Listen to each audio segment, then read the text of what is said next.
Good morning, everyone. Welcome, welcome to the Thursday session of the October meeting of the California Coastal Commission. Before we start with a roll call, I would like to formally welcome our new commissioner. Everyone, round of applause. We're very excited to have you. Okay, and with that, we'll have a roll call vote, please. Commissioner O'Malley. Present. Commissioner Calfee. Here. Commissioner Escalante. Here. Commissioner Hart. Present. Commissioner Jackson. Here. Commissioner Kelly. Here. Commissioner Larson. Here. Commissioner Lee. Here. Commissioner Lopez. Here. Commissioner Nadoff. Here. Commissioner Preciado. Here. Commissioner Williams. Here. Commissioner Wilson. Presente. Commissioner Harmon. Chair Here. Harmon. Here. You have a quorum. Thank you very much, Ms. Miller. Okay, now we'll move to the virtual meeting procedures, please. All right. Good morning. This Coastal Commission meeting is occurring both in person and through Zoom. This meeting is also being webcast and can be viewed online at cal-span.org. If you have access to the internet and wish to watch or listen to the meeting only and not speak on an item, we recommend use the Carlsbad website. Those who wish to address the Commission today can do so in person through the Zoom platform or by phone. The speaker request forms may be found on the Commission's webpage. Paper forms and a scannable QR code for paperless submittal are available on the Commission staff table just outside the meeting room. For those on Zoom, we have posted virtual hearing procedures on the Commission's agenda webpage, which is a guide on providing comments via Zoom or by phone. Members of the public speaking during general public comment may be given up to 2 minutes to speak at the discretion of the chair. Requests to speak during the general public comment period will not be accepted after 9 a.m. on each day of the meeting. In order to provide the opportunity for the broadest range of public participation, you may speak on a specific topic one time only each month. Those speaking on an agenda item that is not general public comment are typically allowed 2 to 3 minutes to speak at the discretion of the chair. We will accept a request to speak on a regular agenda item up until the chair opens the hearing on that particular item. If you have internet access, please go to the Commission's webpage and click on the link to fill out a speaker request. If you do not have internet access or prefer to testify by phone, please call the Commission staff at 562-477-9089. Again, that number is 562-477-9089. Staff will provide you with the telephone call-in number and instructions for how to participate and provide testimony by phone. We will manage speakers coming in and out of the meeting through a meeting organizer. When it is your time to address the Commission, the organizer will invite you to turn on your video and microphone or provide instructions on how to unmute your phone.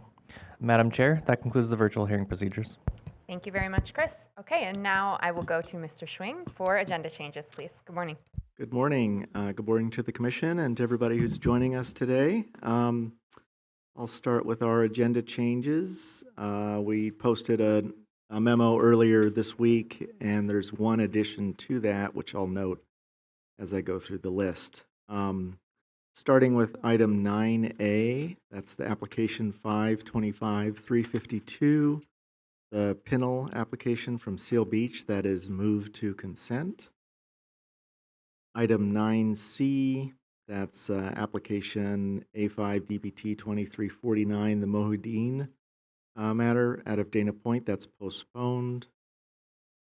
Item 9D, application 524-137, the Avila application from San Clemente, that is postponed. Moving on to item 11A, this is the City of Encinitas LCP amendment on their short-term rentals. This is just an LCP time extension. That's moved to consent. Another Encinitas LCP amendment, the safety element update, again, just an LCP time extension. That's moved to consent. Item 11C, the City of San Diego's LCP amendment on their ADU density bonus program changes. Again, just a time extension. That's moved to consent.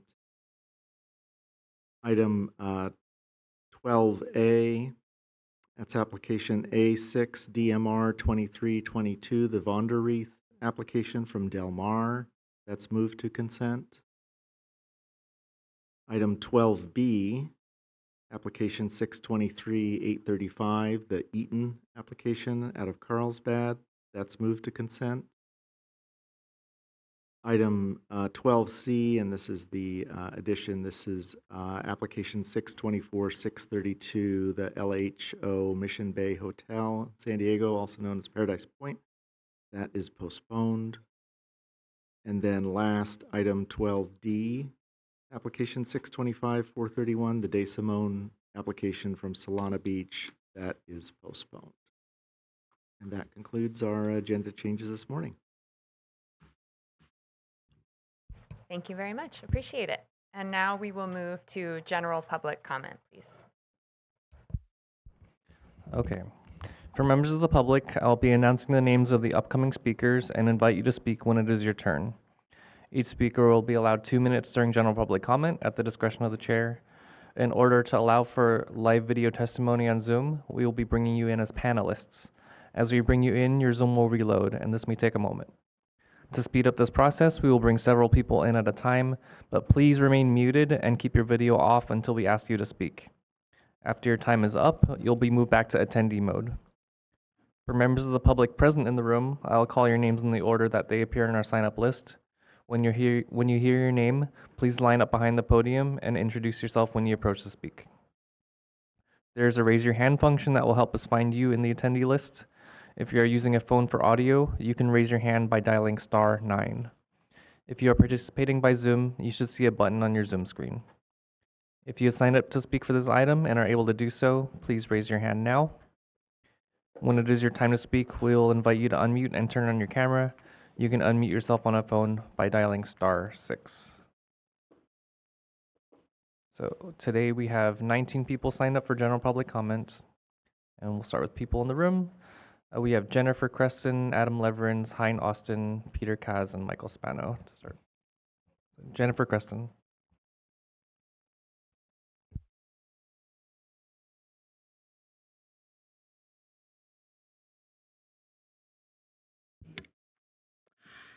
Good morning, Commissioners. My fellow Newport Harbor stakeholders and I are very grateful that you're here today to let us speak with you. My name is Jennifer Creston, and could you please call up my slides? Oh, there's one. In the lower half of this photo, there's various businesses and little offices and things, and that remains pretty consistent today. In the upper part, there are primarily small cottages and boats on moorings. While the moorings remain today, the small cottages are mostly gone now. Next slide, please. These are some current listings for what has now replaced the cottages along the shoreline of the harbor. $14 million, $14.5 million, $18 million, $19.5 million. Reportedly, the most expensive home sale along Newport Harbor in the past 3 years was for $47.5 million in May of 2022. The most expensive current home listing is for $59 million. It seems that some of the people who can afford these prices would prefer not to see others on the same public tidelands outside their windows, but the harbor is not their property, and neither they nor the city should have the right to exclude others from accessing these places. Next slide, please. There are many, many people who can't afford the level of coastal access that owning property in Newport offers. This is where preservation of the near 100-year-old mooring permit system comes into play. Here's some historical information showing that initially moorings were rent-free. This enticement encouraged their development at the risk and expense of those using them. It's how cost efficiency was achieved and has been maintained into the present day. While mooring rent is no longer free, the local coastal land use plan seeks to preserve them as an important source of low-cost public access to the harbor and water. Apparently, though, people on moorings don't fit in very well with the current socioeconomic environment of Newport Beach. The city has laid various plans which will shift access to the more localized and affluent. These very substantive changes in pricing and access require CDPs, and it is time for the Commission to step in and ensure equity. Thank you very much. Thank you. Adam Leverins. Hey, Give Chris, us if a you moment could to call switch up our my slides, presentations please. around. I always love being in the room with you folks. It's so nice that you travel around the state and give the opportunity to people for that. I am also talking about things in Newport Beach, and those of you who have been here for 2 years have heard me a lot. The 6 new commissioners, not so much. But a 40-foot mooring in Newport Beach has an annual rate of $1.36 per square foot. And as was just mentioned, the local coastal program is to provide moorings as a low-cost form of access. Other information on this slide are city rates for other Tidelands users. Residential pier permits pay 58 cents a square foot, which is substantially less than a mooring. And on the lower left side are the commercial Tidelands permits. And all of those for-profit permits pay less than offshore moorings, except for large commercial marinas and HOA docks, 30,000 square feet or greater. Moorings are very difficult to access. There's no shore side, you can't step on a boat on a mooring. There's no power, no water. So typically they're less than other Tidelands users. And the next slide are some quotes from a year ago today as the executive officer of State Land spoke before the Coastal Commission in San Diego. And she said, quote, "I think what's really appalling in this situation is that incredible discrepancy between the pier rates and the mooring rates. And I can also acknowledge that the amount of Tidelands that are being utilized by those private recreation or residential piers and the vessels that are attached to those piers is significantly larger than moorings and the boats associated with those moorings. So there is some real definite inequity going on here." Close quote on that. And then from the same meeting, another quote, "We have different rates for moorings versus piers. On the piers and the mooring buoys, we also charge for an impact area. So when the boat is tied up to either the pier or the mooring buoy and the occupation of the land, that's based on that. In all honesty, our mooring buoy rates are much lower than residential pier rates." Close quote. And the city of Newport has this reversed. It has the lowest tier access, paying more than anyone else. And throughout the state, there's consistency. It's the other way around. And again, we're seeking to correct that. Thank you. Thank you. Hein Austin, and give us a moment again to While my switch to slide is being presentations. pulled up, I have an article from the log in front of each one of you that was handed out for the reference in my comments here. So while my slide is coming up, thank you for your service to our state, and we really appreciate the time that you put in. Thank you. Honorable Commissioners, my name is Hein Austin, and I would like to clarify some misconceptions regarding the privatization of Tidelands in Newport Beach. If you look closely at the satellite image, you will find a pedestrian walkway and a seawall separating the Tidelands from the city property. There is no abutting property lines. Both docks and moorings are identical users on the Tidelands because both are recreational, self-installed, self-maintained, long-term boat storage permit holders using the same water. No one should have property rights to the Tidelands, yet the affluent dock owners on the Harbour Commission consider the water under their docks an asset in perpetuity, and they feel entitled to a 4,000% discount, 17 cents per square foot for the dock with boats and $8 per square foot for the moorings. Websites were referenced here that moorings are being sold for $40,000 to $50,000 each. To clarify, no mooring holder has ever bought or sold a portion of the public Tidelands. Having a mooring permit allows a permittee to transfer the equipment, the improvements, and some overhead to the next person for a partial refund. Dock owners are the only ones claiming to have property rights over the Tidelands, even those with no abutting property lines. The chair of the Newport Dock Owners Association, Bob McCaffrey, told the log in 2014 that all docks have property rights over the Tidelands, and quote, "This property right is estimated at $1 million in some cases," end quote. Finally, while moorings are criticized for selling their equipment for $30,000 to $40,000 to $50,000, docks with no legal property rights to get a free pass to sell their piers as forever real estate assets for up to $1 million in added equity in their homes. Could there be any better example for the double standards in Newport Beach? One for docks and one for moorings. Thank you. Thank you. Peter Kaz, Michael Spano, Aaron Berry, and then Steve Ray. Good morning, Commissioners. I have a video to play. Okay, the video first? Yes. Okay, give us a second.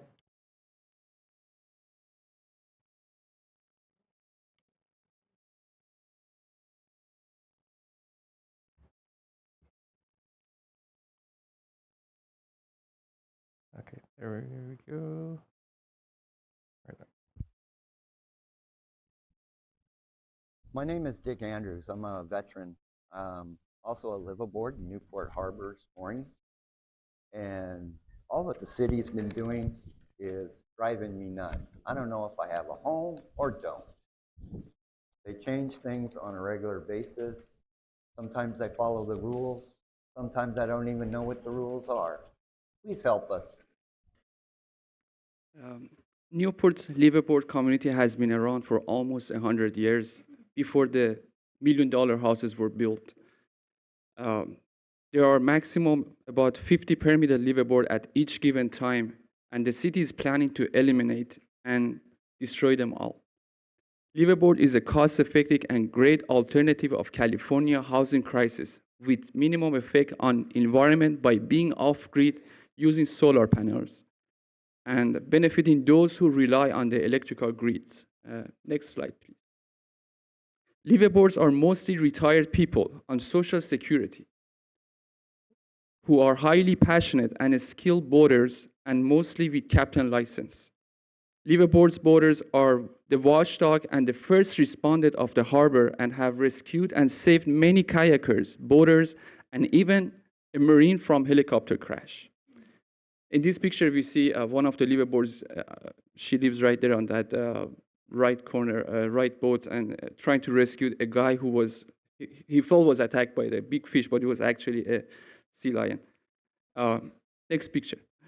Thank you. So speaking of sea lions, thank you for watching the sea lions and seals situation closely for the safety of animals and public safety in La Jolla. And hopefully we can stop the city from eliminating and destroying the liveaboard community as well by requesting a CDP from the city. Thank you so much. Thank you. Michael Spano, Aaron Berry, and then Steve Ray. Good morning, staff, commissioners, and esteemed Chair Harmon, and all the people of California that are listening. I am Dr. Michael Spano, and I'm here yet again to speak to you on the issue of offshore moorings and coastal access in Newport Beach. As you may know, State Lands has issued their draft report on the investigation into the conduct of Newport Beach, and our esteemed Lieutenant Governor said on August 21st, and I quote, "This commission does not set the rates for the piers, okay? That is not our call. This is the city's call," end quote. The issue with this stance is that Newport Beach is using an appraisal method that sets mooring rates to a ludicrous 13 times the State Land's own benchmark calculation for what a fair mooring rate should be in the state of California. Furthermore, Newport is revoking all mooring permits and establishing city licenses in their July 2024 ordinance. It's clear to me now that the power to regulate Newport Beach has never lied with State Lands.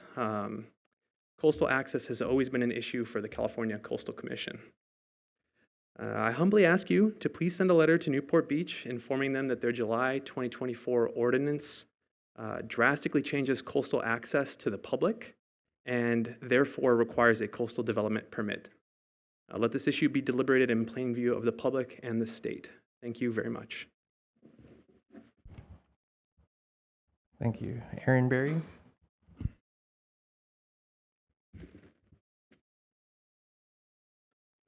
Good morning, Erin Berry. I was 2024 president of Smart Coast California. Smart Coast California is a nonprofit organization providing planning, advocacy, and information to our coastal communities. Our mission is to foster a robust and balanced dialogue on smart land use planning along our coast. We focus on education, collaboration, and sharing resources for effective decision-making. We have 1,100 miles of state coastline, and we want to include all voices at the table and develop solutions that work statewide, creating smart remedies to sea level rise with neighborhood scale adaptations. Last year, we had the opportunity to present a dynamic policy Summit Program, where the California Coastal Commission your Deputy Executive Director, Madeline Cavallari, and her team brought forward updated public review draft and sea level rise policy guidance.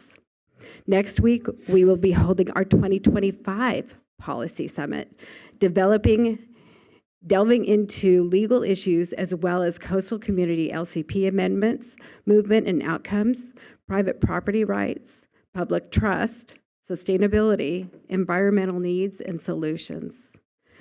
During our upcoming summit, we are fortunate to have your Executive Director, Dr. Kate Huckelbridge, share her reflections on the future of our coastline and introduce her team to discuss updates to sea level rise adaptation planning. Executive staff will also include discussion of a recently initiated NOAA project of special merit to better assess beach resilience at a local level and integrating this information into sea level rise adaptation plans and LCP updates. We appreciate all the efforts being made to address climate change and sea level rise with a hybrid approach and look forward to working with you guys on this. Thank you again. Thank you, Steve Ray. And then we'll move to our Zoom speakers, starting with Captain Mike Fleming, Betty Marudo, and then Nathan Brenner and Ron Askeland.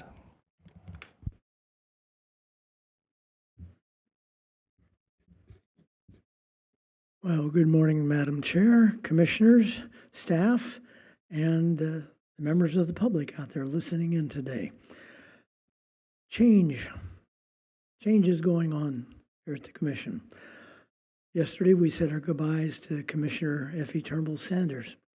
Recently, we've said goodbye to several other commissioners.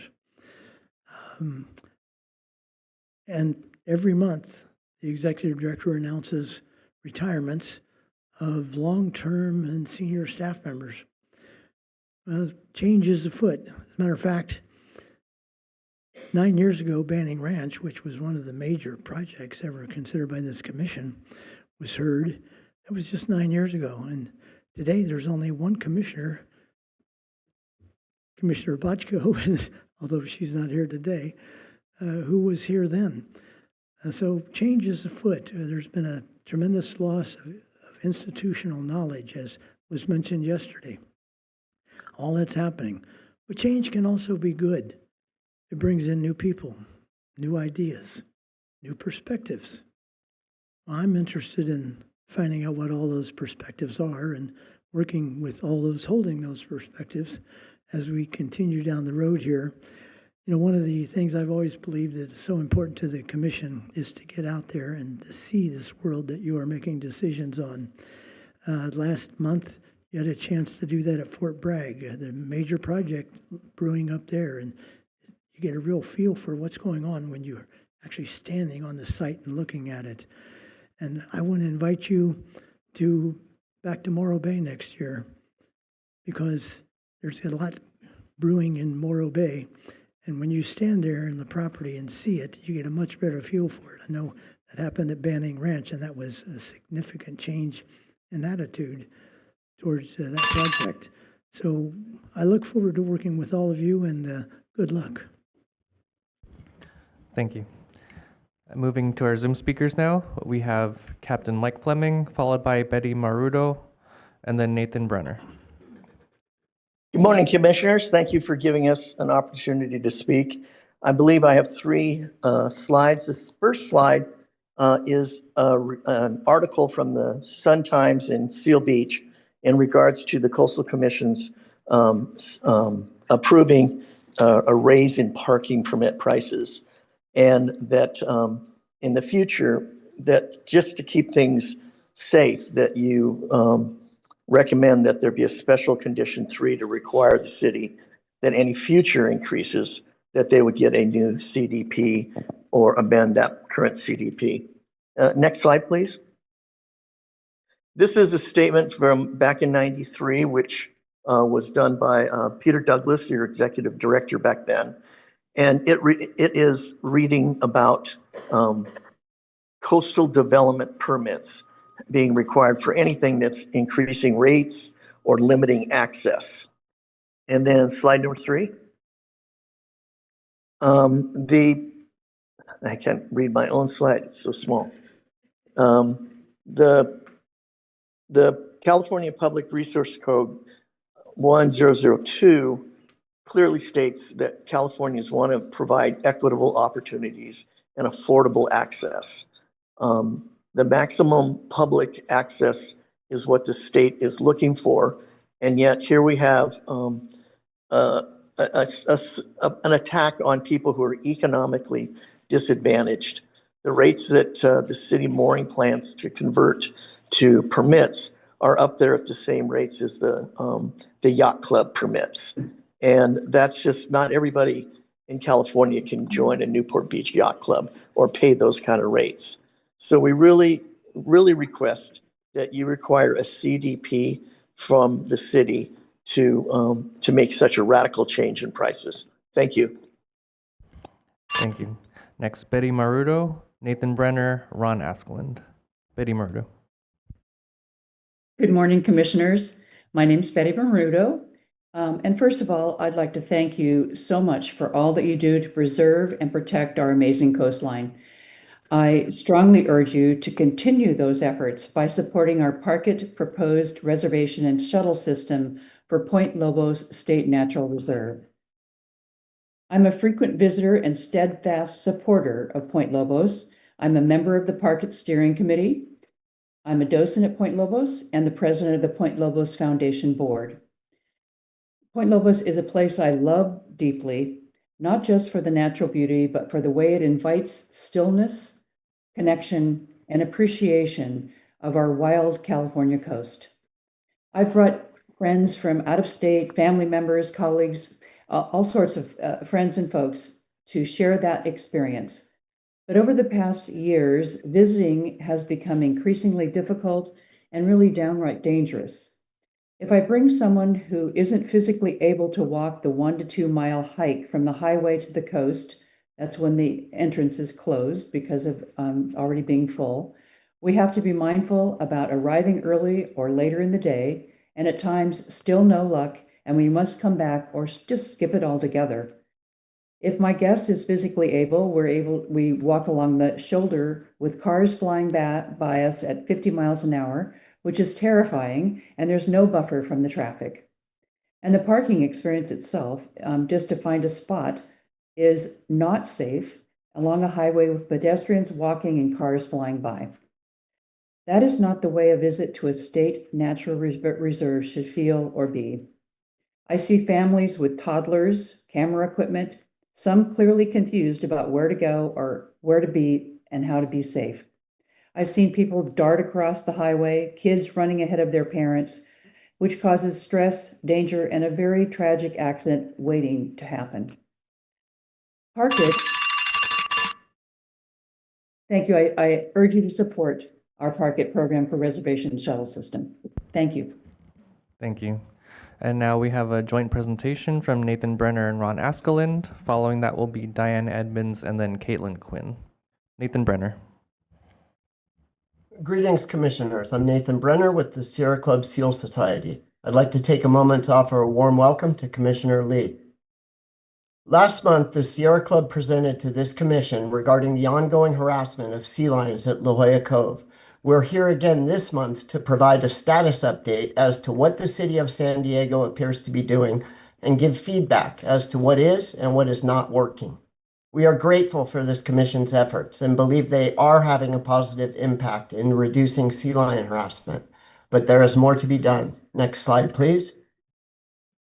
In April of this year, the City of San Diego made a commitment to the Coastal Commission to update the long-term management plan for Point La Jolla.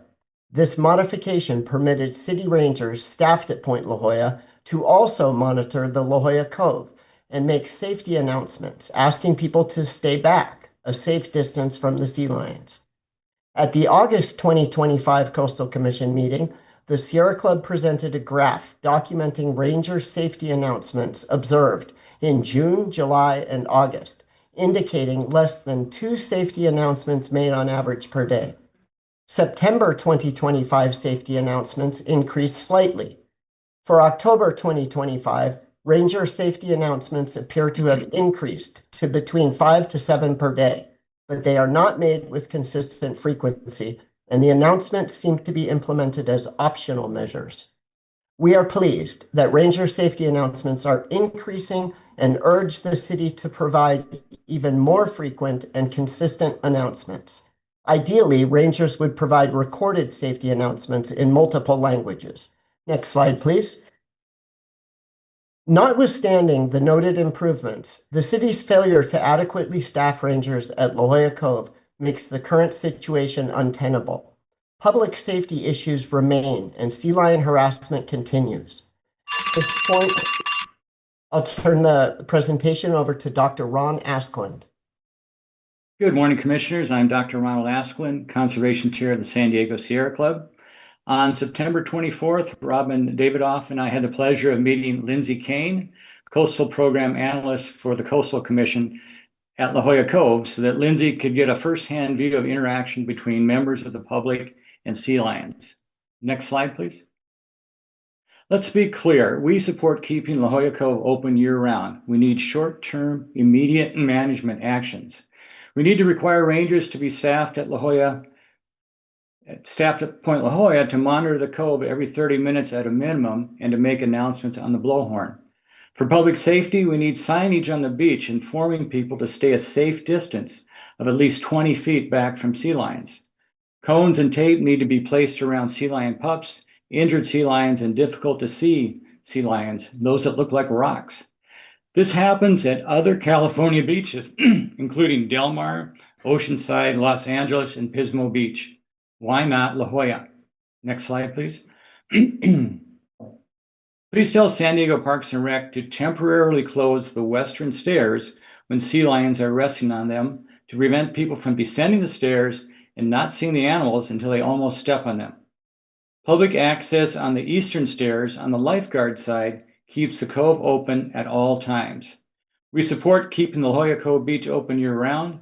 These actions are not difficult to implement and will improve public safety. Thank you very much. Thank you.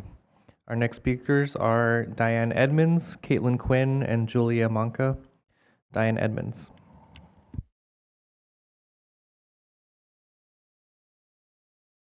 Hi, Diane. You're muted still. Okay, There you we go. All right. Hello, my name is Diane Edmonds, and I'm concerned about the radioactive waste at San Onofre.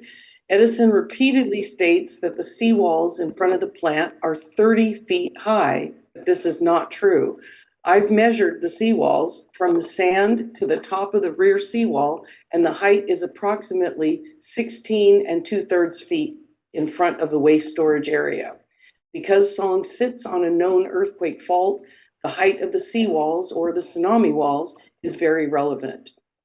At your Long Beach meeting back on April 10th, 2024, several of us shared our concerns about nuclear waste at Songs. After our comments, several commissioners discussed the waste issue, and Dr. Hucklebridge gave a detailed summary of the commission's actions on this issue. The commission required Edison to complete an extensive monitoring and reporting inspection program, including a third-party review of both of the spent fuel storage sites at Songs, and Edison was required to report those findings back to the commission. The first area's inspection had already been completed at that time, which was April of 2024, and you were expecting a report from Edison within 180 days, which would be October of last year. This was for the older horizontally stored canister site.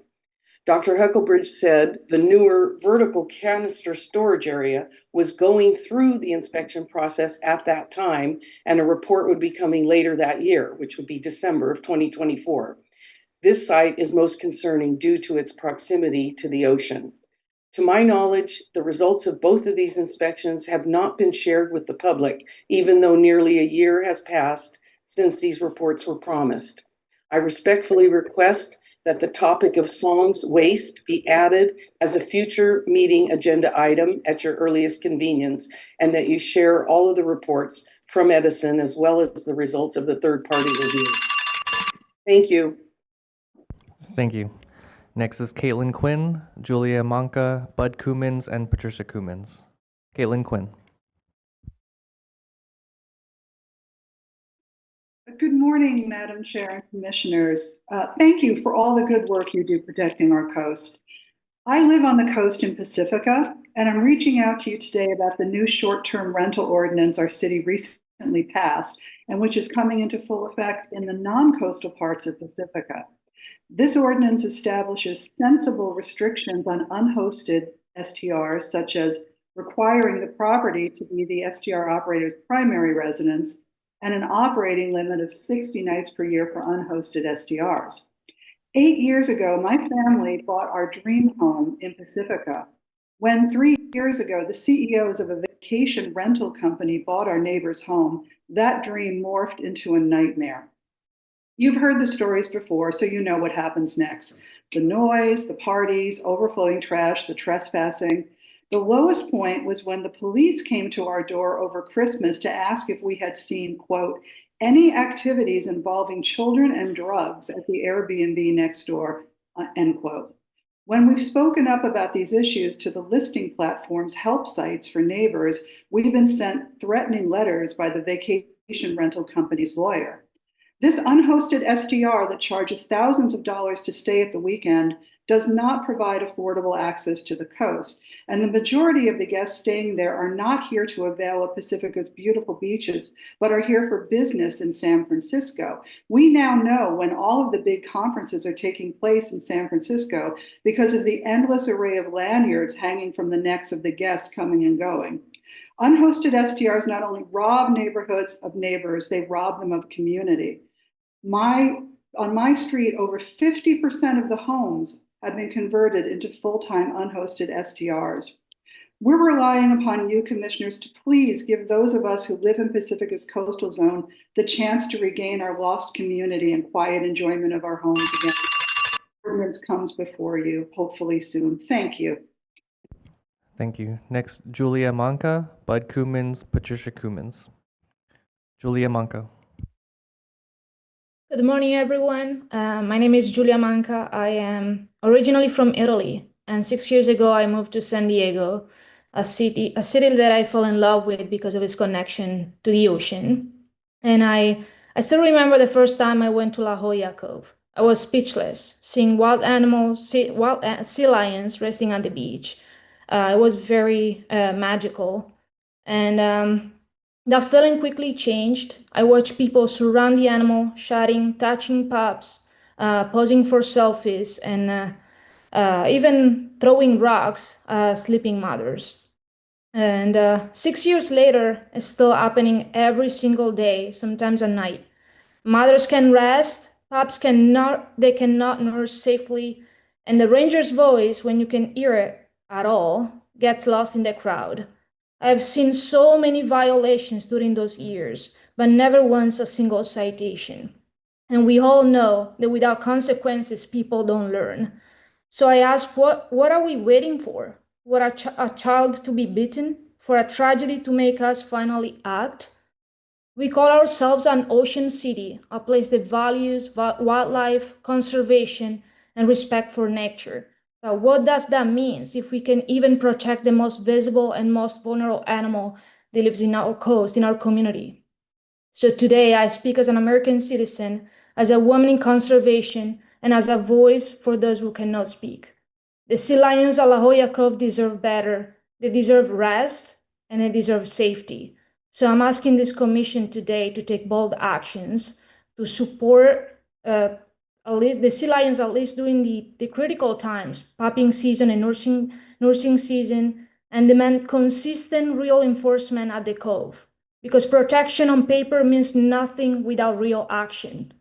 Let us be the generation that says enough, and let us be the ones that would choose compassion over convenience. Thank you.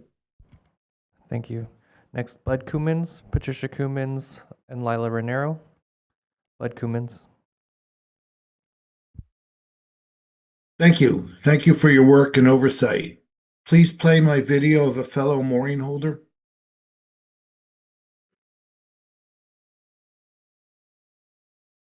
My name is Marlene, and I just want you to know I really appreciate you giving us the opportunity to hear our concerns. I'm a 73-year-old grandmother, and I've been living on my boat for 13 years, and I realized early on that I was not going to be able to retire and live off my Social Security. So I came up with this great idea, and I sold my condo and I used that money to purchase my mooring and a beautiful 50-foot motor yacht that I have enjoyed living on for the past 13 years. I have a great community out here. And what the city's trying to do is going to absolutely drive me off my mooring. Excuse me. And at that point, I really don't know what I would do. I don't want to move out of state because I would have to be away from my grandkids. So we appreciate you hearing our concerns. Thank you. Thank you. Now, oh wait, sorry. That was the video. Yeah, I'd like to continue if I may. Yes, go ahead. All right, I'm a boater, retiree, and a liveaboard. I was a machinist, blue collar, good pay, but without the present mooring system, I doubt I could own a boat in Newport Harbor. I'm very afraid changing to the license program that they want to do here will not allow the liveaboards and a 500% increase at minimum, because it's also going to be tied to the dock, to the marinas. And the average worker will not be able to afford a boat in Newport Harbor. Thank you. Thank you. Now, Pat Cummins. Hi, can you hear us? Yes, I can hear you. My name is Pat Cummins. I'm a licensed captain and mooring liveaboard holder, and I want to thank you for your time here. Thank you for protecting coastal access for working class, lower income, and retired people. The mooring community is facing a whole suite of changes that are threatening our affordable coastal access in Newport Harbor. Please help protect low-cost mooring permits in the harbor. Please don't allow the wholesale conversion of low-cost permits to high-cost licenses. People like me will not be able to stay, and it will keep the younger generation out of boating. I was surprised I still have more time. May I add, in Newport Harbor, we have a long list of rules. There's no houseboats allowed. They must be seaworthy. Lines must be a certain length and width. We get timed at our dinghy docks. We get our boats inspected at their docks with a 2-page checklist. Harbor workers go by a few times a day. If a boat is dirty, they'll get a warning. And this helps keep it does keep it orderly. This is not a free-for-all mooring that people might have heard of. This is a very organized, beautiful harbor. And we'd love to stay here. And I think big decisions will be made that may be changing this for ourselves and for a lot of people here. Thank you for your time. Thank you. Next, Lila Raniero, Andrew Meyer, and then I'll start calling names that we weren't able to find. Lila Raniero. Can you hear me? Yes, we can hear you. Okay, great. Greetings, Honorable Chair and Commissioners. I am Lila Raniero, concerned citizen residing in the coastal zone of Pacifica of Peter Point neighborhood. I spoke at yesterday's meeting during public comment regarding short-term rentals. I wasn't planning on speaking again today, but I was greatly concerned and alarmed hearing the stories from all of the victims and residents of the Pacific Palisades and Malibu fires who were trapped in traffic, separated from their children, and were scared for their lives. So I felt compelled to add my voice. This is a situation that could very easily have happened here in Pacifica or many other parts of densely populated coastal California. We have had alarming issues here recently with tsunami warnings, where we received conflicting directions from different agencies. Without pointing the blame anywhere in particular, we live in an area where our kids are assigned to 2 different school districts, which gave us differing protocols for student pickup, and other emergency response agencies were not aligned in their protocols. There are a number of future proposed developments in Pacifica that greatly concern me for safety reasons, including lack of egress and the ramifications of SB 79 and other super pro building laws affecting the coastal zone, where building would be out of control, especially around what may be defined as transit hubs. I realize the Coastal Commission may not be in the position to legislate these issues currently, but I want to make sure that they're on the radar well in advance of when they come before you. California is facing a climate crisis, and we have had so many fires, loss of homes and lives, and resulting insurance issues. We need to be protected from developers who are trying to build as much as they possibly can in Pacifica and other parts of California. Because SB 79 and other pro-building laws will likely override the planning decisions of local governments, coastal communities such as Pacific Palisades and Pacifica may need the CCC to exert their power and influence as much as possible to protect Californians. We should not be forced to or allow developers to have carte blanche to build as many units as possible when our communities simply do not have the infrastructure to support it. Thank you for your time and attention to this important issue. Thank you. And then Andrew Meyer. Good morning. Thank you very much for the opportunity to talk. Thank you, Coastal Commissioners, for all the work that you do. My name is Andrew Meyer. I'm the Director of Conservation at the San Diego Bird Alliance down here in the southern part of the state. And I'm also the manager of the Rewild Mission Bay project. And I wanted to emphasize the Rewild Coalition supporting substantial tidal wetland restoration in Mission Bay is 98 organizations strong. We're all pushing for substantial wetland restoration in the northeast corner of Mission Bay. Yesterday, I attended the Blue Carbon Collaborative Conference hosted by Coastal Quest and Wild Coast and got to present about Rewild Mission Bay as a local example of coalition building and moving a project along. And all of us got re-energized about the importance and opportunities to fight the climate crisis through vibrant, enduring coastal habitats, not to mention all of the water quality, access, and endangered species habitat that tidal wetlands can also bring along. The San Diego Bird Alliance has supported Scripps in researching the carbon stock in the rewild area for several years, and we are supporting the scientists in publishing that as soon as possible. Research is critical to understand the carbon storage in a tidal wetland habitat and how to rebuild that as these habitats are restored.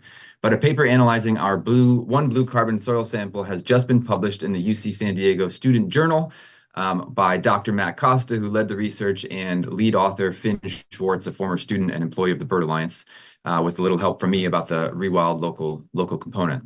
So we urge the Coastal Commission to prioritize wetland restoration and speed while reviewing the City of San Diego's De Anza Natural Amendment to the Mission Bay Park Master Plan, and want to emphasize how important blue carbon is as one tool and a critical tool for all of the positives that come along with mangrove and eelgrass, and especially tidal wetland restoration along the coast of California. Thank you very much. Thank you. And we're only unable to find one person. Diana Sandoval, if you're in the Zoom meeting, please raise your hand. And again, Diana Sandoval.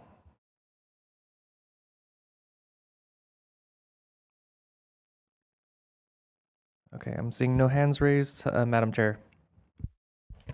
Thank you very much, Chris, and thank you to the public for your testimony. So as a reminder to my colleagues, this is now an opportunity for you to ask questions about matters that you may have heard in public comment for the purposes of determining whether we should put this on the agenda for a future item. So with that, are there any questions or comments? Commissioner O'Malley. Thank you, Chair. I want to give a little bit of update to my fellow commissioners based on some of the sea line issues in La Jolla. First, I want to thank the sea line folks who continue to be on top of this in the Sierra Club. I also understand that local staff have had, San Diego local staff have had ongoing meetings to discuss this more seriously, and I really want to thank them for their efforts as well. I know their efforts are increasing. Last week, Dr. Huckabridge and I met with the City Council President, Joe LaCava, City of San Diego, to discuss our ongoing concerns. It turns out he also, the district that he governs is La Jolla Cove area. You know, he wants to see this solved as much as we do. One of the main issues, just to be quite frank, is Parks and Rec Department employees don't want to put their boots on the sand. And they say that to date, they have been unwilling to do so, fearing for their own safety, which is a little bit ironic because we're pointing out the safety issues that are going on in the Cove here. So, you know, quite frankly, I think the conversations between our staff and the Parks and Rec folks and the mayor's office are continuing and working better, as you see some of the Sea Line folks say.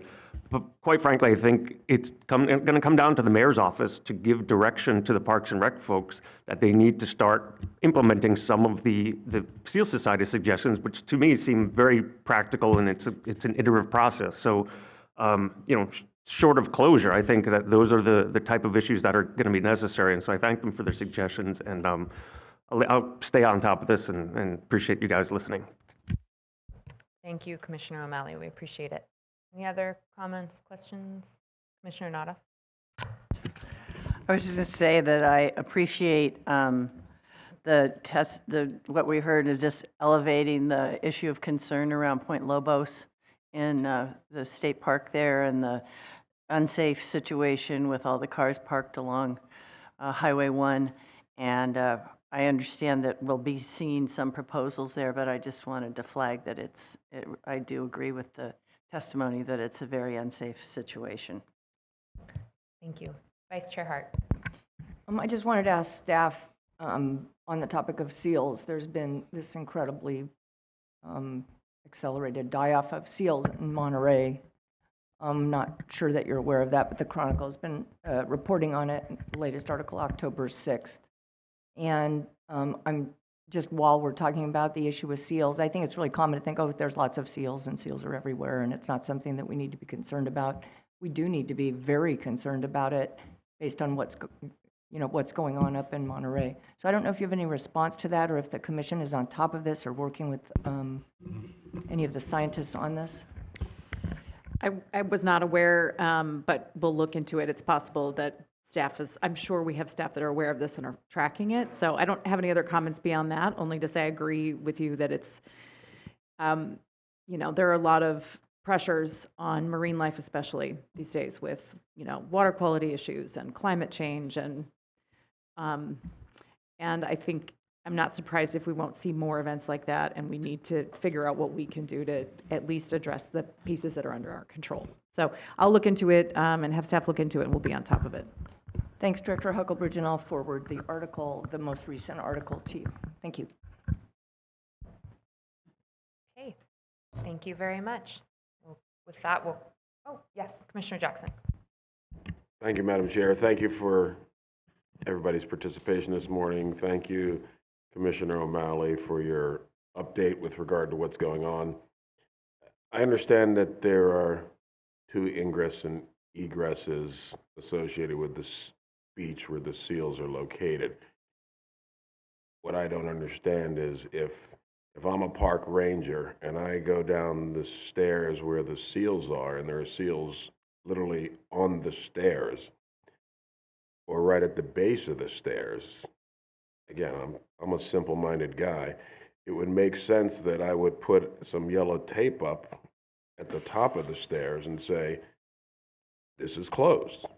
Please use the other one, as opposed to allowing people to climb down, touch, pet, walk over into the little sea of sea lions. I mean, I'm a simple-minded guy. This isn't that hard in my opinion, and I just, this is more just a comment and frustration, because from my first meeting in May, every single meeting has been a sea lions, sea lions, sea lions. And when you got those little girls down there touching and petting, and, there are a lot of smart lawyers out there that are going, okay, as soon as one of these kids gets injured, it's going to be a problem, and a big problem, because they are on notice. They know. This isn't a should have known. They know this is a clear issue. So I appreciate the follow-up from the folks who are on the ground, who are observing this and watching this happen day in and day out, and I'm just literally flabbergasted at the lack of attention, in my opinion,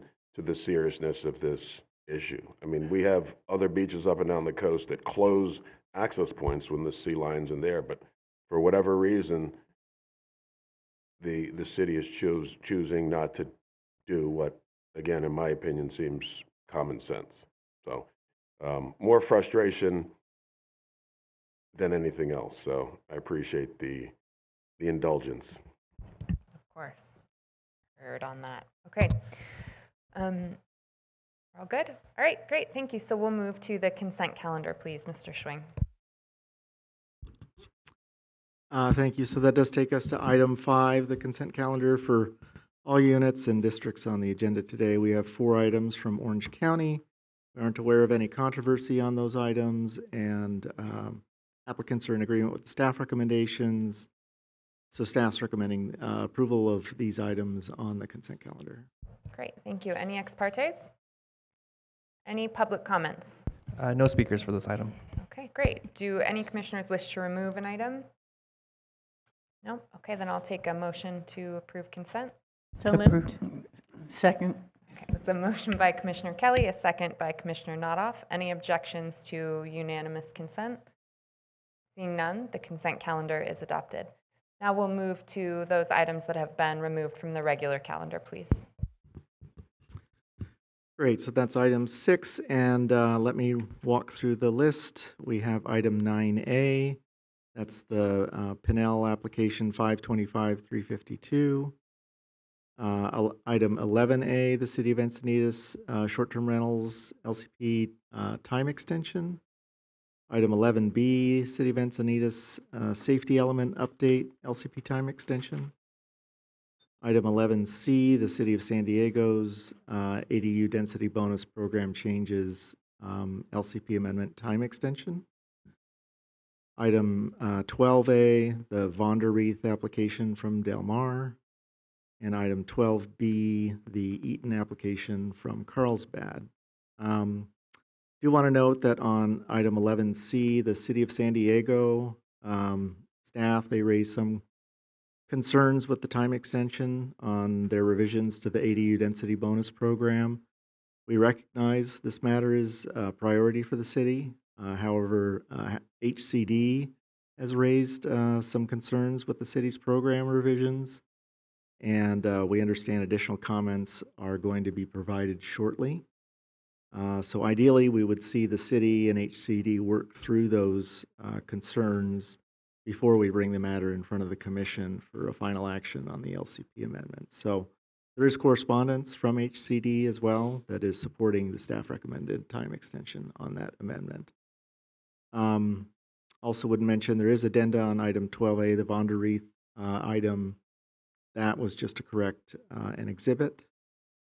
And an addenda on 12B Eaton with some changes to the monitoring condition that staff has agreed to. And correspondence expressing some support from the staff recommendation from Surfrider Foundation, but also providing some additional comments regarding that site. Otherwise, there's no known opposition or objections on these items, and we're recommending these matters get moved to consent and approved per the staff recommendations. Great, thank you very much. Any ex partes? Any public, excuse me, Commissioner Lopez. 12C on that list, I know it was postponed. Do I do ex parte on something that's postponed, or do I wait till it comes back? You submit the paper document you submit it in writing, and then when it comes before it, it'll already be on the record. Right, thank you. Thank you. Okay, Chris, are there any public comments?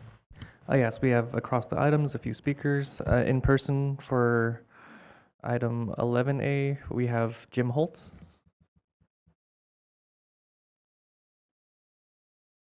Okay, I'm not seeing Jim Holtz here.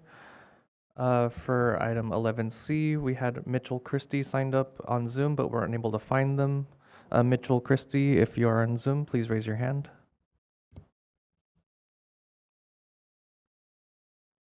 Again, Mitchell Christie. Okay, I'm not seeing any hands raised. For that item, we also have 2 people from the City of San Diego available for questions. For item 12A, we have 1 available for questions. And then we have Mitch Silverstein who signed up for this item, and I'm not sure what specific item that 12B. Okay, go ahead.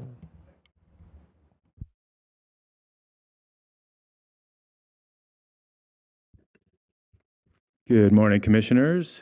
Mitch Silverstein, California Policy Senior Coordinator with Surfrider Foundation. Commissioner Lee, congratulations on your appointment. Welcome to the Commission.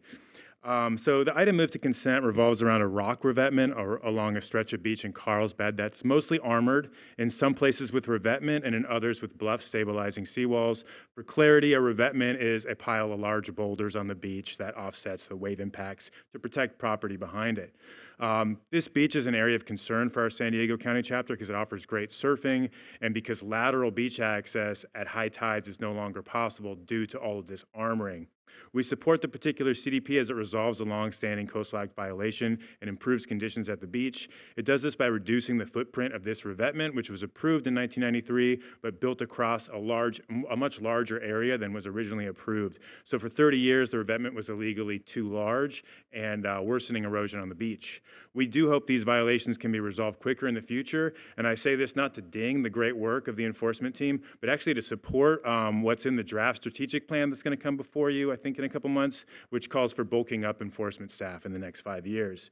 We also support the $203,000 mitigation fee, not because we want to see Coastal Act violators fined, but because we know that without consequences, people might freely violate the conditions of their CDPs. And then lastly, this revetment was actually approved in 1993 without a home even built yet, which is not something that Surfrider agrees with, but it does help me explain why armoring the coast is so bad.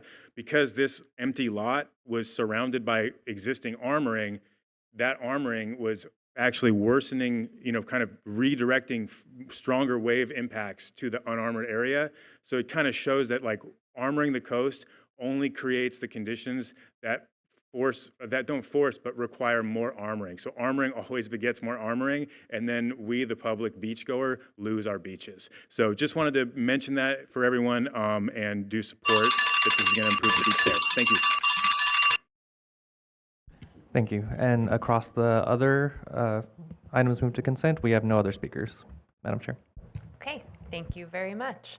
Does anyone want to remove any of these items? No, but I just wanted to note that one of the items at 12A, I think we did find substantial issue, and now it's going through in consent. So I thought that was an interesting process note. Okay. Motion to approve consent? So moved. Second? The motion by Commissioner Nodoff, a second by Commissioner Kelly. Any objection to unanimous consent? Seeing no objections, the consent calendar is so adopted. Okay, thank you. And now we'll move on to our enforcement report. And that's going to be items 7.1 through 7.4, which share a single combined staff report. Just We'll give us one hold on quick while second everyone's getting set up. to change our staff team out.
All right, commissioners, I think whenever you all are ready, we're ready to get started.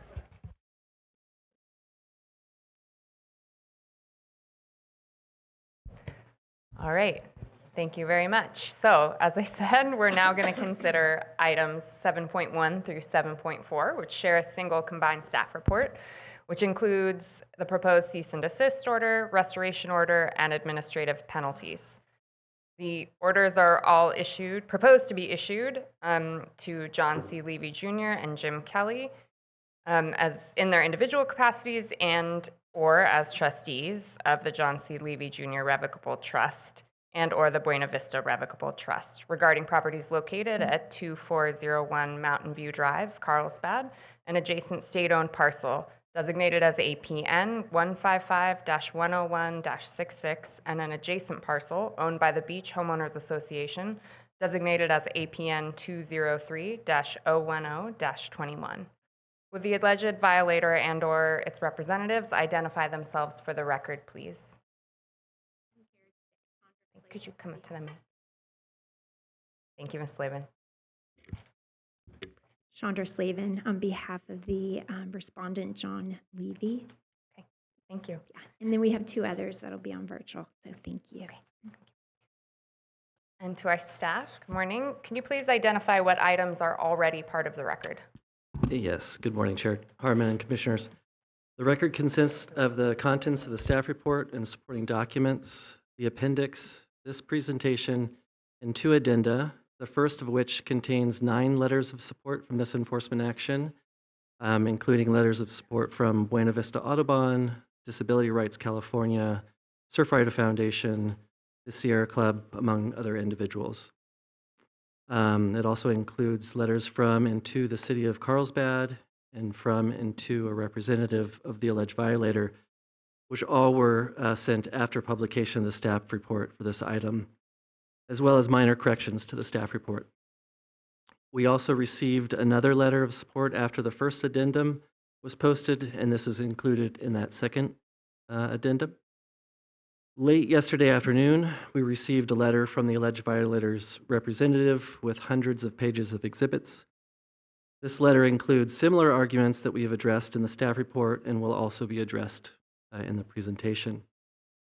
And I would just note that under our regulations, their defenses were due months ago and not right before the hearing. But as a courtesy, we did work last night to respond to some of their arguments, and this is also included in the second addendum, which was posted early this morning. Around the same time as this letter came in yesterday, we also received a letter from the Pacific Legal Foundation and approximately 115 pages of exhibits, and we also respond briefly to this letter in our second addendum as well. Thank you very much. Before we move on, I want to just circle back. Ms. Slavin mentioned that the other representatives were on Zoom. Could I ask them to identify themselves as well? Yes, let me go ahead and unmute them. They're already on Zoom. So we have John Levy and Paul Beard. Hi, can you all hear me? Yes. I'm Paul Beard, and I'm legal counsel for this matter. Who do you represent? Good morning. It's John Levy, and I'm John Levy. Thank you, Mr. Levy. Can you hear me? Yes. Okay, thank you. Thank Good. you. Okay. And so, Mr. McClendon, how long will you need for your presentation? We'll need 38 minutes, but we'll try to keep it under that. Perfect. Thank you.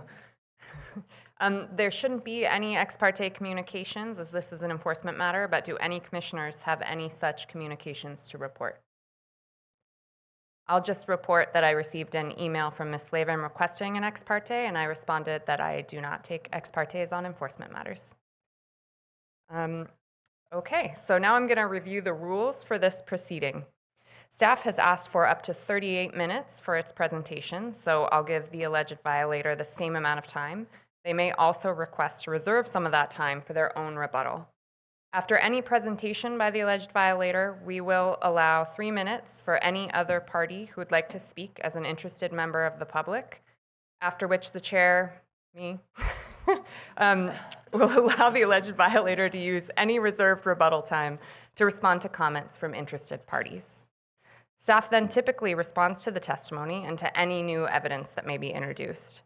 Anyone who speaks at this hearing may propose questions, either orally or in writing, that they'd like commissioners to ask to any other party, but it's not appropriate to suggest questions to be asked to yourself.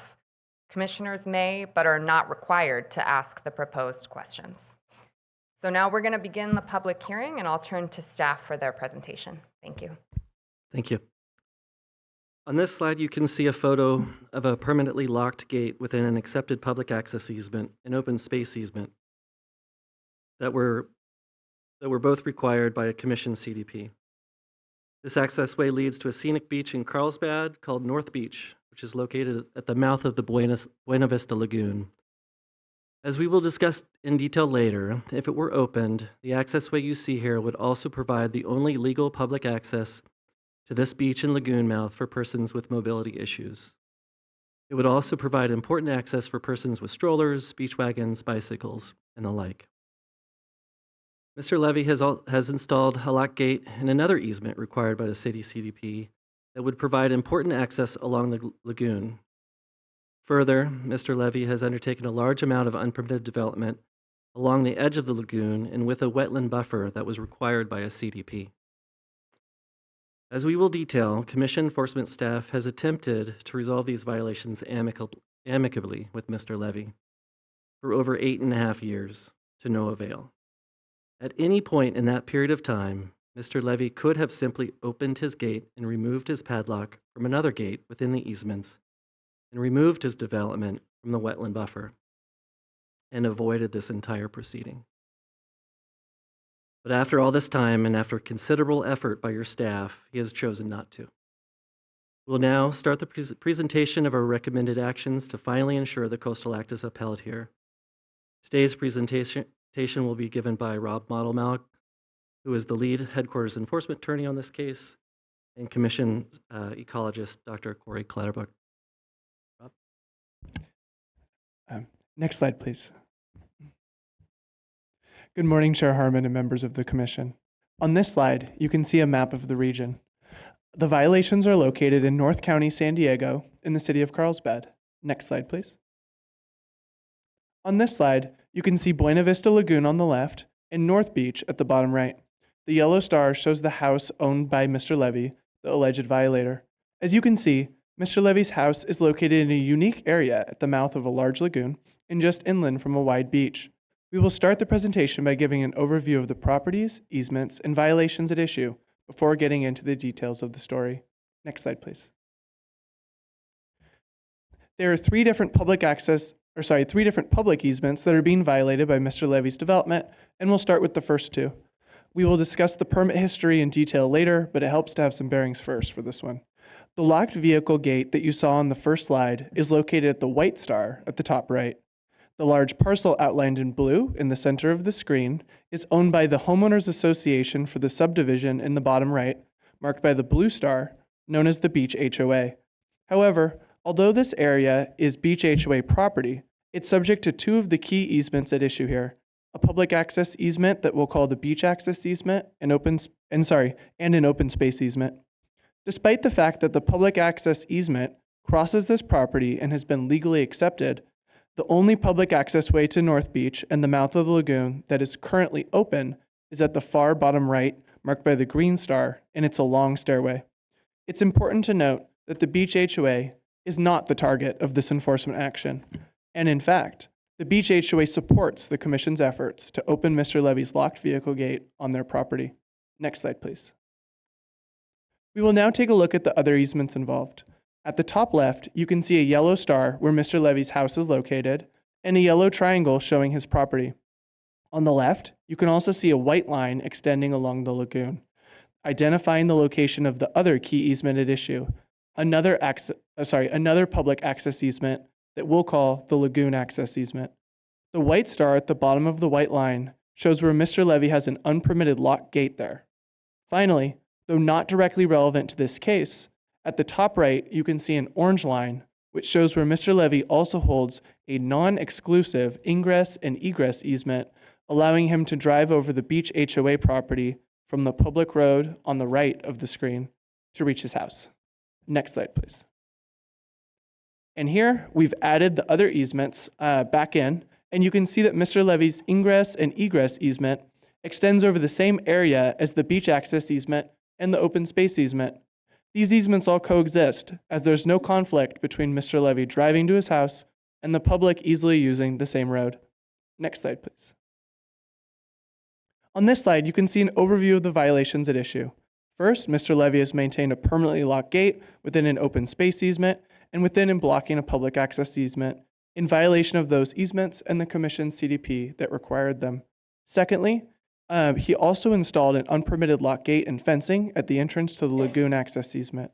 Further, he installed an unpermitted parking lot in an area that the city's CDP condition required to be protected as a wetland buffer, and he also cleared vegetation throughout the entire wetland buffer. Finally, he also constructed a concrete sports court and placed additional pavement around it.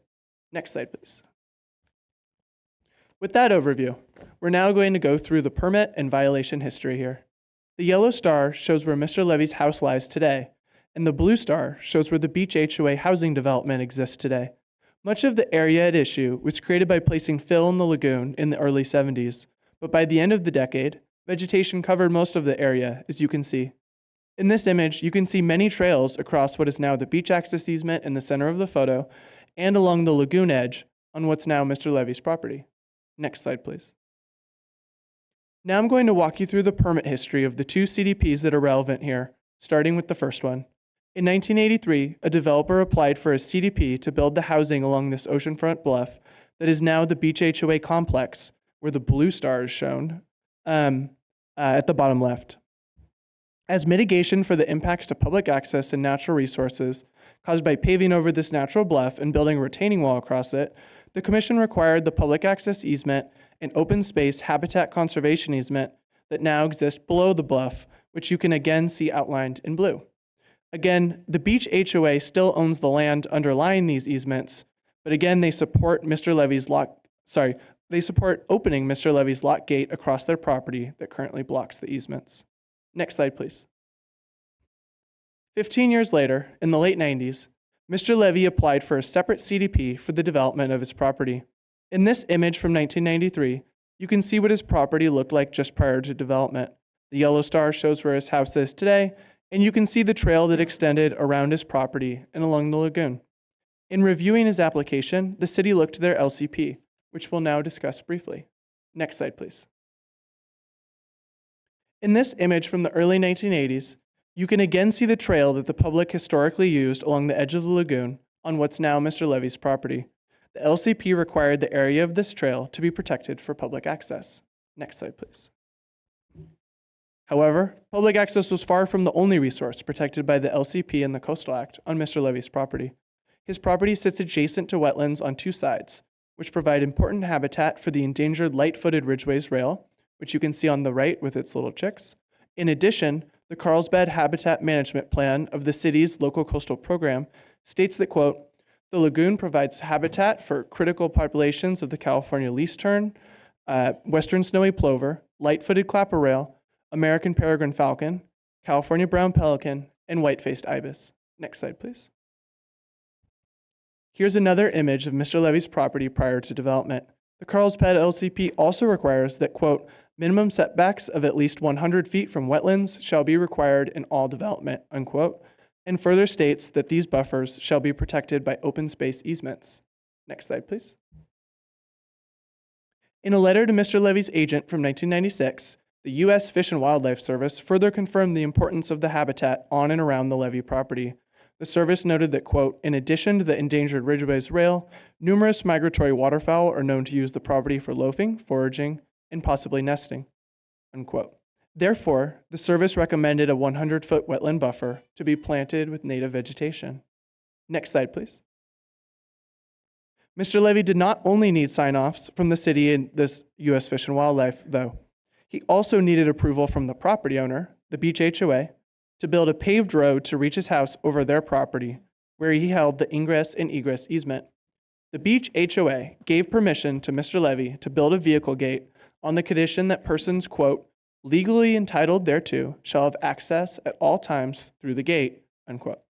At the time, the public was not yet legally entitled to use the area because the offers of the easements were not yet accepted, but they will be soon, as we shall discuss soon. Next slide, please. The city approved CDP 9759 in 1998, authorizing development of a house, driveway, and vehicle gate, and included conditions to comply with the LCP policies we just discussed. Condition 12 required recordation of an open space deed restriction to protect wildlife within a 100-foot buffer area between his house and the adjacent wetlands. Condition 13 required Mr. Levy to dedicate the entire area to the California Department of Fish and Wildlife. Condition 16 required Mr. Levy to remove invasive plants from that same buffer and plant natives there. And Condition 17 required Mr. Levy to record an offer to dedicate a public access easement along the lagoon. Next slide, please. Two commissioners then appealed the city's CDP. In response, Mr. Levy created this color-coded map to show how protective CDP 9759 would be of public access in the lagoon environment, and submitted this map to demonstrate why he believed the commission should not find substantial issue with the city's approval. The pink triangle in the center of the map showed the only approved building footprint for his house, and the blue and yellow areas were required to be protected. Thus, the commissioners voted to find no substantial issue, in no small part because of the many protections for coastal resources that you can see on this map. Next slide, please. With regards to vehicle access, the Commission recognized the need for Mr. Levy to be able to drive across the beach HOA property where the offers to dedicate the beach access easement and open space easement had been recorded. As I mentioned earlier, there's no conflict between the public and Mr. Levy both using the same area. However, his proposed vehicle gate at the entrance to that road did present a future conflict. The Commission concluded that because the easement offers had not yet been accepted at that time, the Commission did not need to address whether the gate would be legal at some hypothetical future time when the offers would be accepted and the easements would come into existence. Next slide, please. The Commission also found that as approved, the pedestrian gate at the entrance that Mr. Levy proposed at the entrance to the lagoon access easement would be adequate to protect public access. That's because the Commission noted that the approved pedestrian gate there was a time lock gate that would be open from dawn to dusk and therefore would not impact the public's use of the area. The approved plans, which you can see on the right, further specify that it was a dawn to dusk gate. Next slide, please. However, following the Commission's finding that the appeal raised no substantial issue, Mr. Levy began undertaking violations immediately. In this image, you can see a permanently locked gate with a padlock circled at the entrance to what would be the lagoon access easement. This is not the time lock gate authorized by the CDP, and instead is unpermitted development. And it is unpermitted development regardless of whether or not the city recorded its acceptance of this easement. In addition, Mr. Levy also did not record the required offer to dedicate the public access easement along the lagoon, and also did not record the required open space deed restriction within the wetland buffer either. He eventually recorded these documents more than 2 decades later, after Commission enforcement staff insisted that he do so. Next slide, please. Mr. Levy also built unpermitted fencing that extends across land owned by the state of California, including into the water of the lagoon itself, as you can see in this photo. Next slide, please. On this slide, you can see a screenshot from Mr. Levy's rental website. Around 20 years ago, Mr. Levy moved abroad to New Zealand and began using his property as a short-term rental and wedding and event venue. This is when a second wave of violations began. Next slide, please. In 2005, the beach access easement and open space easement were accepted by the city. There's no dispute regarding this. However, Mr. Levy did not open his vehicle gate to the public. Instead, on this slide, you can see that Mr. Levy did allow his paying guests to pass through his locked vehicle gate and drive down onto the beach access easement and open space easement to put on weddings and events there on the sand. He later put an unpermitted sign on his lock gate, which stated private property, no trespassing, even though Mr. Levy does not even own the property, and even though the public has a right to be there and use this access easement. Next slide, please. Mr. Levy also began undertaking unpermitted development along the lagoon. In the above photo from 2010, you can see the area required to be protected for wildlife as a wetland buffer, outlined in yellow. In the photo below from 2013, you can see that Mr. Levy has cleared nearly all of the vegetation in this area for use as a wedding venue and short-term rental. In the yellow circle, you can see an airstream and parked cars in an area of the wetland buffer that Mr. Levy turned into an unpermitted parking lot. Next slide, please.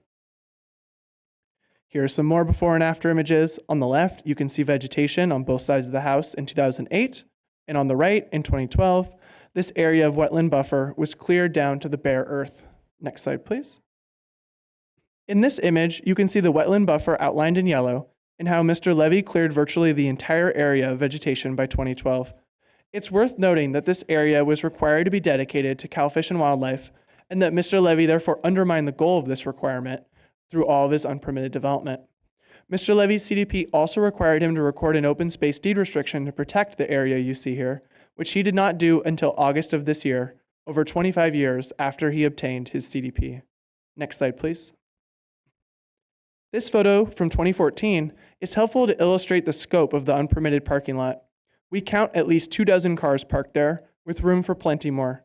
Now we are going to turn it over to Commission Ecologist Dr. Corey Clatterbuck to talk about why Mr. Levy's unpermitted development here caused substantial negative impacts to adjacent wetlands and on-site habitat. Good morning, Commissioners. Next slide, please. On this slide, you can see an image looking south of the unpermitted parking lot as it looked in 2018. This is one of the areas that the U.S. Fish and Wildlife Service recommended to be a vegetated 100-foot buffer for the adjacent wetland prior to Mr. Levy's development. The purpose of vegetated buffers is to protect sensitive habitat and the animals that live there from uses related to development, such as noise, lights, and pets. Further, buffers with native vegetation retain soil and reduce soil erosion. Instead of a vegetated buffer, there are large areas of bare earth on the right and the wood chips Mr. Levy placed in the foreground. Because there is no transitional habitat here, this allows noise, lighting, and other pollution from development to enter the wetlands. Cars parked adjacent to wetlands cause impacts by dripping fluids, shining headlights into the wetlands, and creating engine and other noise that disturbs the native wildlife. Unbuffered lights and noise can disorient and flush native wildlife into unsuitable areas, making them more vulnerable to predation. Bare earth erodes as a result of vehicle use and rainfall. Eroded soil then flows downslope into the wetlands, where it slowly contributes to the filling of the wetlands. Next slide, please. In this photo looking east, you can see tules where the wetlands are in the background and wood chips in the foreground. This helps to show just how close the unpermitted development, including placement of wood chips, occurred to the wetlands. Wood chips are placed to prevent plants from growing, which, while useful for cars, also prevents any vegetated refuge for birds or other creatures that would otherwise roost or transit between the wetlands and uplands here. The wood chips may also run off into the lagoon and cause fill impacts there. Next slide. On this slide, looking north, you can see invasive ice plant along the lagoon. Ice plant is from South Africa and is a common threat to native species here on the California coast. While some native plants are also present on the property, Mr. Levy's repeated unpermitted clearance of vegetation in this area has created conditions that are ideal for invasives like ice plant to grow and spread. I'm now going to turn it back to Rob. Thank you. Next slide, please. Now we will detail the initial enforcement history here. The photos you just saw, as well as the one on this slide, were taken by Commission staff on a site visit after Commission enforcement staff first learned of these violations in 2016. After coordinating with the city, Commission district enforcement staff sent a number of notices of violation to Mr. Levy beginning in 2017. District enforcement corresponded with Mr. Levy for many years in an attempt to resolve these violations amicably and without any formal order, hearing, or penalties. Next slide, please. At first, it appeared that district enforcement efforts to obtain compliance were bearing fruit. In the photo on the left, you can see that Mr. Levy opened his unpermitted gate at the entrance to the lagoon access easement. He also posted the sign on the right, ostensibly to notify the public of their rights to use the area. However, as you can see, his sign included a lot of language that was likely to discourage the public, and so Commission staff did not approve it. Mr. Levy also finally recorded the offer to dedicate the lagoon access easement in 2018, 2 decades after he was required to do so, and he also took down his unpermitted no trespassing sign from his vehicle gate in the beach access easement. Next slide, please. The Commission's district enforcement team was helped by the support of the City of Carlsbad, and we appreciated their efforts. In an email from 2016, the city requested that the commission take the lead on enforcement regarding the lagoon access easement. In 2018, the city also sent an email stating that the city was planning to remove Mr. Levy's vehicle gate within the beach access easement entirely. Next slide, please. On this slide, you can see a screenshot of the city's interactive Trails Map website, which shows the beach access easement going from left to right and the lagoon access easement in the center extending upward. The city called all of it the North Beach Trail. The recorded offer to dedicate the lagoon access easement allowed for the offer to be accepted via City Council resolution or as authorized by a section of the City Municipal Code dealing with the acceptance of trails into the city's trail system. In 2019, the City Council voted to adopt a new city trails plan that included the lagoon access easement, thus meeting both criteria for acceptance. However, it's important to note that regardless of whether the lagoon access easement has been accepted, Mr. Levy's lock gate is still unpermitted development and must be removed. Next slide, please. As you can see in this image of Mr. Levy's unpermitted no trespassing sign, his moves towards compliance did not last long, and he quickly backtracked. He locked the unpermitted gate at the lagoon access easement once again in 2019. We want to note that Mr. Levy's sign in this photo is incorrect because Cal Fish and Wildlife did not require this area to be closed. In addition, Mr. Levy's sign is ironic given what you saw about how he has not protected the endangered Ridgeways rail and has instead turned its wetland buffer into an unpermitted parking lot. Next slide, please. By 2024, Mr. Levy had completed work on more unpermitted development. In this image, you can see his unpermitted pickleball court and pavement next to it on the left. While commission staff is not necessarily opposed to Mr. Levy erecting a pickleball court on his property, because the large impermeable paved area causes erosion and scour impacts, commission planning staff would have recommended that it be sited further inland, further away from the lagoon, had he complied with the Coastal Act in the first place and applied for his CDP for this new development on his property. Next slide, please. As you can see on this slide, the Commission's Headquarters Enforcement Unit spent nearly a year sending numerous letters in an attempt to resolve these violations amicably with Mr. Levy. The Headquarters Enforcement Unit is proud of amicably resolving most of its cases. However, Mr. Levy refused to engage in the typical confidential negotiations that are widely used, including in virtually all of our cases that successfully settle. Mr. Levy refused to talk with us unless he could personally record all of our conversations, and so Commission staff was forced to send many letters to him, all of which are now included as exhibits, but to no avail. Last month, Mr. Levy's representative reached out to Commission staff and stated that Mr. Levy no longer wanted to spend any time discussing this matter, and he requested this next available enforcement hearing. Thus, as requested by Mr. Levy, we brought this matter to you today. Next slide, please. Now we're going to show some overview photos of the areas at issue to give you a sense of where things stand today. This photo is taken looking over Mr. Levy's locked vehicle gate and the beach access easement and shows that just beyond it is a nicely paved road. Next slide, please.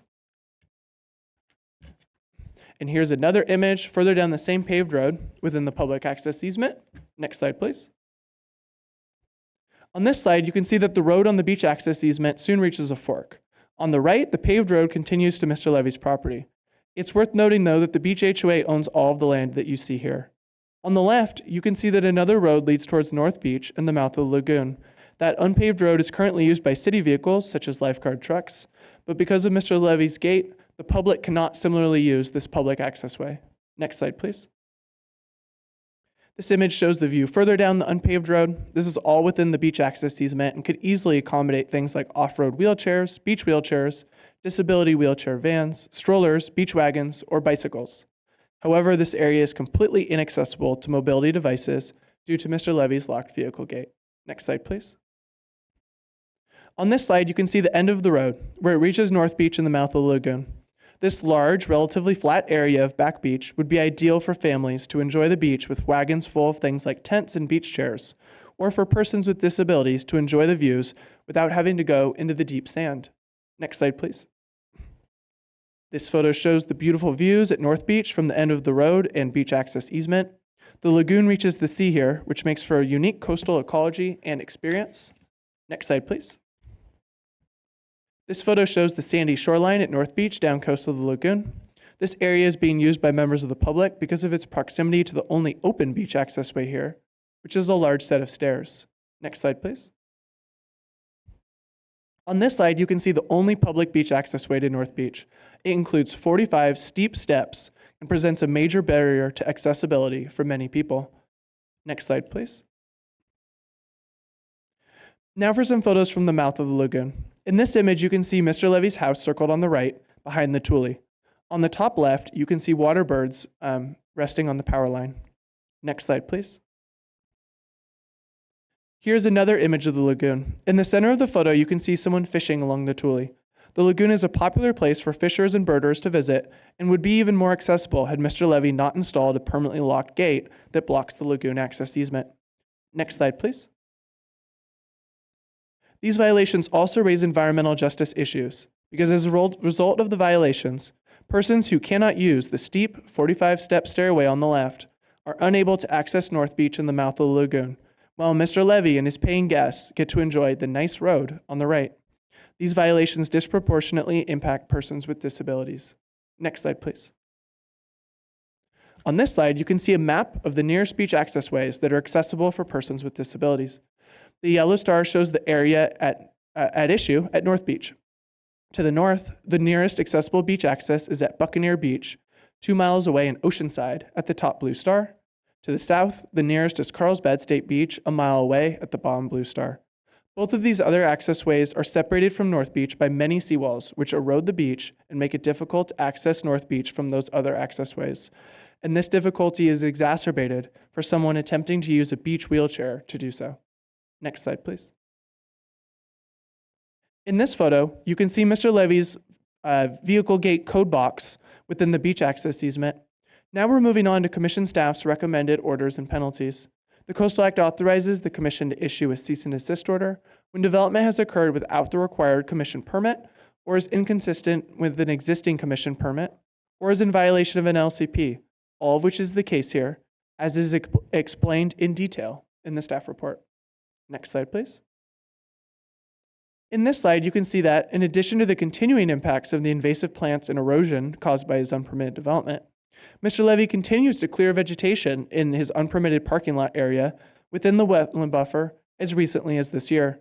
The Commission has the authority to issue this restoration order here because Mr. Levy's unpermitted development is clearly unpermitted and is inconsistent with the Coastal Act and the LCP, and is also continuing to cause resource damage, as is detailed in the staff report at pages 31 and 32. As you've seen in prior slides, these violations have caused negative impacts to wetlands and water quality and biological productivity protected by the Coastal Act. Next slide, please. In addition, there's a basis for issuing administrative penalties here for the various violations of the Coastal Act that have been discussed. There are 2 separate penalty actions in this matter that I will describe in detail in the next few slides. Next slide, please. In assessing administrative penalties, the Commission uses the required 5 factors that are detailed in Section 30820C of the Coastal Act, which include the gravity of the violation, susceptibility to restoration, sensitivity of resource, cost to the state, and any economic profits, among other factors. This analysis is detailed in the staff report at pages 36 through 41. We do want to note that the Commission may assess penalties for each day that each violation persists for up to 5 years. Next slide, please.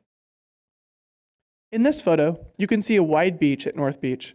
One of the key goals of these orders is to open the public's easements once and for all, and so it's important to note that with regards to the proposed public access penalties, Commission staff is recommending 0 penalties if Mr. Levy complies with the cease and desist order and simply opens or removes his locked vehicle gate blocking the beach access easement. However, if Mr. Levy does not rectify his vehicle gate violation as required by these orders, staff still recommends a conservative approach here. As detailed in the report, Mr. Levy would only be required to pay a penalty for the short period of 129 days of violations at a level 25% below the maximum for a total of $1,071,562. Next slide, please. This slide shows the mouth of Buena Vista Lagoon looking towards Mr. Levy's house. Commission staff also recommends a conservative approach to the penalties for the other violations. Although there are at least 4 discrete violations here, each of which has its own associated accrual of daily penalties under the Coastal Act, including the unpermitted parking lot, unpermitted vegetation clearance, the unpermitted lock gate and fencing, and the unpermitted sports court and pavement, Staff is grouping all of these violations into only one and only recommending a penalty for one violation for a brief period of 129 days for a penalty of $1,428,750. Next slide, please. In summary, Commission staff is recommending Mr. Levy be required to open or remove his locked vehicle gate in the beach access easement, remove unpermitted development along the lagoon, and restore the protected wetland buffer with native plants. In addition, Commission staff is recommending that Mr. Levy pay just over $1.4 million for his violations along the lagoon and pay an additional penalty of just over $1 million if he fails to remedy the violation related to his vehicle gate in the beach access easement as required by these orders. Next slide, please. On this slide, you can see a screenshot from one of Mr. Levy's Yelp reviews for his wedding venue. Over the past 8.5 years of Commission efforts to resolve this matter amicably, Mr. Levy has made a number of different arguments, most all of which do not go to the Commission's jurisdictional requirements to issue these orders, but we've still worked hard to address all Mr. Levy's arguments in the defense responses section of the staff report at pages 41 through 69, as well as the second addendum this morning. We will directly address a few of his main arguments now before we conclude, but our full response is detailed in the staff report. Next slide, please. First, Mr. Levy has argued that although the Commission's 1983 CDP required public access and open space easements over the beach HOA property where Mr. Levy placed his vehicle gate, he argues that the Commission must have intended to include an exception for gates because Mr. Levy believes that there was a gate there at that time. However, the findings do not mention any gates, and there's no indication that the Commission was aware of any gate. Moreover, there is affirmative evidence against the idea that the Commission intended to create an exception for any gates here. The Commission included 6 express exceptions for various other types of development, existing and future development, across the 3 easements required by this CDP, one easement of which is not at issue here, but there's no mention of any gates in any of the required easements. Mr. Levy is essentially arguing for the existence of a 7th, unwritten exception here, but there's no evidence to support this. Further, any gate exception here would be in direct conflict with the purpose of the public access easement, to allow for the public to walk along the accessway to get to the beach. Next slide, please. Mr. Levy has also argued that he cannot open the locked vehicle gate because the beach HOA owns the underlying land. However, the beach HOA's letter of authorization to levy actually requires that he open the gate to persons legally entitled to use the area, which has included the general public since 2005, when the offer for the public access easement was accepted. Mr. Levy has provided zero evidence that the beach HOA has ever stopped him from opening the gate. And in fact, the HOA has stated to Commission staff that they support opening the gate on their property. Finally, although Mr. Levy argues that the city's 1997 CDP allows him to keep a gate within the easements after it is accepted, that was clearly not the Commission's understanding. In explaining its decision not to take up the appeal, the Commission made an explicit finding that it was not addressing the long-term legality of the gate, indicating that it may well need to come out following acceptance of the offers of the easements. Next slide, please. With respect to the lagoon access easement, Mr. Levy has argued that the offer to dedicate the easement has not been accepted. However, that offer states on its face that it can be accepted via City Council resolution or via addition to the City Trails Master Plan, and both have occurred. The yellow star on the left shows where the trail is located on the city map. Moreover, even assuming this easement was not accepted, which the facts demonstrate that it was, the permanently locked gate and fencing there is still unpermitted development, and these orders require its removal. Next slide, please.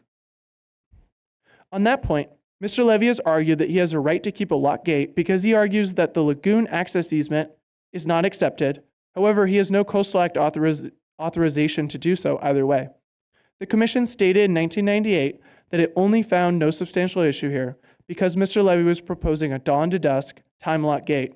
Mr. Levy did not build a dawn to dusk time lock gate. He built an unpermitted, permanently padlocked gate along with unpermitted fencing on state land and in the lagoon, which has no CDP and must accordingly be removed. Next slide, please. Regarding the development in the wetland buffer, Mr. Levy has argued that because he did not use construction equipment to build his parking lot, no development occurred. This argument simply disregards the broad definition of development under the Coastal Act. He placed wood chips over a majority of the wetlands buffer area, which is placement of materials. He removed major vegetation, and he greatly increased the intensity of use of the area, all of which constitute development under the Coastal Act definition. Further, all of the development activities are in direct conflict with the CDP requirements to provide a lagoon buffer to protect wetlands. Next slide, please. Mr. Levy has also argued that he has attempted to resolve this matter, but Commission staff were not interested, which is simply untrue and is not supported by the facts in Commission enforcement's 8.5 years of efforts to reach an amicable resolution here, which you can see on this slide. We've been asking Mr. Levy to comply with the Coastal Act and his CDP for years, and he has refused, and this is why we are forced to bring this order to you today to compel Mr. Levy to finally address his violations. Next slide, please. In early September, Mr. Levy requested that this matter be heard on, quote, the next available agenda, unquote, and stated that he would be prepared to appear with documentation to support his defenses. We worked hard to honor his request and made it onto the agenda for this month. However, a week after the staff report was posted, he asked for a postponement, referring to, quote, the 71-page report along with hundreds of pages of exhibits, unquote, and what he characterized as, quote, extremely limited time, unquote, for a response. However, we don't believe this case is any more complicated than the typical enforcement matter that we bring to you, and Mr. Levy has had the normal amount of time to respond, consistent with the requirements in the regulations. In addition, as you've seen, staff has been corresponding with Mr. Levy for almost a decade about these violations, and fairly intensively throughout this year, and the vast majority of the arguments in the staff reports and in exhibits are ones that he'd seen before. So we decided it was appropriate to proceed. Next slide, please. Late yesterday afternoon, we received a long letter from Mr. Levy's representatives with its own extensive attachments, as well as a letter from the Pacific Legal Foundation. Despite the length and having only last night to review them, staff produced a second addendum, both to disseminate these letters and to provide responses to all the new arguments raised.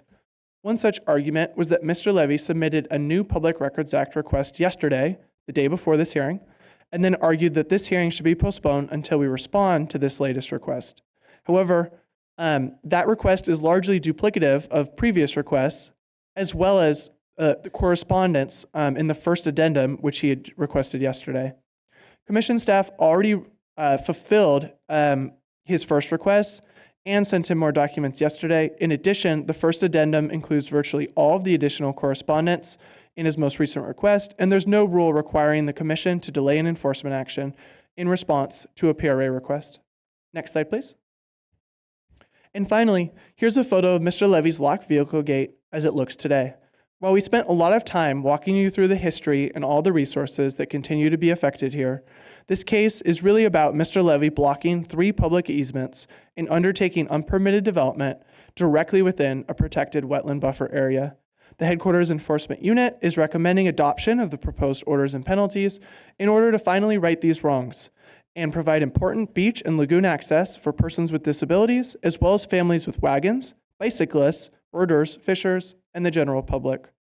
The proposed orders and penalties would also finally provide the wetland buffer habitat that the endangered ridgeways rail and other birds need. Commission staff recommends that the Commission vote yes on the 4 motions, which can be found at pages 16 through 18 of this staff report. And we are available if you have any questions. Thank you.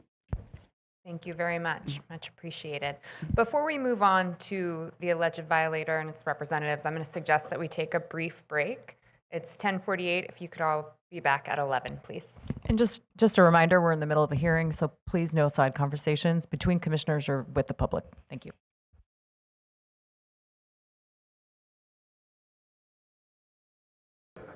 Okay. Thank you, everyone. So now we will turn to the alleged violator and or its representatives. You can address the commission. You have 38 minutes, and anything that you don't use will be reserved. Thank you. Great. Thank you. Good morning, Chair Harmon and commissioners. My name is Chandra Slavin, appearing on behalf of John Levy. Thank you for the opportunity to appear today and for the work staff has invested in this effort. You'll have to forgive me. I will need to read from my talking points as I'm somewhat sleep deprived this morning due to the flurry of documents being exchanged. Next slide. Speaking with me today will be Paul Baer, legal counsel, and John Levy, my client. I will focus on 4 key areas. 1, our requests for a continuance. 2, providing the necessary background for this item with an aid of a visual map. 3, context of the 1983 CDP 6-83-05. And 4, a summary of our primary arguments. Paul will then detail the legal aspects of this project, and John will close out the presentation. Next slide. Let me begin with our shared goals with you today. Our first one is we want to support a fact-based and collaborative resolution grounded in the record. We seek closure on this matter that was initially resolved 27 years ago. And finally, we remain committed to working respectfully with both the Commission and the City of Carlsbad to uphold our shared values for the coast. Next slide. First, we respectfully request a continuance for this item to the next available Commission meeting. By way of background, on September 26th, after business hours, we received a 70-page staff report, appendix, and more than 100 exhibits. Oppositional letters, some dated within the past week, were only released to us yesterday. Another addendum was published this morning, which I have not had a chance to review. This has provided less than 2 weeks to review and respond to hundreds of pages of new materials while defending against proposed penalties exceeding $2.4 million. This compressed schedule does not allow for meaningful review, coordination with the City of Carlsbad, or consultation with experts on recently raised issues, such as the acceptance theory of the Trails Master Plan, ADA assertions, and habitat characterizations. A postponement would ensure a complete and accurate record, allowing my client, Mr. Levy, currently out of the country, to appear personally. Finally, I'd like to briefly address our request for the hearing, which staff has referenced multiple times in their correspondence. In my experience, obtaining a hearing date typically requires requests over several months, given the Commission's extensive document. We never imagined that our matter would be placed on the Commission's agenda in less than 2 weeks. And with that, I'd like to move on to the next slide. Thank you. This map illustrates the factual foundation of the site. Let's start first with the contested Mountain View Gate. To be clear, the gate sits entirely on the adjacent Beach HOA property, not on my client's property. He holds a non-exclusive ingress-egress easement that provides the only access to his residence.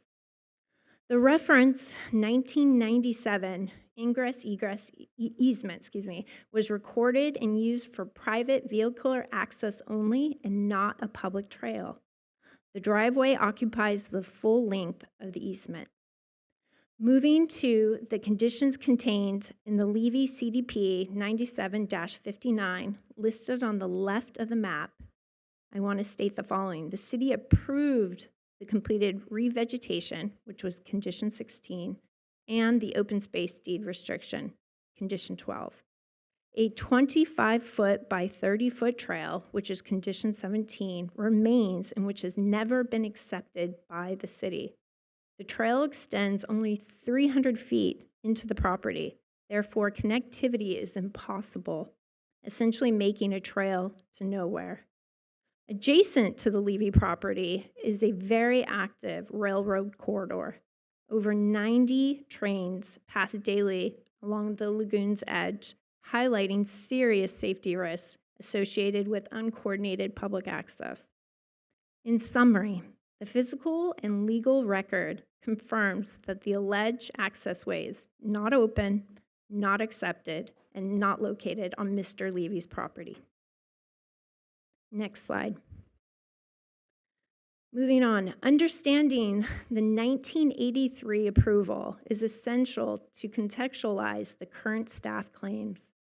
The 1983 CDP for the adjacent subdivision, now owned by the Beach HOA, established the original public access framework for this area. The framework was entirely seaward facing, not inland from Mountain View Drive. Special Condition 2 required an open space easement over the bluff face of Lot 2, strictly for the purposes of resource protection. Special Condition 6 required open space easements over lagoon adjacent portions of Lot 3 for habitat and buffer protection, not public access. Special Condition 8 required a lateral beach access easement along the shoreline of Lot 2, connecting the Ocean Street stairway northward along the beach frontage. To be clear, the recording of these easements was the responsibility of the beach HOA, not my client. In summary, the 1983 staff report and associated easements confirm the Commission's original intent for lateral, shoreline-oriented access from Ocean Street, not for public ingress from Mountain View Drive. Next slide. To summarize, the lagoon access easement, as referenced in CDP 97-59, has not been accepted by the city. The 2019 Trails Master Plan is a non-binding planning document, not a recorded acceptance of the plan. The city has confirmed this multiple times in their correspondence, dating back to August 1st, September 11th, and recently on October 3rd. Under the Coastal Act and the city's municipal code, no access way can be opened until a public agency accepts responsibility for maintenance and liability. Finally, the city's letters confirm full compliance with CDP 97-59, no basis for gate removal, and improved vegetation conditions. Next slide. Claims of continuing resource damage, for-profit weddings, or unpermitted development are not supported by evidence. The revegetation area was completed and approved in 1999. The pickleball court, located outside of the lagoon buffer, is constructed on permeable surface and has no measurable impact. The Pacific Legal Foundation's letter underscores that the enforcement process, as applied here, raises serious constitutional concerns, including a lack of due process, structural bias, and conflicts of interest related to penalty revenue. Next slide. And with that, I will turn the presentation over to Paul Beard, our legal counsel. Thank you so much for your time.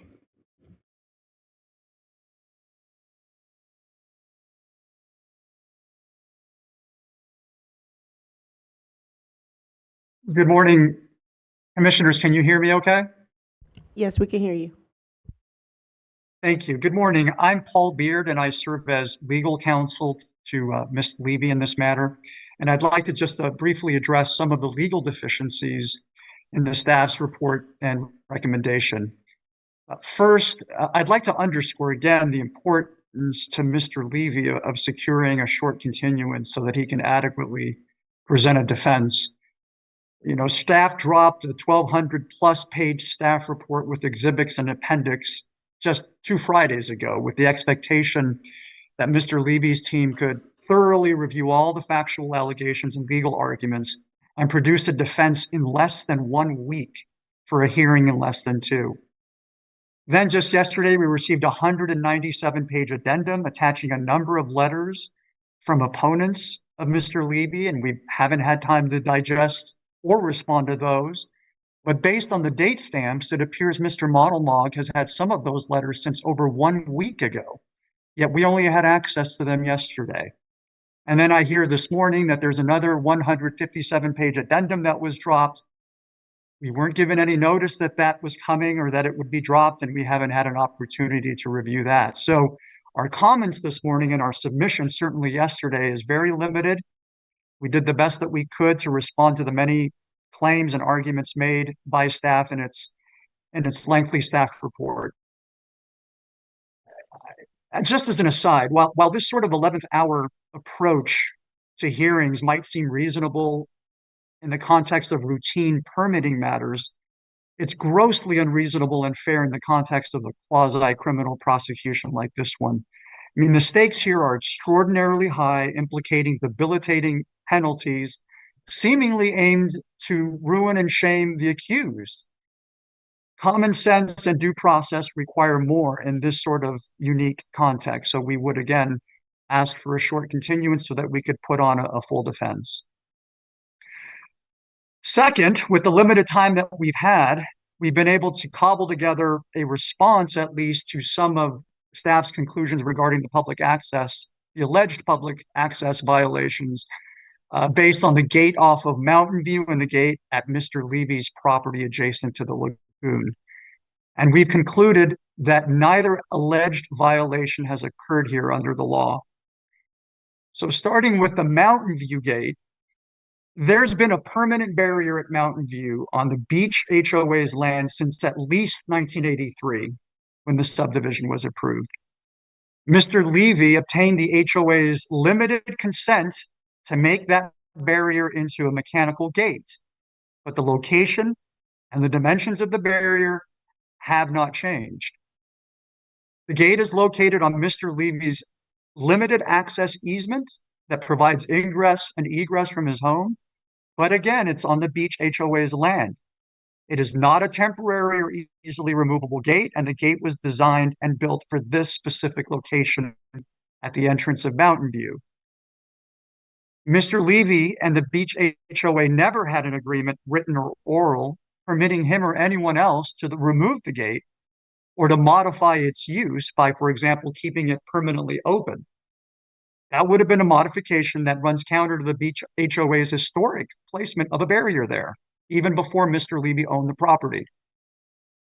And further, the public access easement that runs across the parcel where Mr. Levy's residential access is located, it doesn't anywhere dictate that access must be provided from off Mountain View. And it nowhere refers to the easement, as Mr. Modelmog does, as a, quote, beach access easement. Staff has presented no evidence whatsoever contradicting any of these facts. And under Civil Code Section 660, the gate is clearly a fixture on the HOA's land. And under Civil Code Section 1013, such fixtures, quote, belong to the owner of the land, end quote. In this case, the beach HOA. Ownership and control over this gate lie with the HOA, not Mr. Levy. And this staff's insistence that Mr. Levy has the legal authority to remove the gate or modify the gate's use to allow the public onto the HOA's land or onto the city's public access easement finds no support in the law. Only the HOA has such authority. And if Mr. Modelmog's claim that the HOA supports opening the gate is true, the claim that we've heard for the first time this morning, the HOA has the exclusive authority to do so, and it could do so today, but it hasn't. As for the lagoon area gates, as Ms. Slavin has explained, the gate on Mr. Levy's land there near the lagoon doesn't block or otherwise impair public access because there is no public access there. The city itself, the only party who could accept that offer, has repeatedly stated it has not accepted the offer to dedicate. Now, staff points to a resolution whereby the city adopted a trails master plan. But the resolution makes absolutely no reference to the acceptance of the offer to dedicate this location. Now, maybe staff is relying on a flawed theory of implied acceptance, but the case law on acceptances of offers to dedicate clearly establishes that acceptance must be express. The Court of Appeal, in its recent decision in Shenson, Shenson versus County of Contra Costa at 89 Calat 5th, 1144, stated the rule as follows, quote, in the absence of an express acceptance, there must be evidence of implied acceptance of dedication through, for example, the public entity's assumption of maintenance or repair of the property. Of course, the city hasn't assumed maintenance or repair of the easement that is the subject of the offer to dedicate, and in fact, it's confirmed time and again that it has not accepted it and doesn't want to accept it. Without acceptance, there is no public access. So the Laguna area gate does not in any way block or impair any existing public access. So my comments thus far have dealt with the alleged public access violations. The other violations that staff has raised also find no support in the evidence. Mr. Levy has tried to resolve the unpermitted development issues with the city through an after-the-fact permit, but there appears to be a jurisdictional tussle about which entity, the city or the commission, will entertain such an application. And as for the vegetation removal or destruction, Ms. Slaving in our written comments discussed this at great length, so I won't belabor the point here, but I want to add and emphasize that if we had had a reasonable time to respond, including to Dr. Clatterbuck's letter, we'd have had much more to say to defend against this particular violation. So in light of the foregoing, we believe there's no basis whatsoever for a penalty order. Our written submission in today's testimony attempt to establish, again, with the little time we've had, why neither the evidence nor the law support an order. And we're here to answer any questions in case the commission has any further questions about the matter. With that, I'll turn it to Mr. Levy.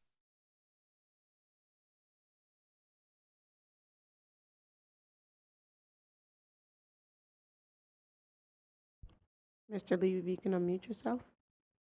Yes. There you go. Okay, can you see me? Yes, we see you and hear you. Okay, great. Thank you so much. Madam Chair and Commissioners, kia ora from a very early morning here in New Zealand. My name is John Levy, and I'm the owner of the property referred to in this enforcement matter as Levy Land. I must begin by apologizing for not being able to speak to you in person today. I'd requested a 1-month continuance, as Ms. Slavin and Mr. Beard have pointed out, as I'll be back in California in a couple of weeks, but that courtesy was unfortunately denied to my team by staff. There's a lot to unpack here, as this is a 29-year-old matter dating back to 1996. Before I begin, I want to emphasize that I recognize and respect the Coastal Commission's commitment to environmental justice and especially coastal access. As a lifelong surfer and the son of a San Onofre Surf Club founder, I share that passion, having spent my life surfing on our coast. I deeply understand the delicate balance between the importance of local coastal access and private land ownership, as these issues are intrinsically linked. The last time I addressed this commission was 27 years ago in 1998 in Ukiah, California. I had brown hair then, and I know you folks have nothing to do with this transition to white.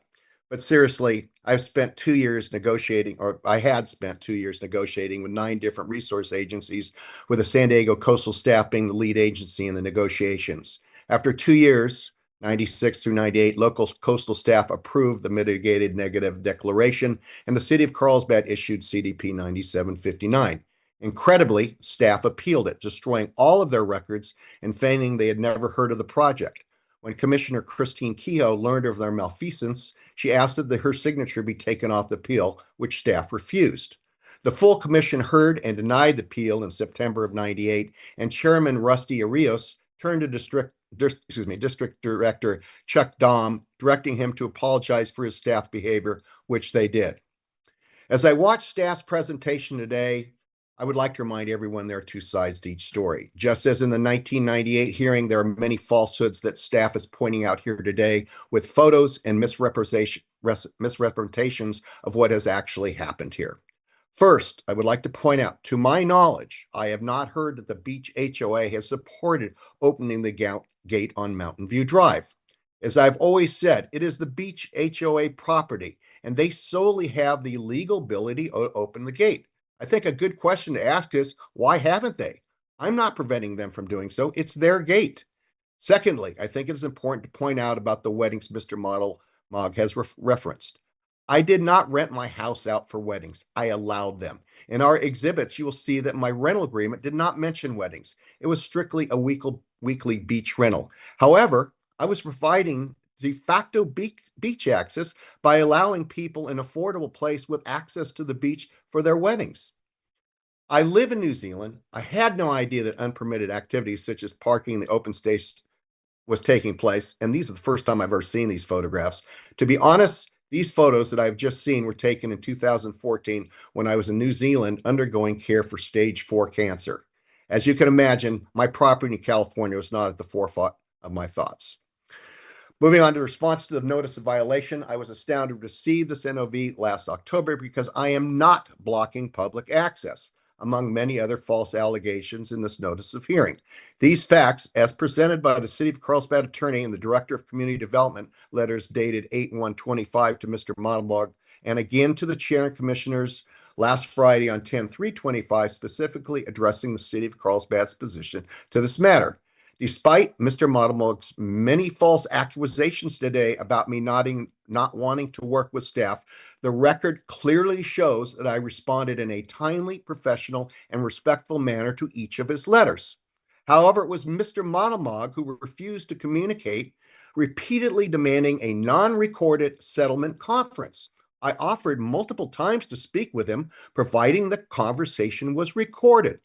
He continually refused, constantly reminding me of the Commission's administration fines of $11,250 a day per violation.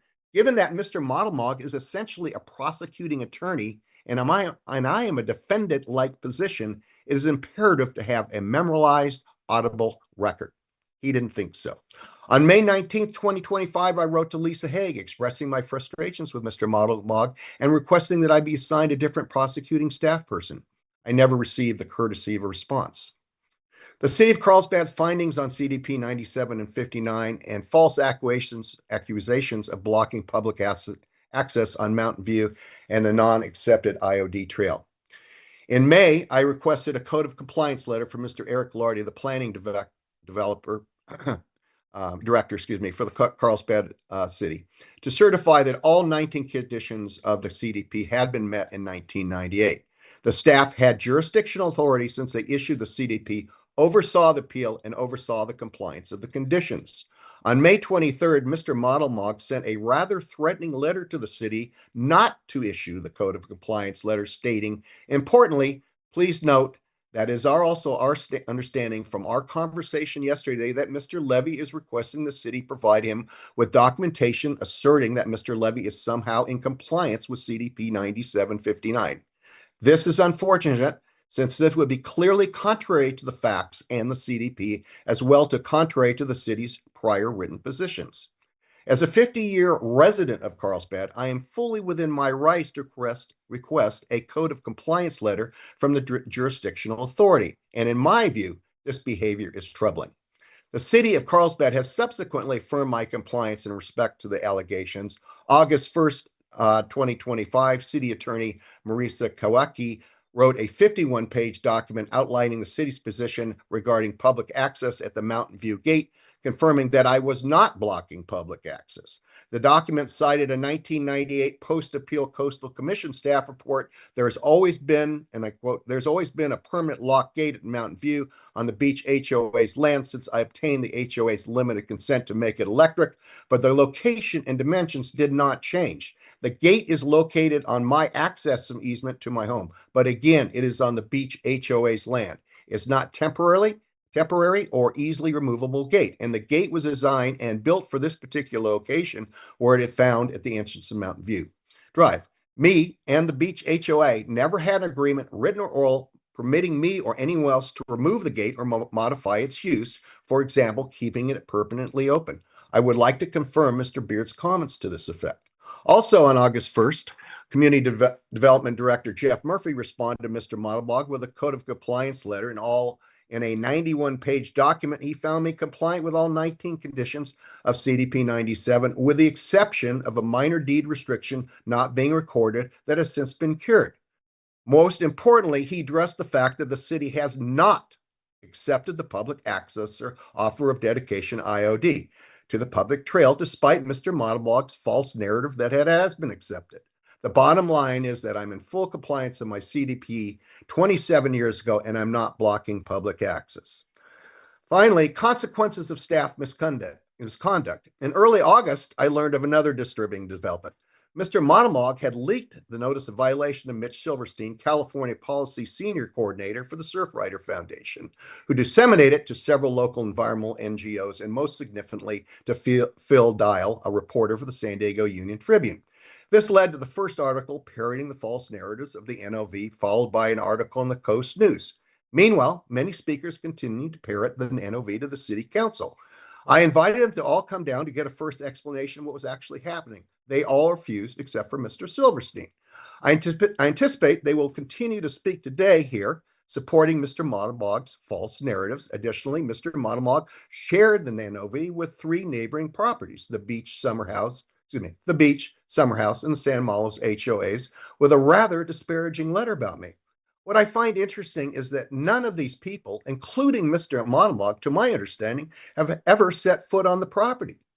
On Monday morning, I woke to multiple emails and text messages from my friends here in New Zealand with a picture of yet another article on the cover of the San Diego Union Sunday paper, headlining $2.4 million fines hanging over Carlsbad homeowner. Let me be clear about why this is so wrong. In this age of algorithm-driven media echo chambers, there are real consequences to false accusations in the press. People get murdered, as we have seen in the recent Charlie Kirk and House of Representatives Speaker Melissa Hortman, her husband's Mark's murders. A Carlsbad police report from 2015 through 2025 shows 105 police responses to my home out of 120 months. That's nearly 1 a month for 10 years. In fact, there was a murder last year in Lot 3. Now, Now, everyone knows where the rich dude that blocked public access lives. I'm extremely worried for the safety of my family and me from this deliberate attempt to name and shame me in the court of public opinion. For a moment, I would ask each and every one of you, if you had been named and shamed on the front page of one of the major papers in the country as I have been, what would be your reaction?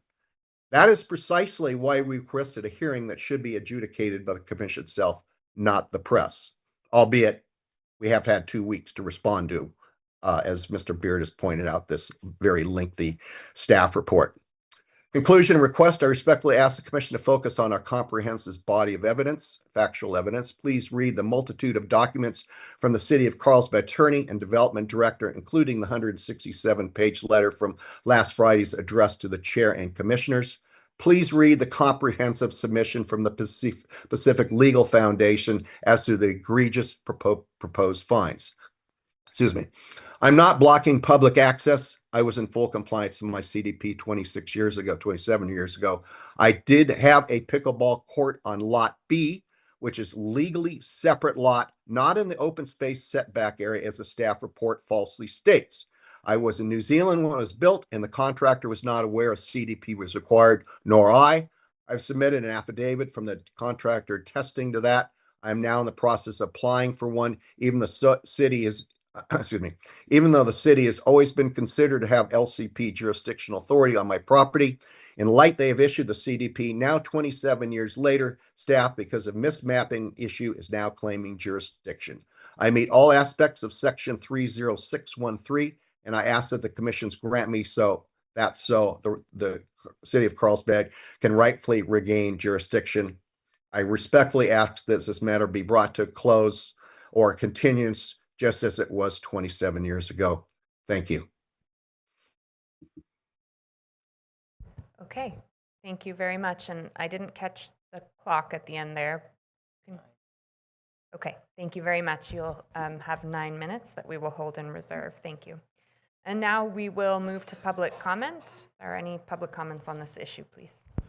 Yes, we have one person in person, Steve Ray. You can go ahead and go to the podium, and then we have about 7 people on Zoom.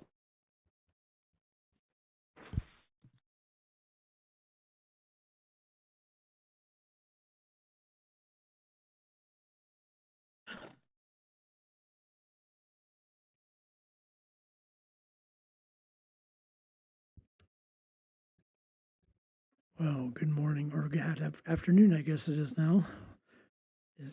To the chair and the commissioners, the staff, and the members of the public.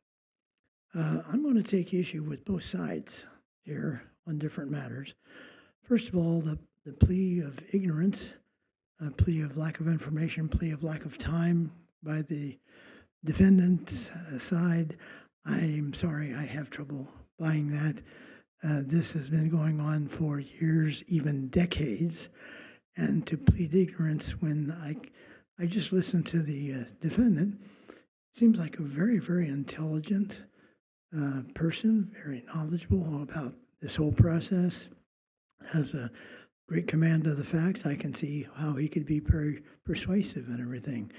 But to try to ask for a continuance or more time or whatever, because, well, we don't have information, we don't know, and that rings false. I don't know what part of,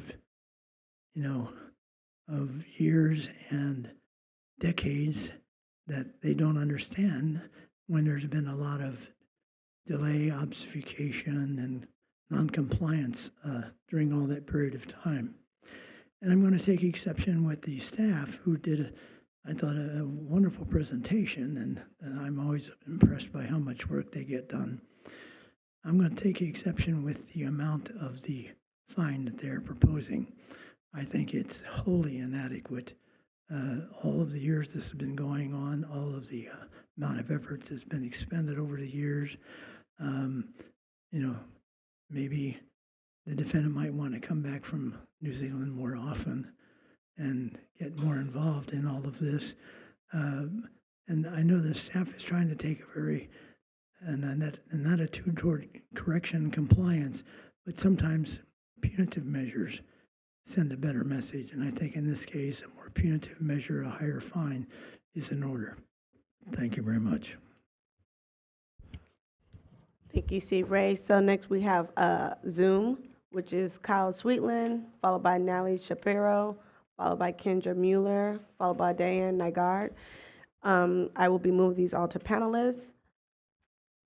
Kyle, if you can unmute yourself.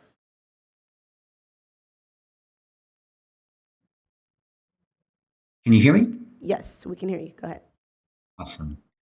Good morning, Commissioners. I speak on behalf of Pacific Legal Foundation and wish to comment on due process concerns related to Agenda Items 7.3 and 7.4. The Commission staff is proposing enforcing administrative penalties that total more than $2.5 million against Mr. Levy, and the current statutory framework authorizes cumulative penalties that can exceed $20 million. When government action threatens property owners at this scale, and the Constitution requires due process procedures that meaningfully protect them. However, the current administrative penalty regime applies informal civil enforcement procedures that lack basic protections required when quasi-criminal punitive penalties like these are at hand. The rules as applied here deny Mr. Levy virtually all the critical due process safeguards normally available to defendants, including the right to cross-examine adverse witnesses, require testimony under oath, exclude unreliable information, compel production through subpoenas, and adequate time to mount the defense. These omissions substantially increase the risk of erroneous deprivation of Mr. Levy by the Commission. The Commission's institutional role also creates additional concerns. The flow of penalties into the violation remediation account, together with the Commission's responsibility to prioritize public access, produces a questionable appearance of bias when the Commission investigates, prosecutes, and can benefit financially from enforcement outcomes.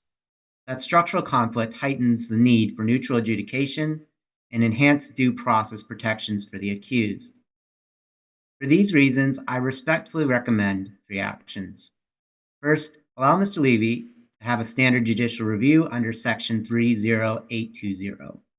Second, adopt formal regulations that require administrative penalty proceedings to have critical due process protections.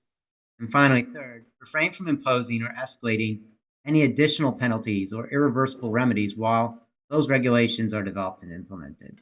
Thank you. Thank you, Kyle. Next is Nally Shapiro. Hi, good morning. Can everybody hear me okay? Yes. Great, thank you. Hey, my name is Natalie Shapiro, Executive Director of the Buena Vista Audubon Society, and thank you for the opportunity to provide comments today on agenda items 7.1 through 7.4. I did submit detailed written comments earlier. Our organization is the Coastal North San Diego County chapter of the National Audubon Society and operates a nature center and preserve in South Oceanside at the edge of the Buena Vista Lagoon. We have been directly and negatively impacted by the Levyland House and associated structures, which have reduced coastal access for our members and harmed critical coastal wetlands for endangered species of birds. Regarding coastal access, one of our bird walks leads from our nature center to the lagoon. Currently, participants can't walk down the gentle slope of the driveway that leads to the lagoon due to Mr. Levy's locked gate. Instead of walking down the gentle slope of the driveway, our group must walk down the steep staircase, which is difficult for our birders who experience mobility issues. Then they must walk some distance along soft sand to reach the lagoon, where we then observe birds and the ecology of the lagoon. Thus, the gate is a significant obstacle to access for our birding community. Regarding impacts on wetlands, the federally listed as endangered ridge-raised rail nests and breeds throughout the lagoon, including areas less than 1/4 mile from Mr. Levy's house. With much of the lagoon filled in for development, what remains is vital for wildlife habitat.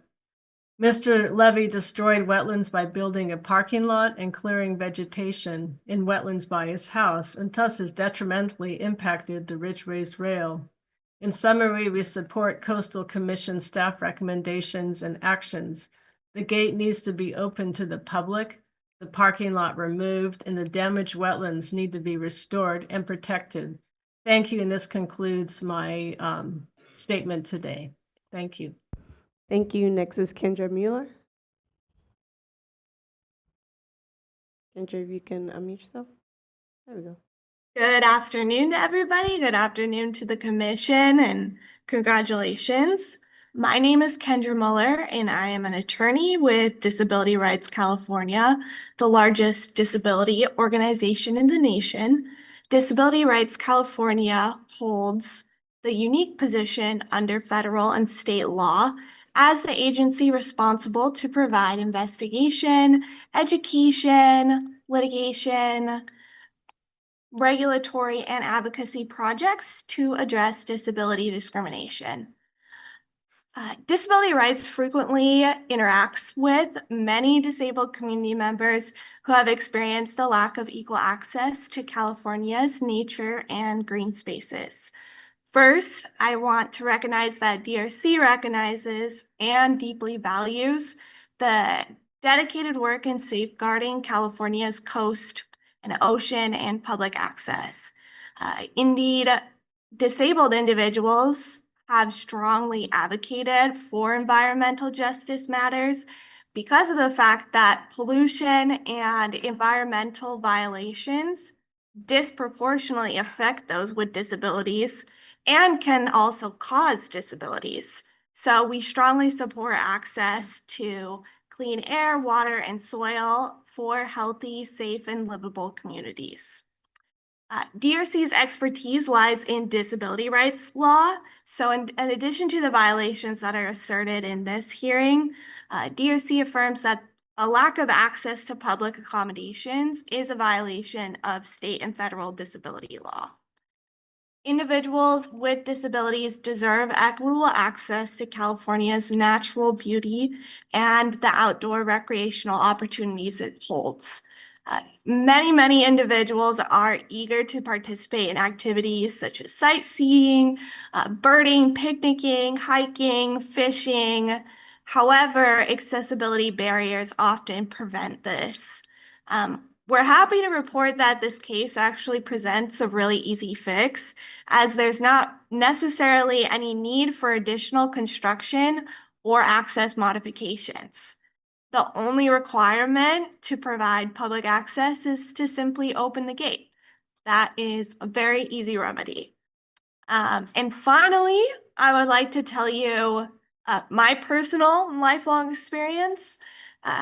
I've used a wheelchair for over 15 years, being paralyzed in my younger years. And for myself and my family, it means a great deal to utilize the beautiful nature of California. And whenever we find a ramp point like this, I can't explain the amount of joy that it gives. Thank you.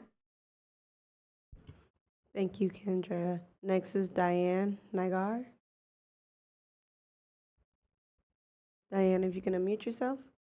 Yes. Good morning, Chair and Commissioner. We're getting an echo. Do you have your another item or anything that's causing an echo? No, I don't have anything else on it. Is there a way to fix that? Okay, let us come back to you. You work on that. We'll come back to you. Yes. Okay, let's go to Pamela Heatherton.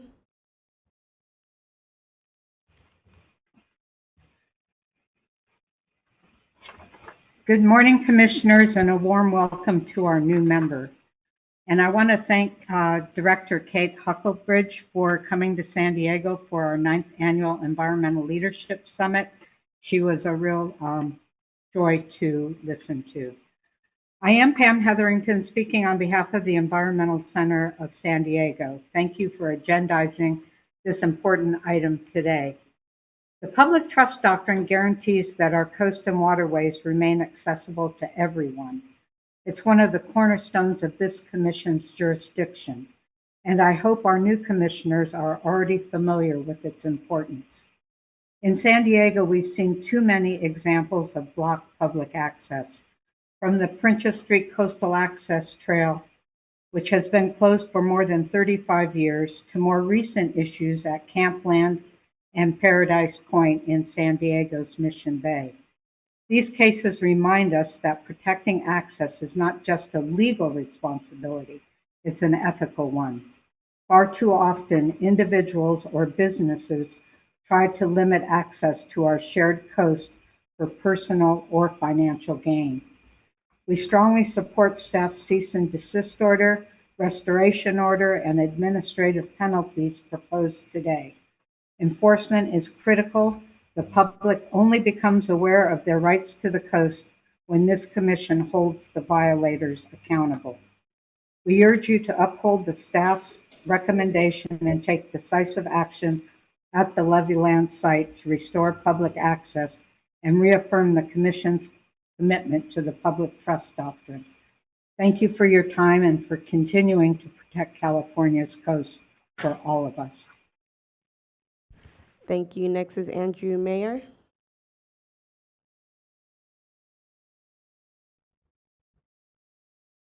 Good morning. Thank you. It's just still morning.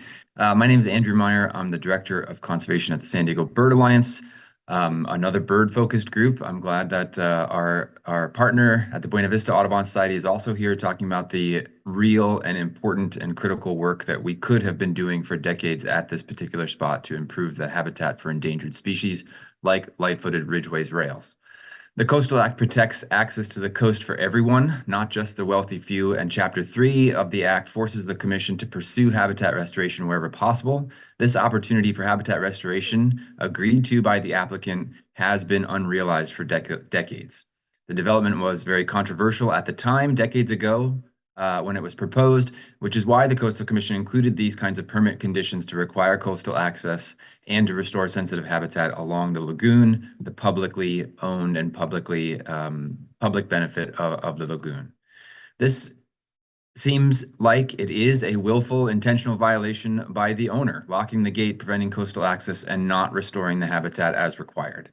Buena Vista Lagoon is a treasured resource. Its great efforts have gone into creating additional nesting sites for ridgeways rails, a federally and state endangered species, in this basin of the lagoon. And years of effort on the lagoon restoration plan has been spent by all kinds of community groups looking to improve and restore habitat in this particular spot on this particular coastline. The public should not have to restore land that this owner was supposed to have done as part of the permit for building this house. And we encourage the Coastal Commission to require bird-safe windows applied to this house as part of the mitigation for this abuse. This is a bird haven, and the large glass windows on the house, as seen in the Yelp reviews, increase the risk of bird strikes and dead birds from this private house on this beautiful public wetland. San Diego Bird Alliance supports the staff recommendation. Thank you very much. Thank you. Next, we're going to try Diane again. Diane, if you can unmute yourself and turn off one of your audios.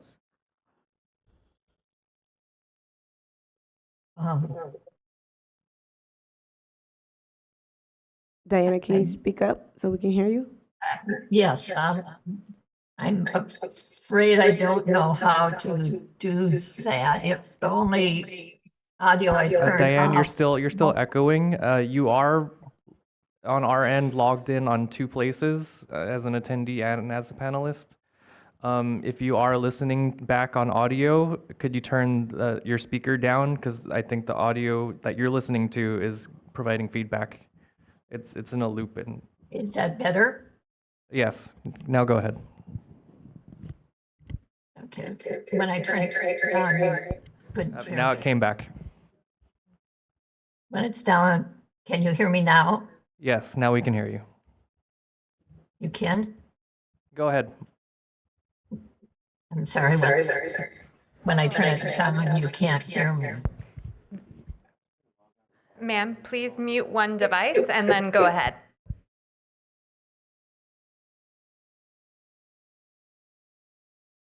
I only have one device. Go ahead. We can hear you Can now. you hear me now? Yes, please go ahead.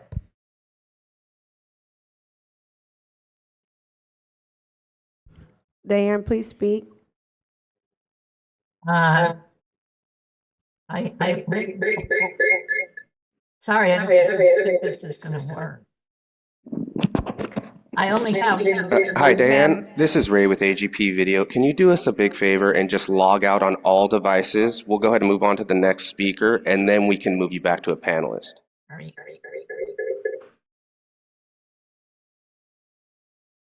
Oh.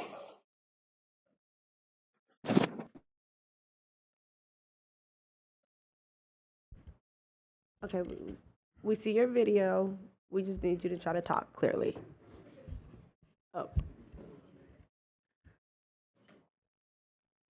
Okay, she logged out. I think it's just best. Oh, we still. Okay, we're gonna try to unmute her. It looks like she may be on the phone, so we're gonna try to unmute her from there.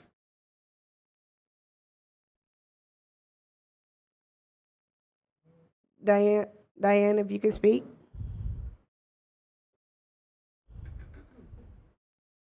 Diane Nygaard. Maybe she logged into Zoom twice. Oh, hold on. Can you hear me? Yes, please speak. Go for it. Oh my goodness, I didn't change anything. I'm so sorry for this. I'm Diane Nygaard representing Preserve Calavera, and we're a North County conservation group. You don't really easily see the levee house from the public streets or access areas, but you sure do when you're going by on the train. And I would say it doesn't just stick out like a sore thumb, it's like the whole right arm.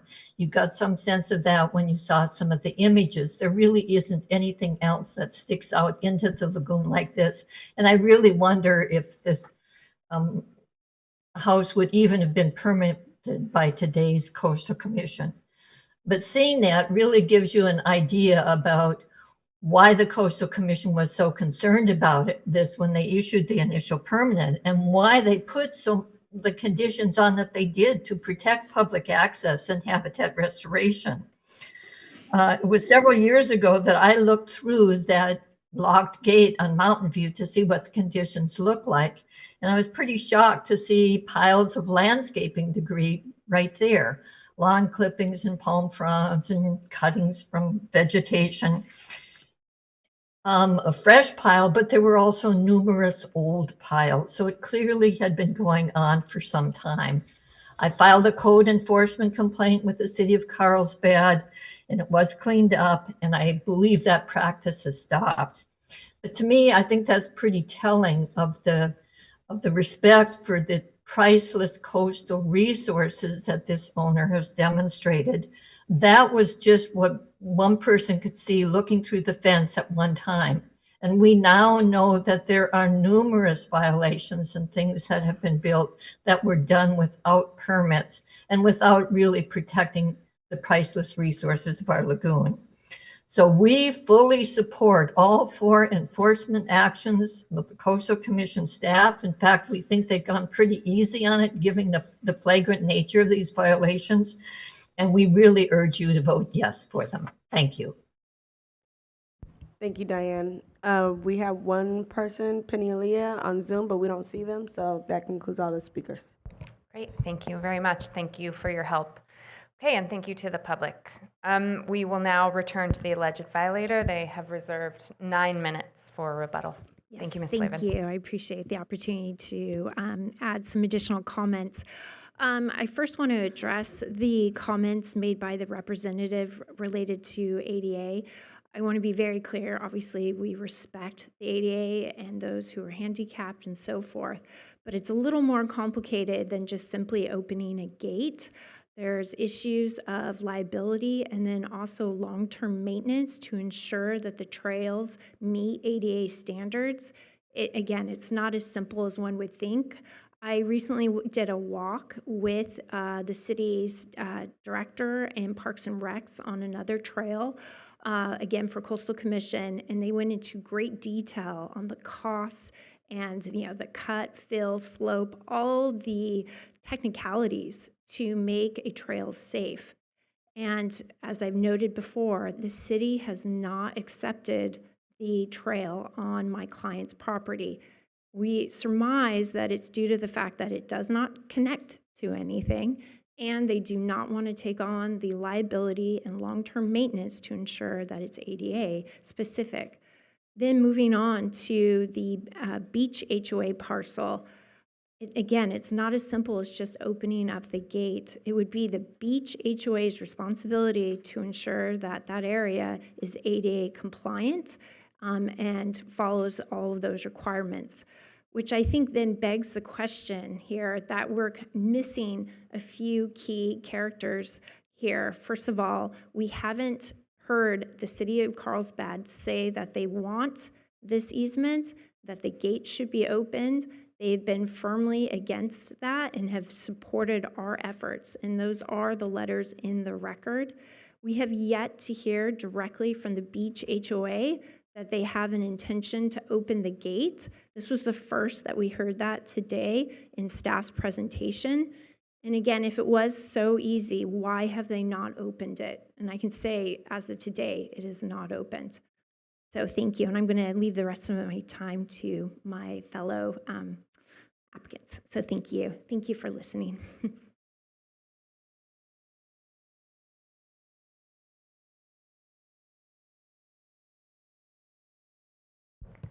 Mr. Beard, Mr. Levy, would you like to make any comments?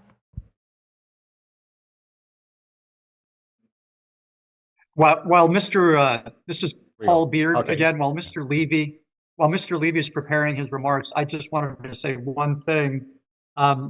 If we have some time, or if the Coastal Commission is so inclined, we would like to respond to any rebuttal that staff may have, since we are the defense and given the stakes of all of this. I know it's not the commission's practice to do that, but I anticipate that there will be a response by the staff, and it would be good if we could get the opportunity to respond to anything we think should be responded to. Thank you. I'll pass it over to Mr. Levy. Yes. Thank you so much. Can you hear me? Yes, we can. Okay, thank you so much. So after hearing the environmental speakers speak, I think it's important to respond to these false allegations about the environmental issues and the HOA access or ADA access presented by the speakers. Again, I would like to point out that the majority of these speakers have never set foot on this property. How can they possibly opine without actually firsthand knowledge of the site?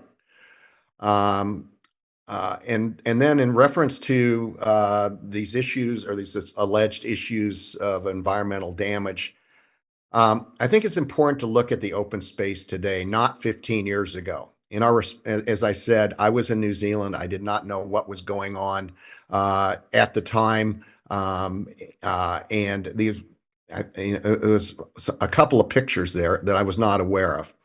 But however, in our response, our current pictures clearly show that the open space looks exactly like all the surrounding open spaces in area lot 3 today. They're exactly the same.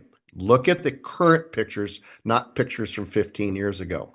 In terms of the ADA access addressed by one of the speakers through the Mountain View Gate, the Carlsbad City Attorney has recently opined that because of the steepness of the driveway, it is not ADA compliant, nor could be. I would like to return to the fact that the beach HOA is solely responsible for opening the Mountain View Gate, as Chandra has pointed out. They are the legal owners of the gate. And this is the first time we've heard today that they are supporting opening the gate. If they want to open the gate, it's their gate. They can open it. I have nothing to do with that. But to fine me or allege fines with this whole thing, it's ridiculous. I cannot grant public access over somebody else's property. It's impossible. I'd like to thank the commission for the hearing today, and again, how much I support open space access. Thank you. Mr. Beard, this is your opportunity for final comments. You have 3.5 minutes remaining if you'd like to make any follow-ups. Thank you, Chair Harmon. Thank you, Chair Harmon. I've not heard any legal arguments, so I am not responding to anything at this time. Thank you. Thank you very much. Now I'll turn it back to staff. Would you like to respond?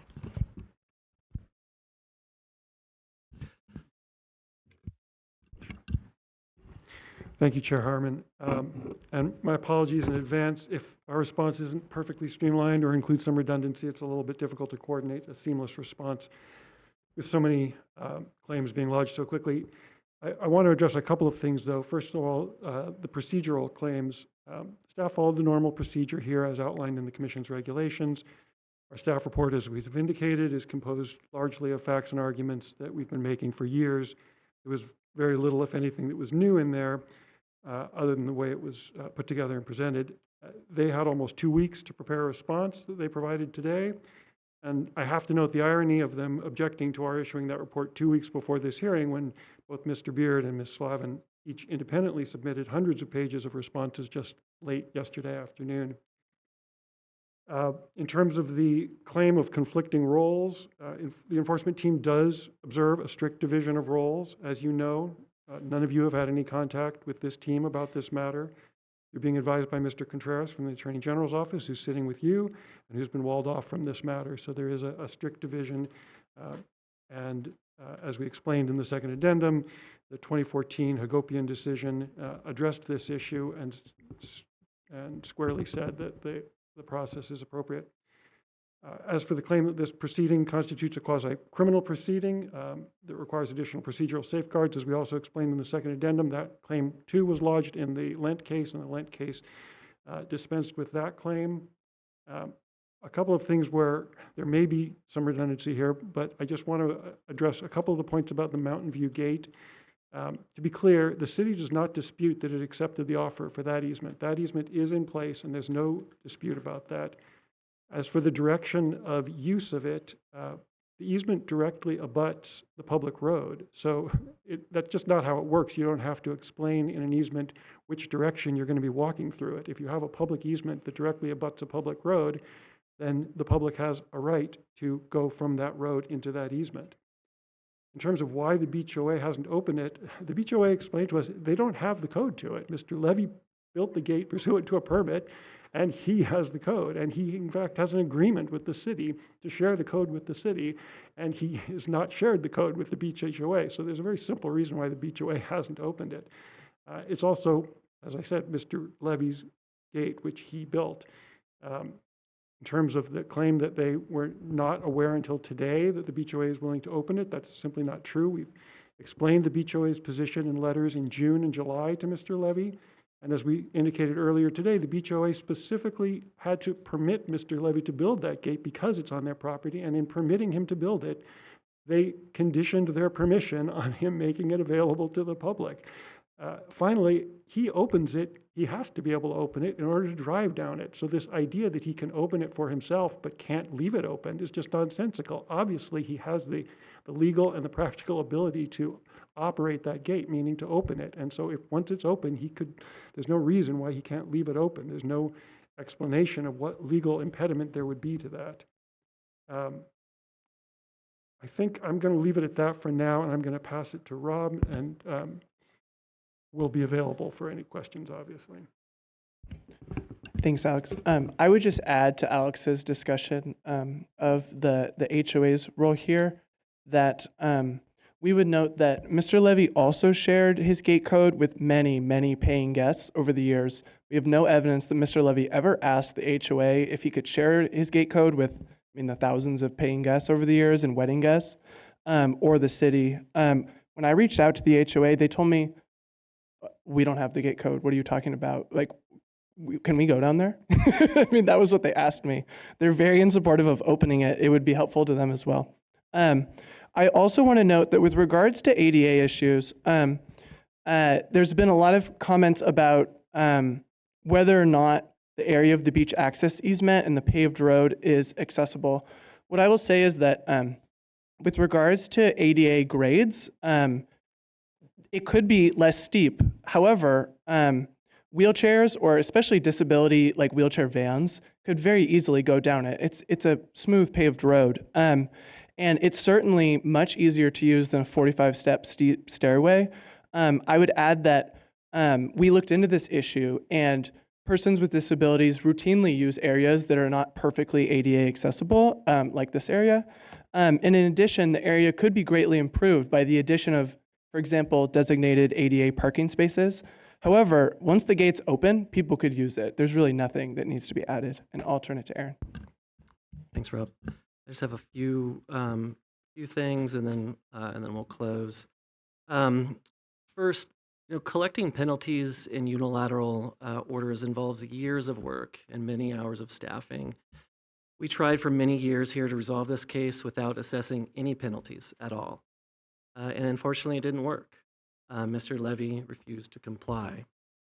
There was some references to press and public participation here, and somehow there's some type of bias. And I would just note that, public participation is critical to the Commission's work. We rely heavily on the public, our local government partners, and nonprofit organizations to report violations to us. That's where we receive the bulk of our reports. They're on the ground with the key knowledge of local issues. In this particular case, there were members of the public that did want to speak today. However, it's our understanding that they are not doing, or they didn't do so, after receiving intimidating correspondence from Mr. Levy. I'll also note that there was some arguments about the press. Our work does generate a lot of press, and the press does reach out to us for comments. We share public information with them and answer their questions.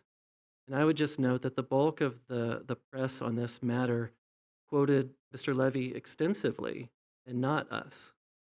There was also references to your staff. Your staff is persistent and doesn't give up, even when cases take years to address. We work hard to resolve violations, but even in the most contested cases, we remain professional, courteous, and understanding. Even though we only have 2 full-time staff to process these elevated cases to you, we aim to resolve all of our cases amicably. But unfortunately, Mr. Levy chose to take another approach. The claims made by Mr. Levy and his counsel related to your staff are simply not true. And I'd just close. Public access and protection of wetlands are afforded the highest protection under the Coastal Act. They are our treasured resources. Most of California's wetlands have been filled, and the strain on existing access ways to the beach as our population grows and that narrow strip of beach shrinks as sea levels rise just makes it harder and harder for us to get to the coast. We spent a long time walking you through the history here, our years of attempts to resolve this case, and Mr. Levy's refusal to do so. There were a number of arguments made, but the bottom line here is these violations block public easements, and it involves development located directly in protected wetland buffer. These orders require that these long blocked easements are finally open for the public, and that the wetland buffer area can now provide that necessary layer of protection between the built environment and the significant wetlands habitat.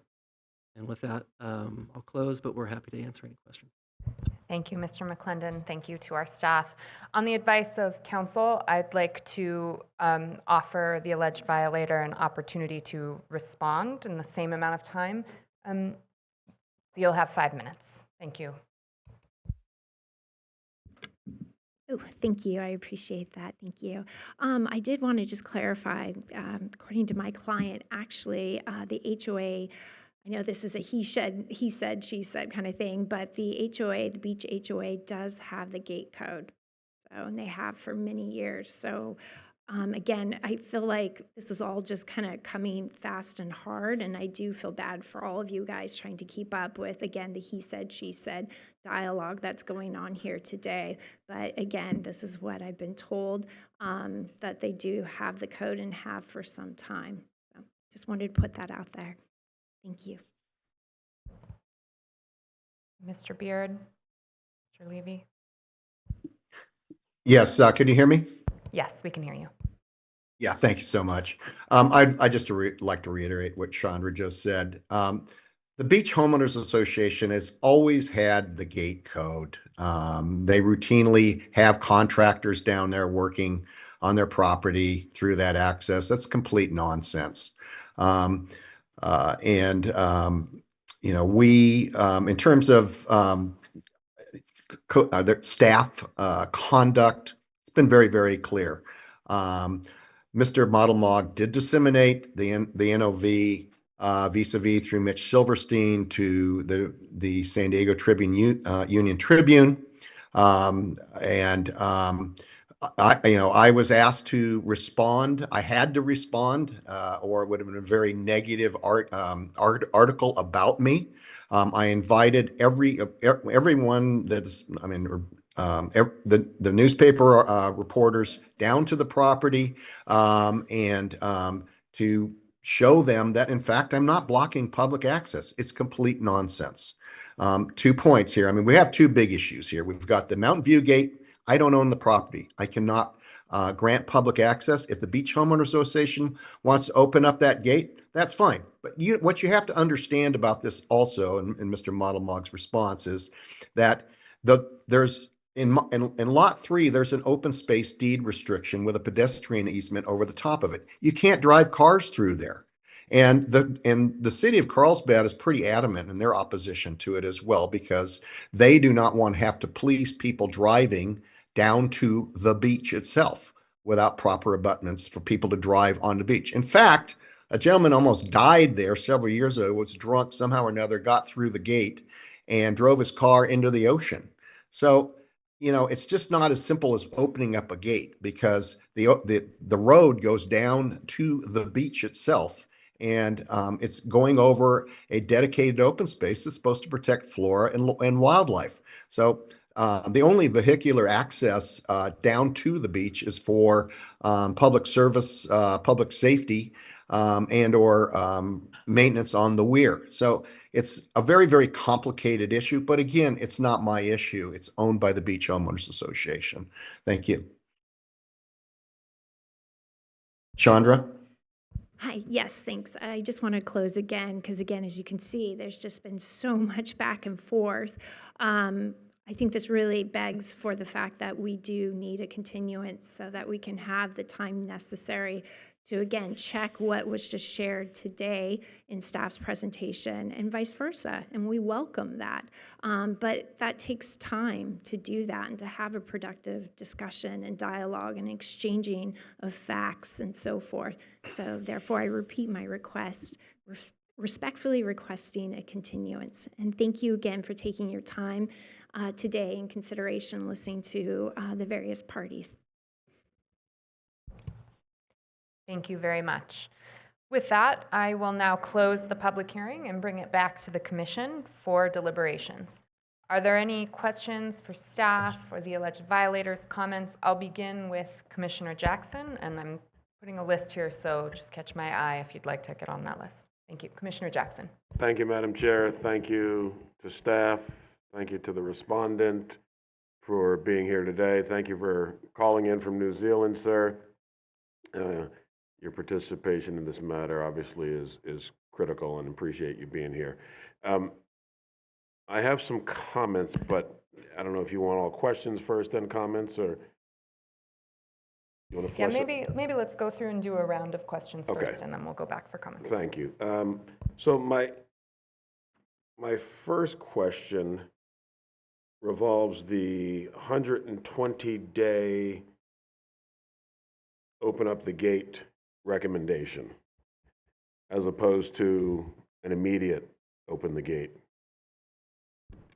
order. There may be some confusion. There isn't actually a 120-day limit. The way the orders are structured is that they create a process, a sequence of events where Mr. Levy is given, first of all, an option to either open or remove the gate. He has a decision to make. He can choose which option he wants to pursue, and then whichever one he's going to pursue, he has to present a plan, then he has to finalize that plan, and then he has to implement that plan. In each of those stages, there's a separate deadline, and so the requirement is that he meet each of the deadlines outlined in Section 7 of the order for those 3 steps in order to avoid paying the penalty. So we could not issue an immediate opening of the gate. Well, you don't have to follow the provisions that we've proposed in the order. You could do it differently. Okay. But we recommend that there be this kind of a process in part because we were trying to provide Mr. Levy the option of either removing the gate or opening the gate. Right.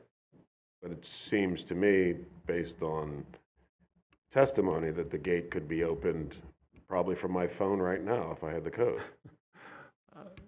So, okay, so we are not precluded from issuing an immediate or an order to open it earlier than 120 days.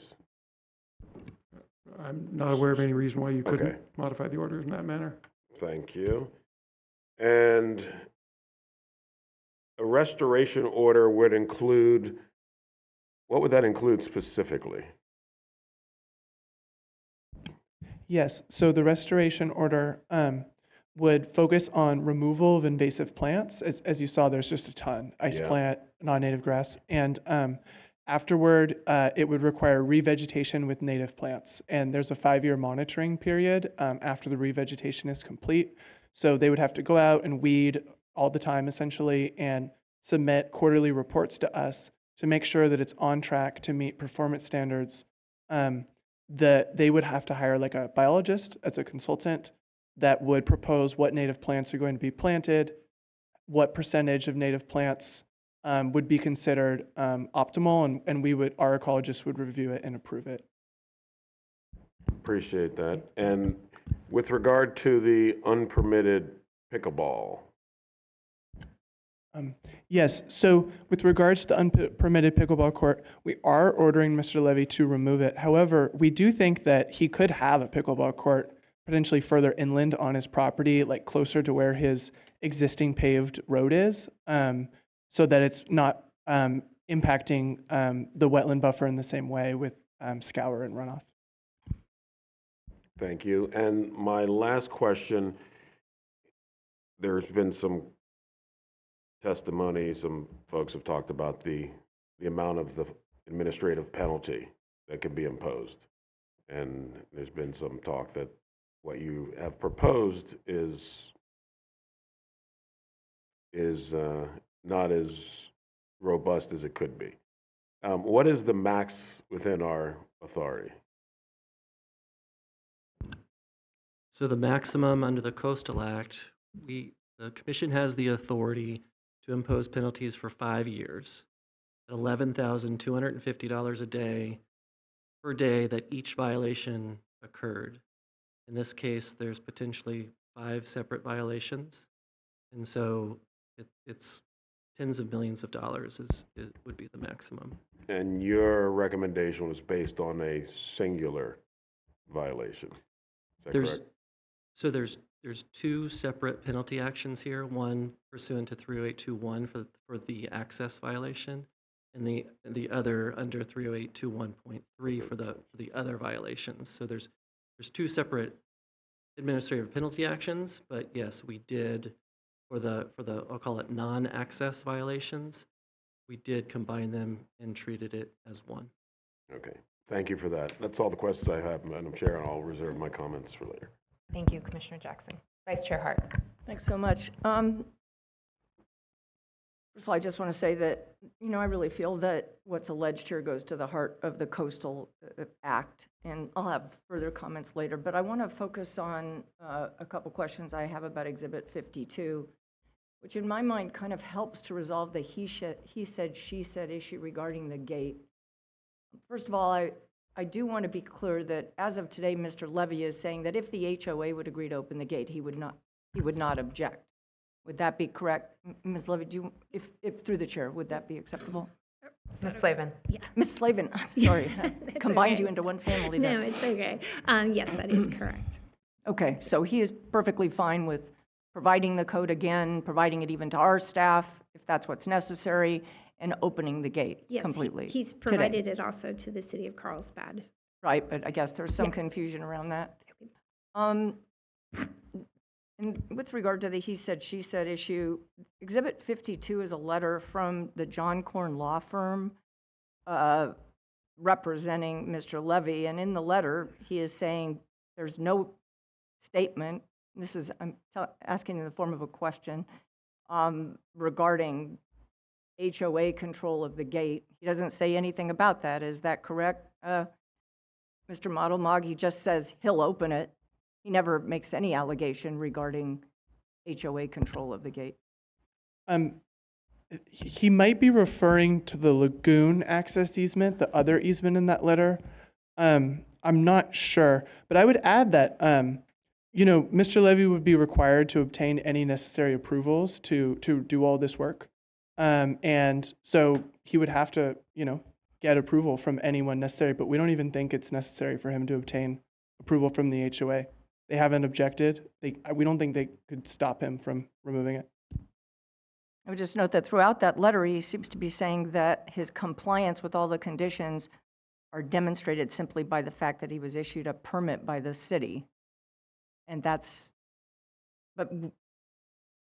has been his argument, yes. and that continues to be. He has argued, yes, that he's made a number of arguments. This today, that he'll open it if the HOA allows him. He's never, to my knowledge, directly made that argument. He's also argued in voluminous correspondence that, in fact, he has a right to close it. He's also argued that it's not good for access because it's not ADA. Like, you've heard a number of arguments even today. Can I ask you, if the gate was opened and the easement is for pedestrian access? The easement the beach access easement does not specify. So it could be for, any kind of access. Okay. All right. Let me see if I have any other questions while I'm.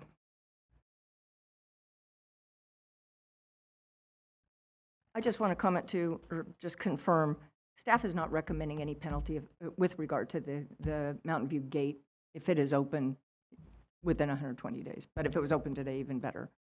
Right? Correct. Okay, thanks. Thank you. Commissioner Preciado, questions? Yes, a couple of questions for staff. Why does the gate exist at all on what appears to be a public access road? Why is the gate not on his doorway or his driveway in his property?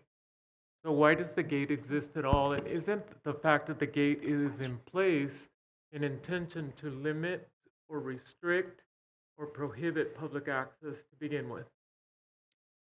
Well, Mr. Levy applied to put the gate there when he applied for a permit to build his house in 1997. And so he did get a permit from the city in 1998, pardon me, to build his house and the gate in that location. However, that permit, as you heard, was appealed to the commission. The commission considered the appeal, concluded that indeed the gate is in a problematic location given the two easements that were not yet in place yet, but that were on offer, and indicated that that issue could simply be addressed later. Well, it seems that it's at the core of our conversation, and I'm just interested in seeing if fines can be levied until the gate is eliminated from the public access roadway. I assume that I have 24 hours access to the road to the beach. Is that correct, based on the permit? Well, I'm through the chair. Yeah. There's no limitation on hours in the easement. So I don't have to contact Carlsbad or the HOA or Mr. Levy if I wanted access, and I wanted to take my roller down there as an ADA American. I don't really or should have to. I think I would support the idea of conditioning continued existence of the development on the elimination of the gate. I'm happy to have anybody put as many gates as they want around their own property, but I don't understand why there is a gate in a public access easement that's intended to allow 24-hour access. And so that right there is the beginning of the challenge. The second one is, I need to understand if we condition development on allowing easements to protect the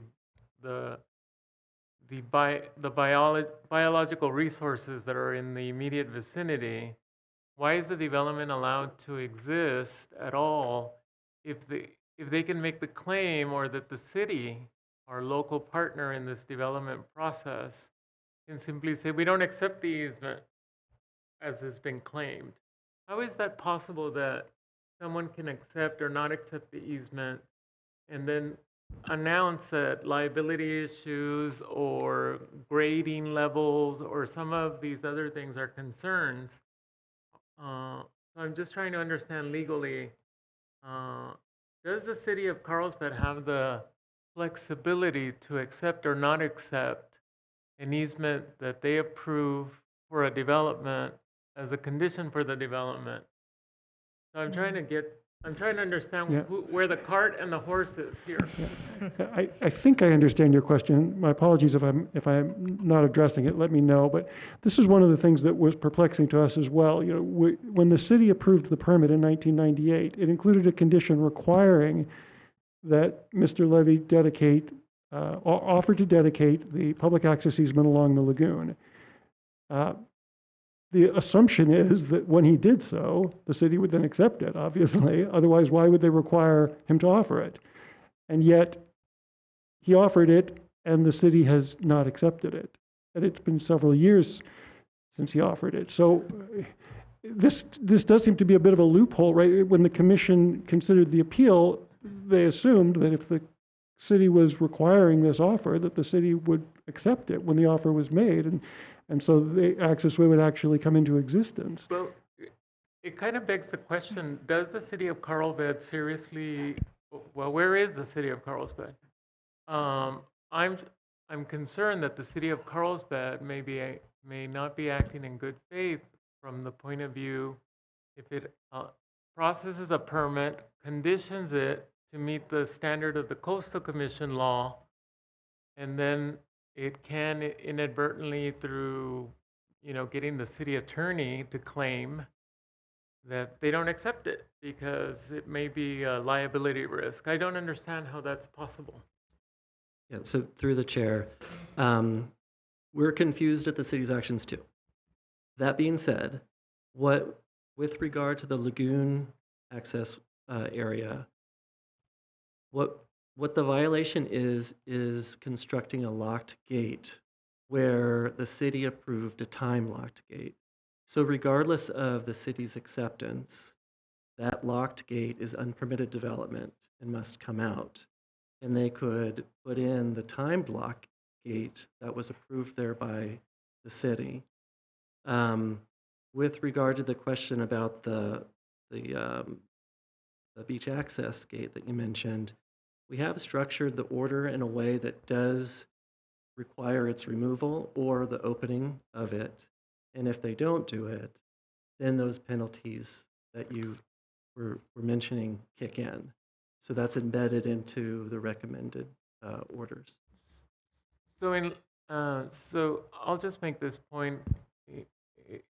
If we decide to move forward today, I would like to explore the idea of ordering as a condition of, or as part of the penalty, that the gate be removed completely.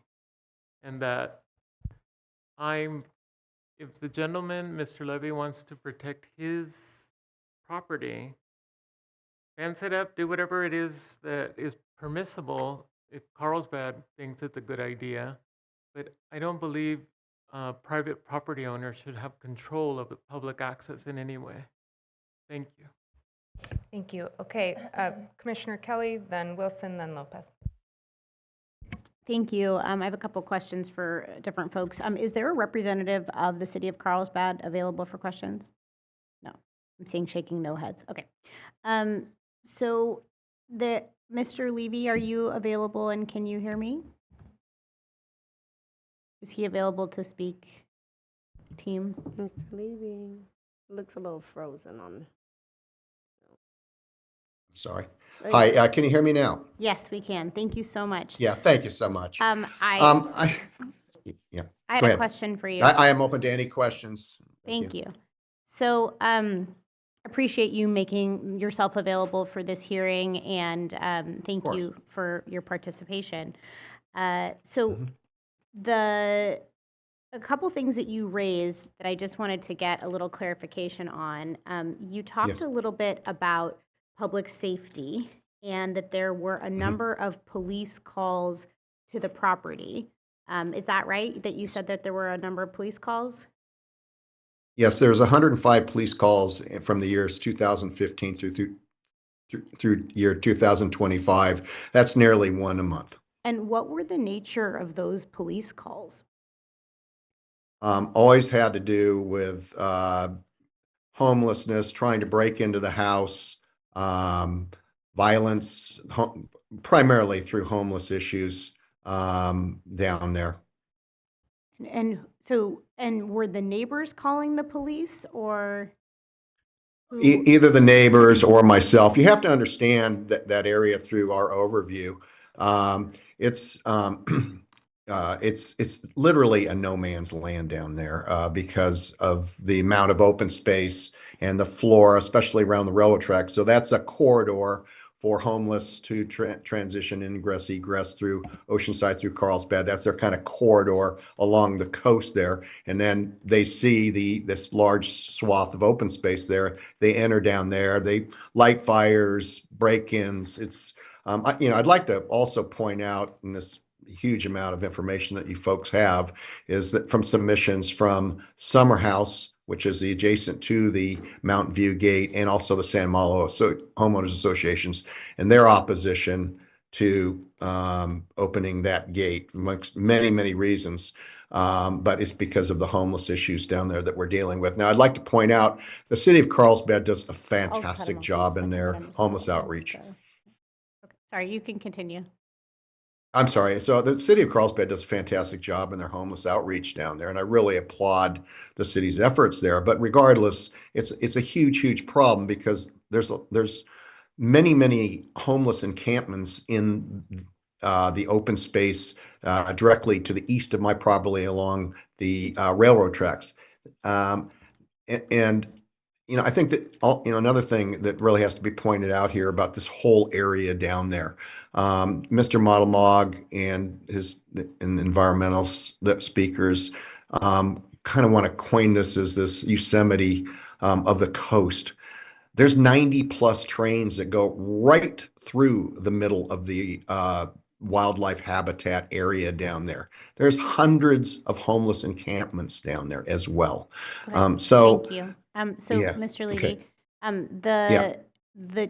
your property as it on the east side of your property that's adjacent to the railroad easement, is there a fence along that side of the property that is basically securing? So your property is completely wide open to the train tracks. No, yes and no. So there's a natural and you can't quite see it from the pictures, but the lagoon. Yeah, there's a small portion of the lagoon that runs adjacent to the railroad tracks with Thule in it. So it's an impassable area there through that area. But there's no fence. No. Okay, but it's impassable. It's impassable, correct. Okay, and then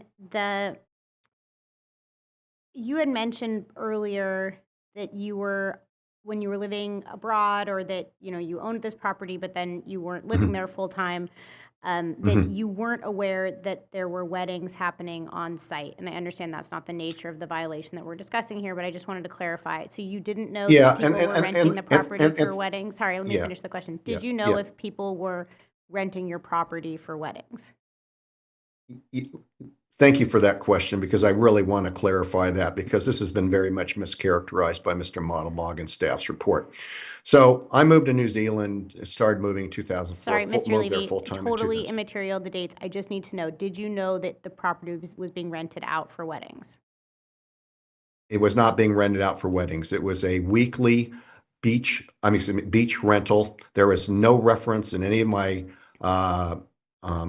contracts to weddings whatsoever. No, I was not renting out as a wedding venue. It was a beach rental, 1 week at a time.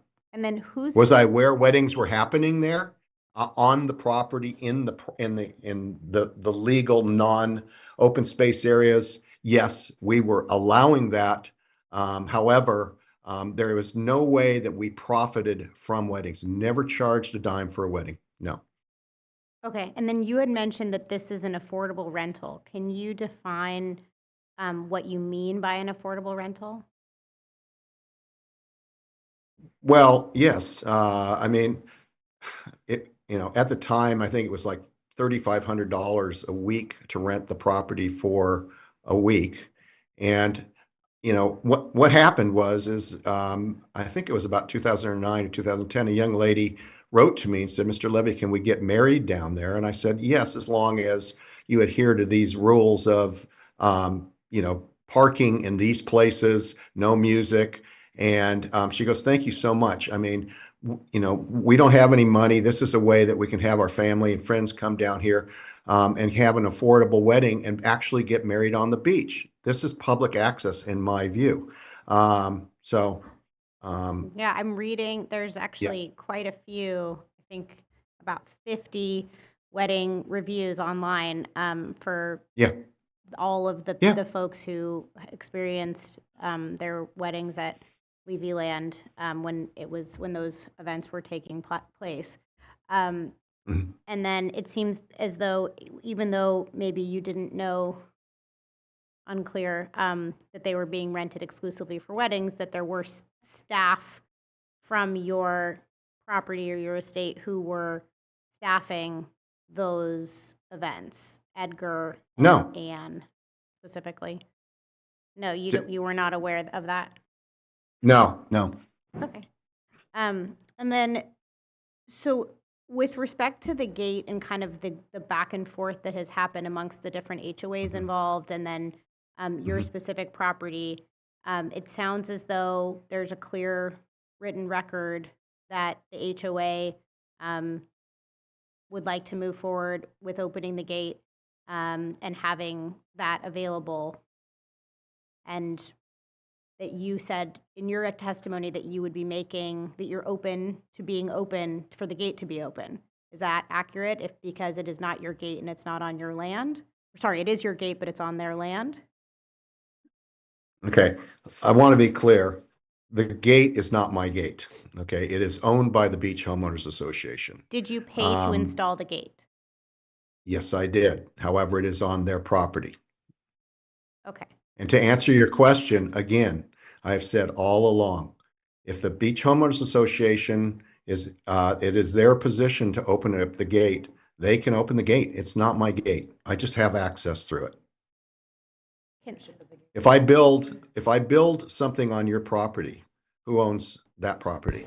You Mr. do. Levy, thank you. Please only answer specific questions directed at you. Okay. Thank you Yes, very I'm much. sorry. Thank you. I just wanted to ask staff as a follow-up to that. Is that your understanding as well, that he does not own the gate and that the gate is owned by the HOA? That is not our understanding. Mr. Levy he applied for permits for that gate. He built the gate. The HOA gave him a letter of authorization to build it. They told him he could build it so long as he allowed legally entitled persons to use it. He hasn't done so. We've pointed this out to Mr. Levy multiple times in multiple correspondence that are in the exhibits. And he continues to, when we point that out, right, he just makes other arguments like, well, it's not ADA. Well, the city doesn't want it open. Well, and he just pivots. Okay, thank you. Yeah, I think, in a in some of the dialogue that we've had about, what would be the best outcome here, and I guess I can reserve this for the comment section, but it seems as though the nature of the ownership of the gate and the access component is at best a he said, she said, and at worst, willful non-compliance with the rules and regulations that are before us. So I would say that it's going to be difficult, I think, to move forward in a way where we can ensure that this isn't an ongoing issue if the gate remains intact. So I think I would be, leaning, if possible, and I would look at staff's recommendation for gate removal, because I don't see how we don't find ourselves here in the future if the gate remains, just given the ownership challenges, the management of the codes, et cetera. And then there was a question that was called out a couple of times, this is to staff, around the jurisdictional component of where do we have jurisdiction here? What is the boundary of the LCP? Those types of issues. And I just would ask for some clarity on that.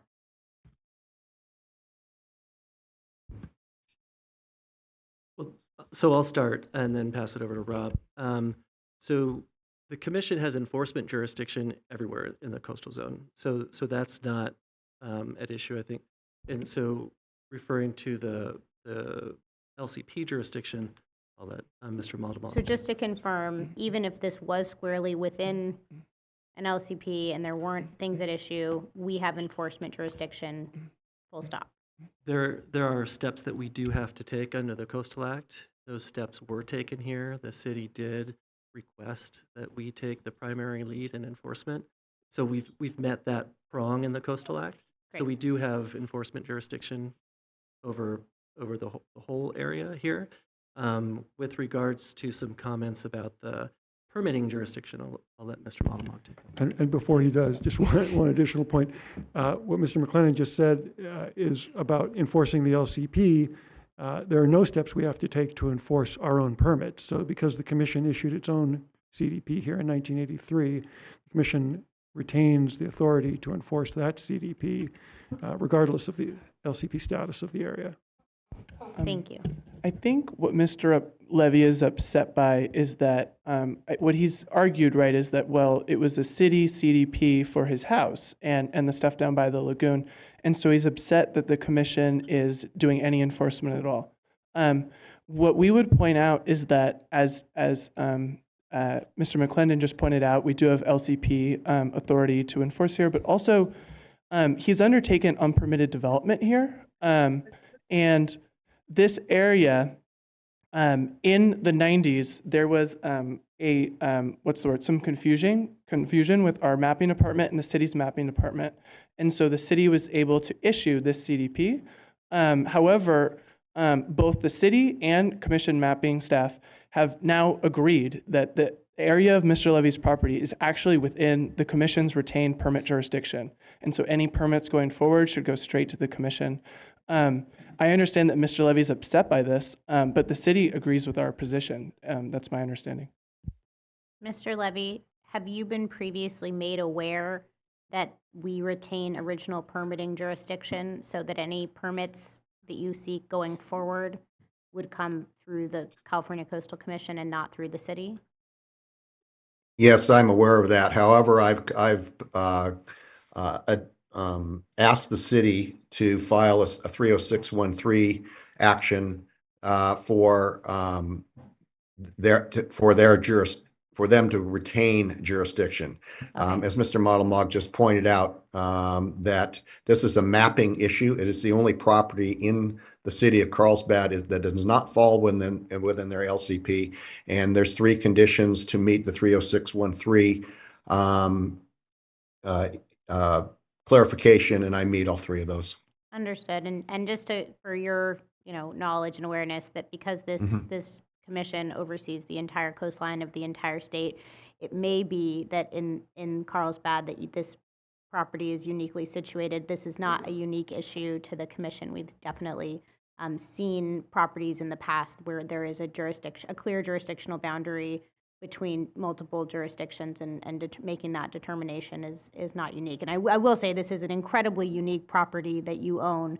It is, there are a lot of components of it that make it beautiful and unique, and I think really gets to the heart of the work that we're doing here to ensure that we maintain public access for the coast and protection of those environmentally appropriate areas. So thank you for your participation. Thanks.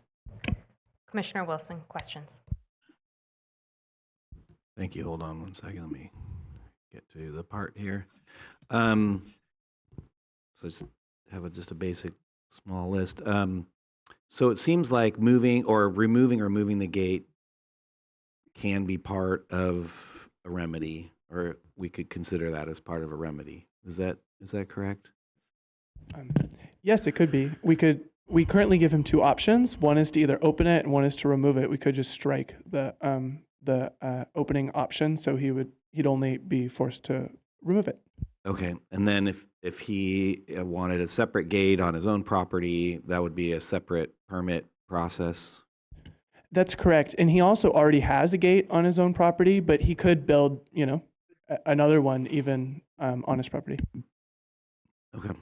There was some photographs of the chain link fence that went into the slough. Is that still there? To our knowledge, it is, yes. Okay. That's unpermitted development and is part of the remedy to remove that? That's correct. He would be required to remove it and restore the area with native plants. Then going back to the trail that used to, in 1994, as per the exhibits here, go all the way around the property, but then it seems like it was then in the permit process that was done before allowed to extend pretty much out to the point. Is that correct? That is correct. Yeah, and I just want to take issue with the description of that as going to nowhere. Sometimes nowhere is where you want to be. And I would say that going to the top of a mountain, the trail ends. It's not nowhere, right? And so this idea that just because a trail has a terminus is it's something to nowhere is that's not how it works. And when you look at the public access in and around that estuarine system, it's actually very, very limited. There's a little bit by the there's like an Audubon place on the other side of the tracks over there, and that is very, very limited. So the limits of someone's access to that highly unique and valuable wetland system in order to observe and be in awe of that, or count your birds or whatever it is you're into, is extremely limited. And so I think this is actually a very highly valued access point, and I strongly encourage us to not just maintain that, but make sure that that's preserved and that the access is something that's really important. The sort of the last photo you guys had or showed on there of the aerial, and you said, here, look, it's even been cleared recently. The aerial that you have in the exhibit, the one right before that, looks actually more like fill. And so I'm wondering about that, and I guess maybe it might be a question, which is like there was some discussion around whether or not the contractor knew or didn't know about needing a permit to build the pickleball part, but it appears to me, just from the photos, dumping fill or some material on what is the wetland buffer area. And so I'm wondering, is there acknowledgement or from the person we're talking to today about that, or where are you guys at on that? Have you seen that? So with respect to any fill that did occur or may have occurred in that area, the restoration orders do require Mr. Levy to prepare a site survey with pre-violation conditions. And Okay. if there was fill that occurred there, there is a remedial grading plan that's Yep. required as part of the overall restoration plan. Mhm. And that would pick up on any types of fill that may have occurred. And if that did occur, then he would have to remove that fill. Okay. I guess maybe it's a question for Mr. Levy. Mr. Levy, have you been aware of any fill being deposited into or on the wetland buffer areas or the areas designed or designated as wetland buffers? And are you aware of the limitations to development within those wetland buffer areas? And so then have you been made aware of the activities that have been occurring there? Can you hear me? Yeah, Oh, you can't hear me? I can totally hear you. Okay, thank you so much. I want to be very clear about where the pickleball sits in I'm not talking location. about the pickleball. I'm not talking, just to be clear, Mr. Levy, I'm talking about the areas that were designated as wetland buffer, that Right. the aerial to answer photos your that are in evidence here today look like they've been pretty significantly modified, including fill, which may have been even this year. And so I'm just wondering, are you aware of that, or what's your understanding of those actions within the wetland buffer areas? And is it your understanding that those areas are, limited to the development that's allowed to occur in them? Commissioner, I want to be very, very clear. There has never been any fill, any change whatsoever in that area. And what we're referring to is the two open space setback areas. There's been no change whatsoever. I think you need to look at the current photographs of what's happened down there. There's no fill whatsoever. And you're making reference to the pickleball court. That is within Lot B, which is a separate lot, which is well outside of the open space. Mr. Levy, deed I restricted didn't mean areas. to distract with mentioning the pickleball court, because I'm not really getting to that. Is it possible for staff to bring up the aerial photograph from the Exhibit 2? I just really want to see this and ask you specifically if this is within the wetland setback area. Yes, we have the presentation ready. Yeah. It's photograph, or it's on page. What page do you know that the page? It is on page. One moment while we find the Page slide. 40 of Exhibit 2. Oh, we could pull up page 40 of Exhibit 2. We could pull up the Exhibit 8. slides we just showed. It would take a little more time to pull up an exhibit. Let's see here. It's that spot, but it's the aerial photograph that is chronologically before that. I think it's one second. And it's in the exhibits. Let me try and bring it back here. Let me find it here one more time. If you could go to slide 51, I think that might. Oh. No, hold on. I'll find it. Yep. Is it on the TV now? I can't see the TV now. Yeah, 51's the one you referenced just earlier. Take a minute. Hold on. We'll find it. It's fairly. I'm going to say it's fairly graphic. So you're going to want to see it. No, that's not it. I didn't see it on the slide today, but it's in the exhibits. So it is part of the record. And it is 40.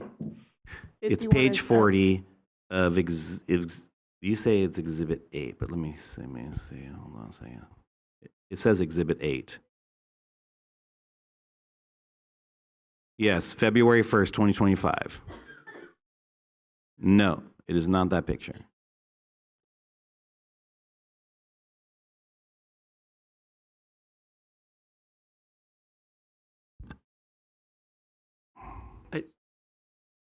I don't know if we'll be able to pull up the exhibits on the online. Okay, for everyone's reference, it is Exhibit 2, page 40. 40. So we all have access to the same exhibits, we can pull that up. Thank you. Thanks for trying. Please proceed, Commissioner Wilson. Sorry, just one bit of clarification. It's exhibit packet 2, but it's exhibit 8, and then page 40 of that. Thank you. So go to exhibit packet 2. Yes, thank you, page 40. And people zoom in on that. And I'm hoping that staff is also looking at the same picture that I am. Rob, you guys looking at the same thing? Oh yeah, that one. Yeah, that one. Uh-huh. So I mean, I would love for Mr. Levy to be able to see this and tell me that this isn't existing in the wetland buffer, that this activity, which to me looks like dump truck loads of something being dumped one after another. I just have to tell you, like, I do a lot of construction. I've done a lot of wetland. I mean, that just looks like, dump truck loads of material in the wetland buffer. Am I missing something here? Yeah, you are. Yeah, okay.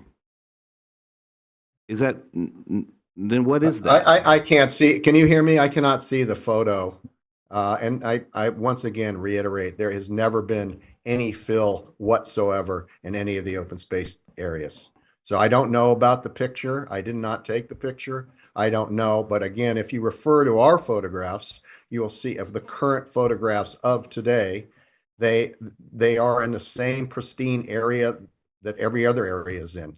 Okay, there's no fill, there's no change, there's no nothing in there. I don't know what's going on. So it's not, so there's been no change ever on this property in the past. That has been just completely without change. Is that what I'm hearing from you, Mr. Levy? It's never been modified? What I'm saying is there's never been any fill, any change to my knowledge on the property. Okay. Well, staff, you can see the photograph, right, that I'm referring to? All right. We're trying to bring it up. But I can't see the photograph, so how can I exhibit. comment? I don't think that's fair. Let's take a pause here, Commissioner Wilson. Why don't we allow staff to try Okay, to you bring it guys up, do and that. we'll Let me come back to it. we'll come back to it Just need about 30 seconds. in about 30 seconds. That's really to be, everyone else is pretty hitting on. Oh, the other thing is, I just wanted to mention that there is not public access, but there are what we call informal trails that seem to run through and onto this property. You can see from the aerial photographs, both coming from and across the train tracks. And in some ways, I mean, the argument that we're concerned about people being harmed by trains would actually be lessened by actually making a real access, as opposed to forcing people to scrabble over those tracks and into and across the way. So from my perspective, even the HOA has a gate that goes onto the property that we're talking about from their pool area, and so I just want to mention that it's like having this gate be open isn't gonna create more danger. It's actually, from my perspective, creates more safety, because you have really more eyes on the situation. And so but those are my points. And thanks for bringing up that photo on the screen there, although kind of small, so I don't know if Mr. Levy can see it, but you can see it's fairly well disturbed.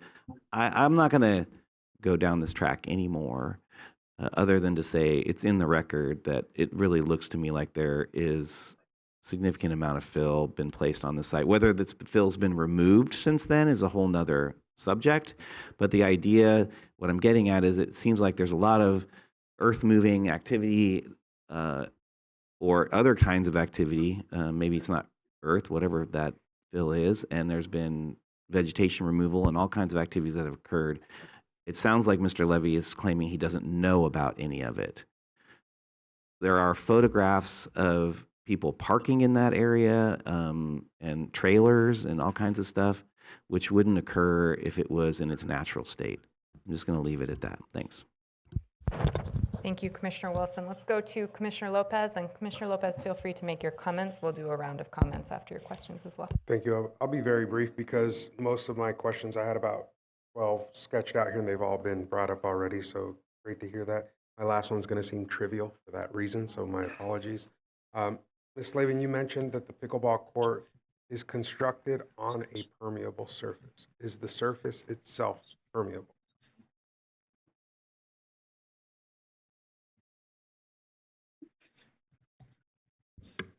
I would need to look into the construction techniques of that. We do have documentation from the contractor. I would have to get back to you on that. It is a good question, but I know for a fact it was constructed on a permeable surface. Okay, thank you. Just because obviously when you said it was on a permeable surface, to me that created a challenge, right? If you put something impermeable over the top, it's the language used there made it seem like it was tricky, and I wanted to be clear on that.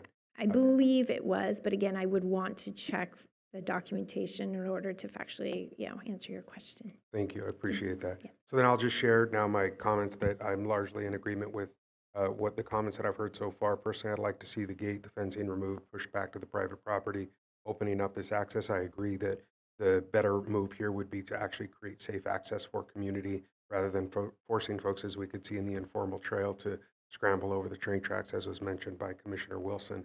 I think this question about who owns the gate, we've been clear in the documentation that was presented, read, and redeclared through staff's statements that the intent for this commission, even back when, was to create public access. And so I think our goal today needs to be met, which is opening that back up.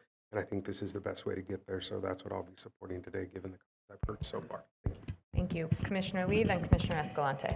Yeah, I had a quick question for staff.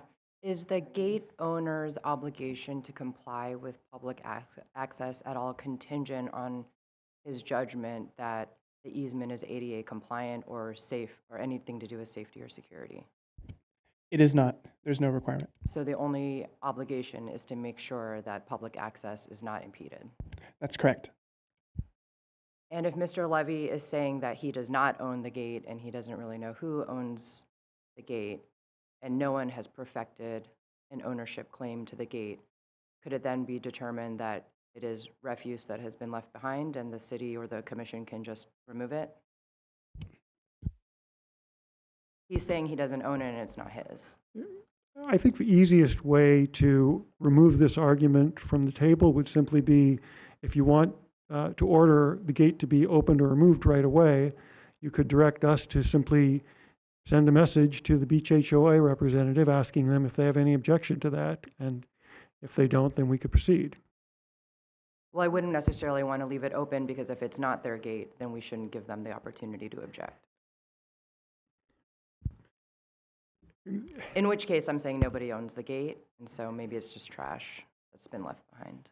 Based on our experience with the Beach HOA, we don't believe that they would assert any claim to ownership or that they would have any objection. So that's why I was suggesting that it might just clear the path for that approach. But I appreciate Yeah, your I'm point. not opposed to the removal of the gate or making that one of the actions here, but I did hear your point earlier about process and would want to make sure that procedure is not at all impeded. So if the 120 days is required, then I'm accepting of that. But the comments of my fellow commissioners resonates as well, that it seems the best path to ease access would be the removal because gate codes can be changed and time locks can be locked.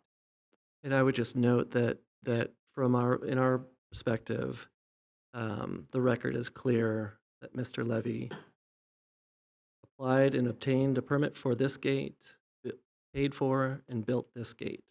And so we don't believe that it's anyone else's gate but his. Yes, but someone could also purchase something, install it, and then later relinquish their rights to that property, which it sounds like he has done because he's claiming it's not his. I think part of the challenge too is who's responsible for removing the gate. And I think in our view, he owns the gate. He should be responsible for removing the gate, and that includes paying for it. And we don't necessarily want to leave that duty to the city or another entity. So I think that's part of why we're arguing here that he is the owner of the gate and should be responsible for moving it. Yes, but we also wouldn't want to leave it to the point where we've determined that he's the owner and then he claims he isn't responsible and then does not move forward with the action of removal. Commissioner Escalante. Well, thanks for all of that. I don't have any questions anymore. You guys covered everything, so I'll just make my my comments. And first of all, I do really take issue with personal attacks on our coastal staff, and it's never a good idea to use that as an advocacy tactic. They are not private sector attorneys. Instead, they are dedicated, underpaid, and overworked, and extremely professional and competent public servants. The implications of impropriety are offensive. And I'm also alarmed by the intimidation of the public. And about the he said, she said, going around in circles of denials, obfuscations, and finger pointing, it's also an effective strategy.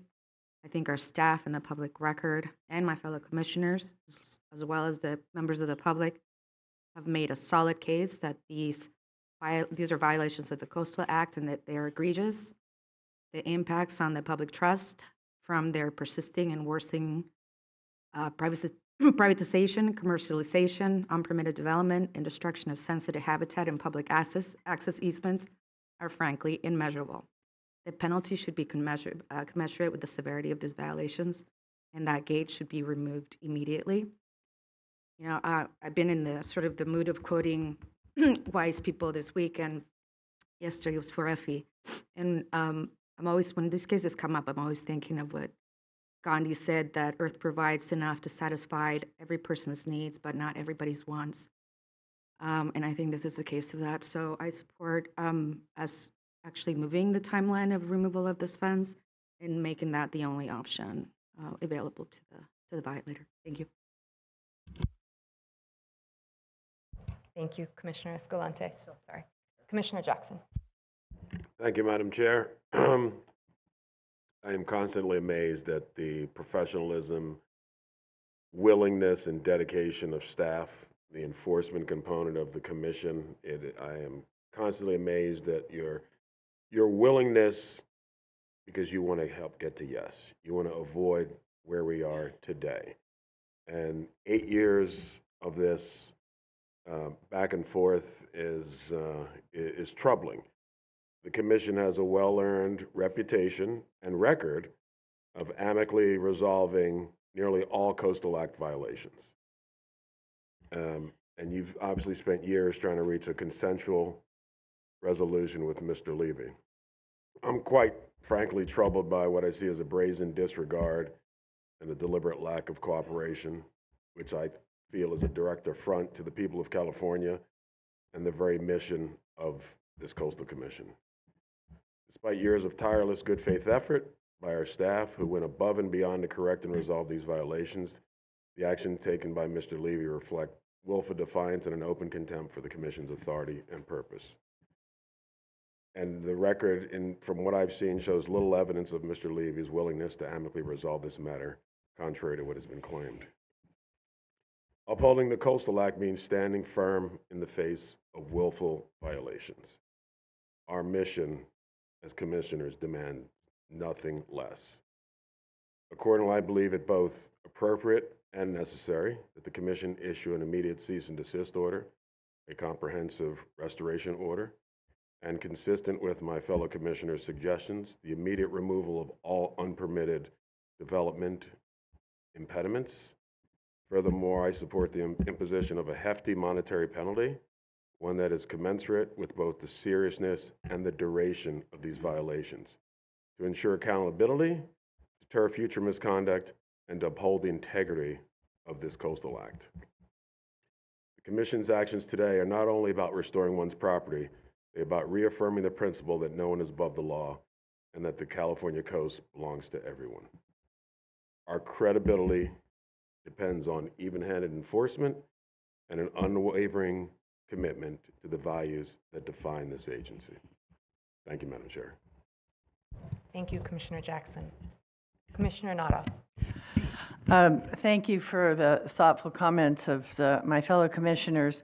I too want to just call out the diligence and patience of our staff and the reasonable and measured approach that they're taking here. I think is I I value that, but I think you're sensing the tone of the commissioners that don't have as much patience. But I would say that one of the recommendations, as I read it, is if the gate is removed, and I think I too support removing the gate rather than opening the gate, because it's too easy to close it, is that it's still on the table, that if Mr. Levy agrees to remove the gate, then there would not be a fine associated with the access violation. It would still have the fine associated with the restoration. So I want to see if is that an incentive for Mr. Levy to comply. Thank you. Vice Chair Hart. Thanks. I think everyone, I completely concur with the excellent comments of my fellow commissioners. And I want to, if everyone is prepared, I can move forward with a motion. I have a clarifying question. Sure. It has to do with the removal of the gate and the access is the access, public access, limited to pedestrian access? And I just want to, I have a little, just a slight concern about the opening of the roadway without some control to vehicular access versus pedestrian access. And so could you clarify that, and maybe that might clarify a potential in the change of the structure as opposed to the complete removal? Yes, there's no restrictions, so anyone could use it with any mobility device, be it a car or a wheelchair or whatever. What I will say is that the city does hold the easement, and also they have been concerned about these issues. They've installed a number of things already to stop, presumably Mr. Levy's guests from driving onto the beach. Like they've got like a chain out there, and so.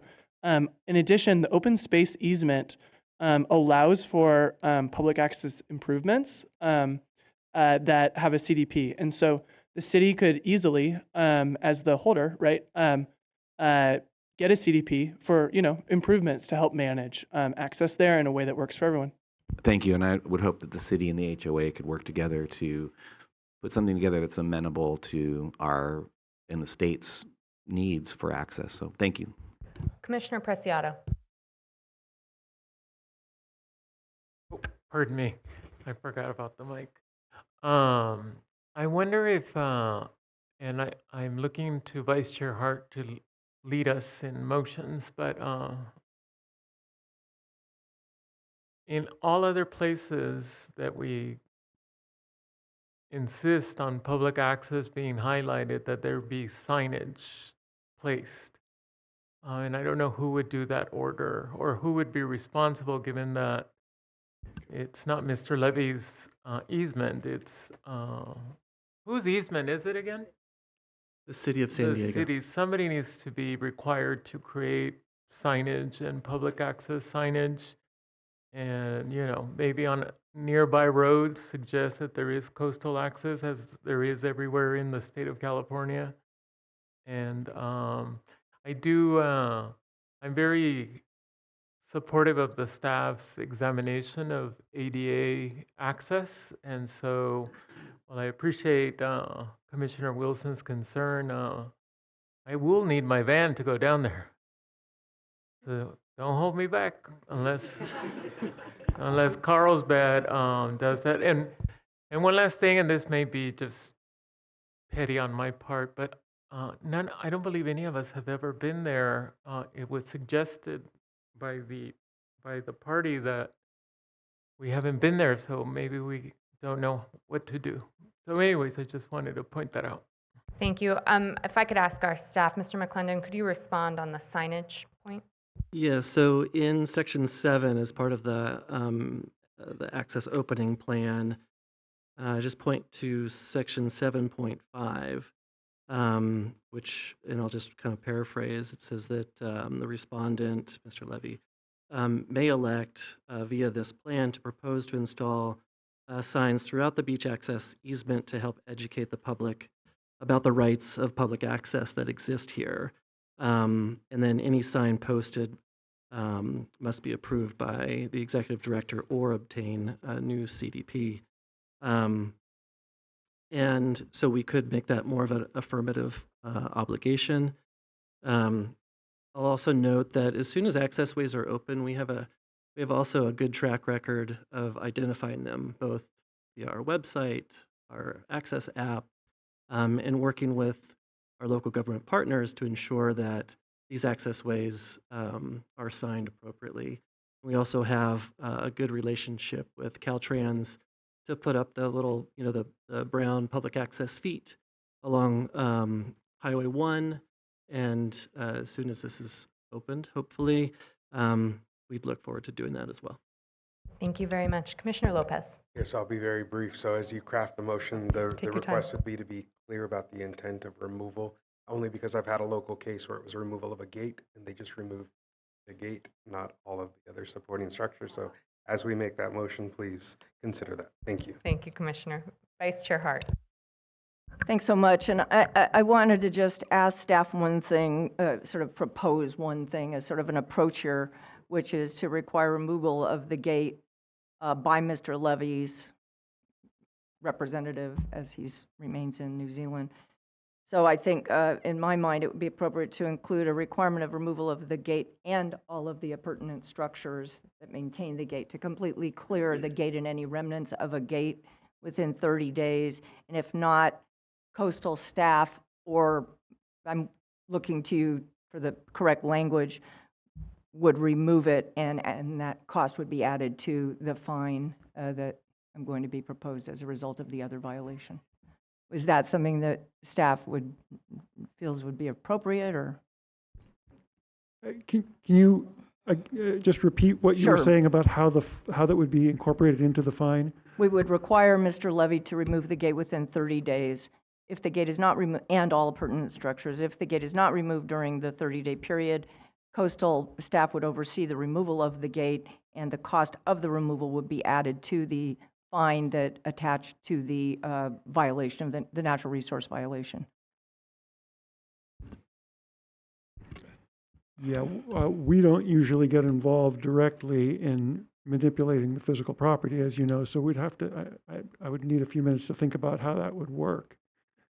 If it would be contracted by or directed by the commission, I just want to make sure it's removed. Our challenge is we don't, again, this is even the contracting piece going through the state, like it adds a layer. I appreciate what you're trying to do is create another path in case Mr. Levy refuses to move the gate. So I might ask for a couple of minutes for us to confer and talk through that idea and some others to figure out how to address the problem. Perfect. I think you see where we're all going here. So let's take a break and come back at 1:25 in 10 minutes. Or is that more or less? What? Yeah, that sounds good to us.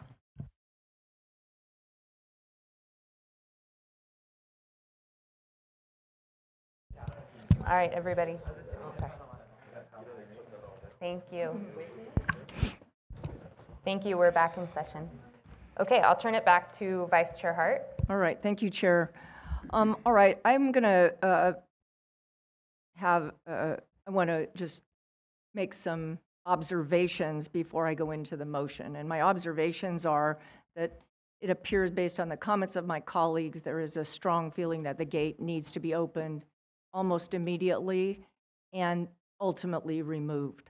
I understand that Mr. Levy did get a permit for this gate, that he did build the gate. However, he has obviously violated the terms of the permit over a 20-year, I believe, period where that gate has remained closed, and therefore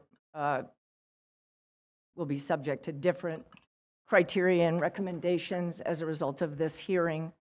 So I'm going to turn to staff, given that this is going to be the will of the commission, to help me with the exact language.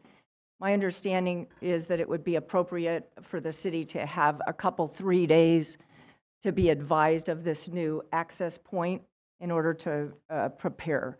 So rather than require the gate to be opened immediately or by tomorrow, I'm going to ask staff if something, 3 days or something along those lines would be appropriate to give the city time to respond And then I'd just ask staff to just fill in a little bit of the gap on the plan for potential removal of the gate within the 120 days. I'm not sure who wants to respond to that, and then I'll move forward with the motion. One question, did you want to have staff contact the beach HOA to confirm that they have no objection to the removal plan before that kicks in? Well, my understanding is staff has already confirmed that with the HOA. I We think we have, should but- advise them, my opinion, and I can't speak for the commission, but my opinion is they should be advised, and the city should be advised that this is the ruling of the commission. And any other, Mr. McClung? Yeah, so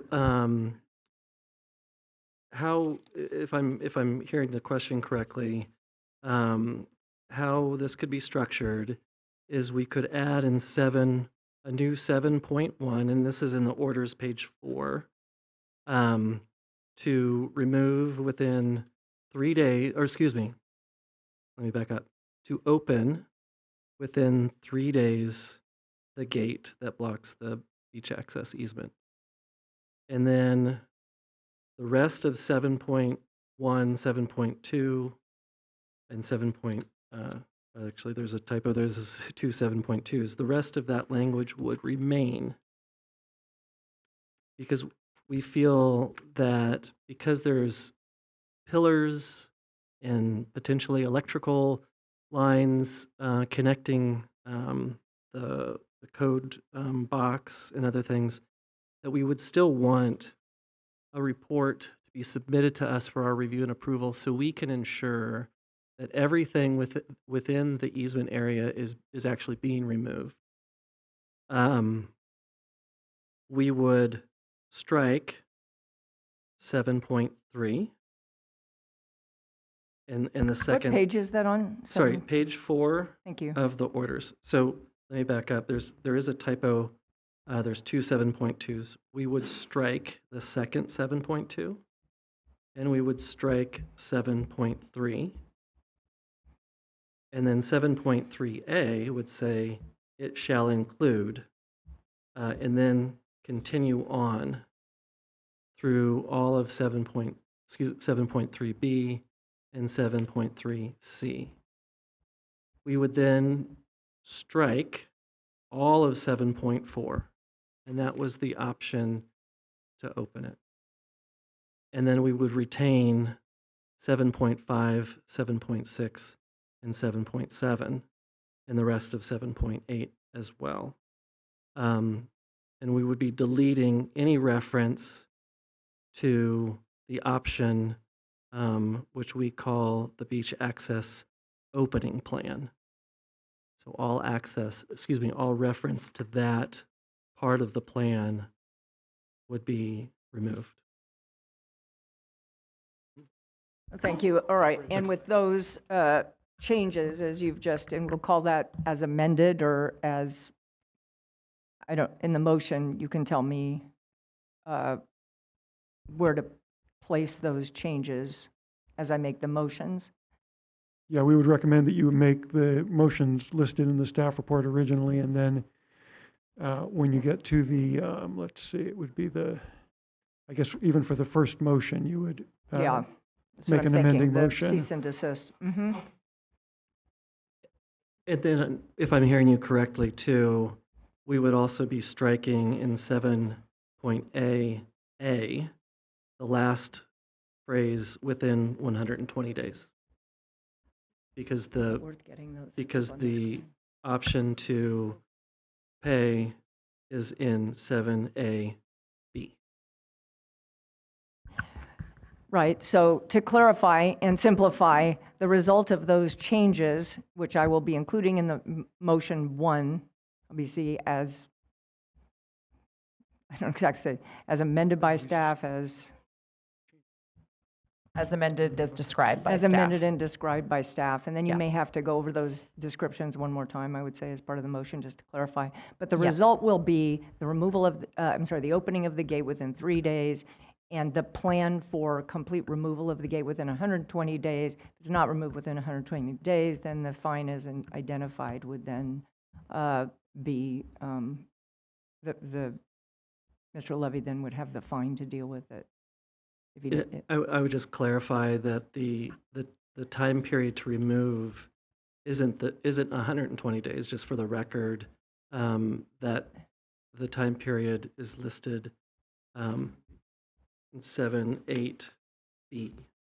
and is, So, sorry, so I've we got the would, we would, motions we on my would screen. retain all of that language. I just wanted for the record to clarify that it's not 120 days to remove. The timing to remove is in 7(a)(b). And what is it? Oh, Sorry, it's hard because I have the motions in front of me, so I can't. Yeah, flip. it's a number of steps, and I could read them if that's helpful. I think what we It's- should do is, Specific I'll timing make would the be subject motion. to a plan that we Yeah. approve. Yeah, I'll make the motion. You can say whatever you like with regard to the specifics of the amendment, and then we'll move forward with the next motion. So through the chair, let's move forward. I move the commission issue cease and desist order number CCC-25-CD-03 to John. Excuse me, Vice Chair Hart. Yes. Thank you. Mr. Halpern. Just a heads up, if indeed you are going to make an amending motion, once you make the amending motion, given the changes, I would recommend that you give the respondent another opportunity to respond, since the recommendation will have changed from what was in the staff recommendation. Are you asking that they be given a chance now or after I make the motion? If and when you make an amending motion. Okay, the motion's going to be the amending motion, so I can make the first motion, then we can hear from the respondent, and then. That's what I'd recommend, yeah. Okay. Thanks, Chair. All right, I move that the commission issue cease and desist order number CCC-25-CD-03 to John C. Levy Jr. and Jim Kelly in their individual capacities and/or as trustees of the John C. Levy Jr. Revocable Trust dated November 4th, 2004, and/or the Buena Vista Revocable Trust pursuant to the staff recommendation as amended. And I'm not sure if staff would like to add anything as part of the motion, but once you have completed your comments, I'd like to then, through the chair, provide an opportunity for the respondent to speak. Yeah, so I'll walk through it one more time. So we would be striking the second 7.2 section that starts the beach access way opening plan shall include either. We would strike that whole section. We would strike all of 7.3 with the exception of it shall include. We would retain that language. And then the rest of 7.3b and 7.3c would remain. We would then strike all of 7.4 and any reference to the beach accessway operation plan.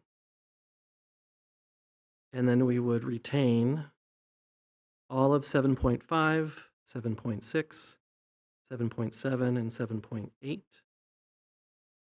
In 7.8a, we would strike the last clause within 120 days.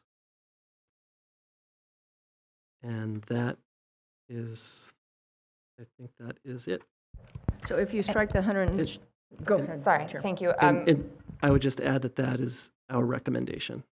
Thank you. And should we have Vice Chair Hart include some language to the effect any other additional changes as may be necessary to effectuate the outcome as described?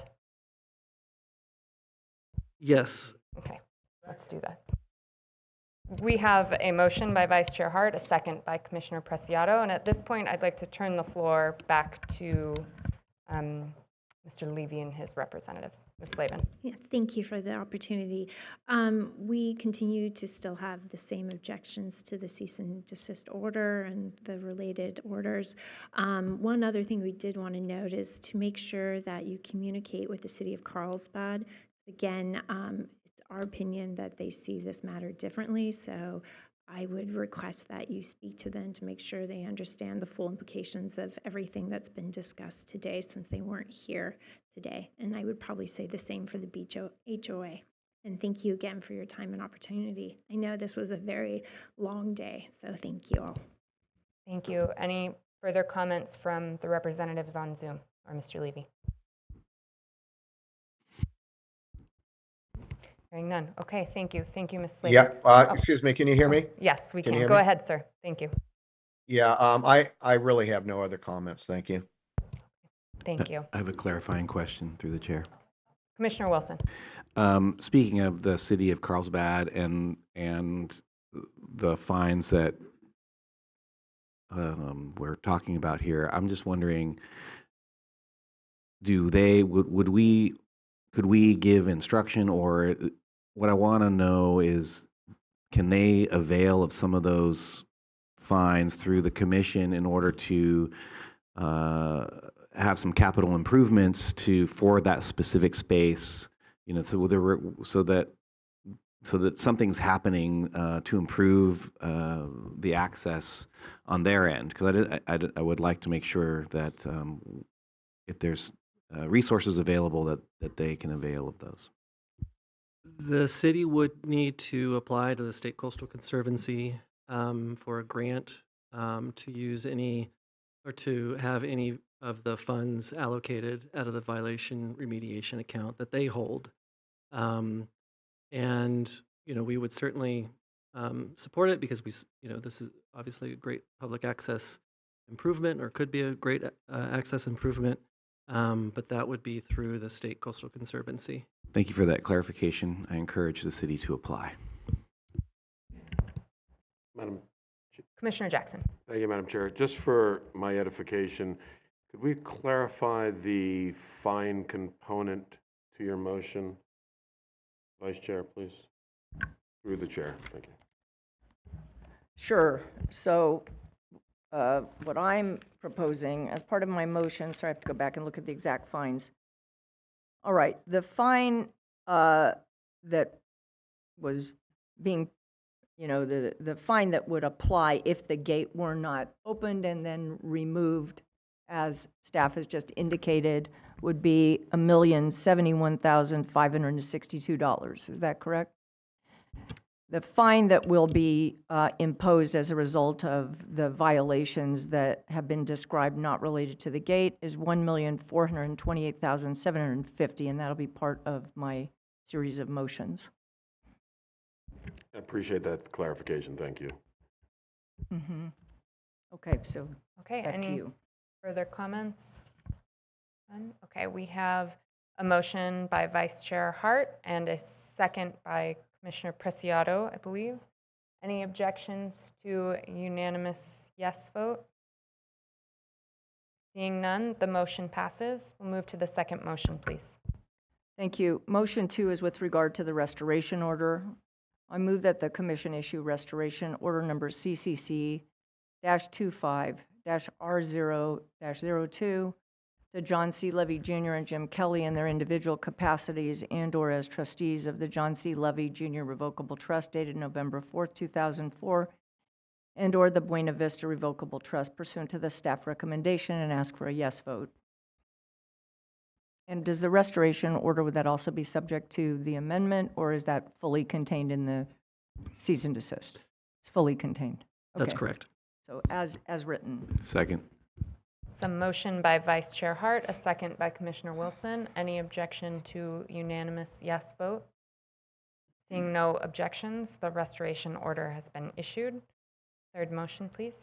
I move that the commission issue administrative penalty number CCC-25-AP-04 pursuant to section 30821 of the Coastal Act to John C. Levy Jr. and Jim Kelly in their individual capacities and/or as trustees of the John C. Levy Jr. Revocable Trust dated November 4th, 2004, and/or the Buena Vista Revocable Trust pursuant to the staff recommendation, and ask for a yes vote. Second.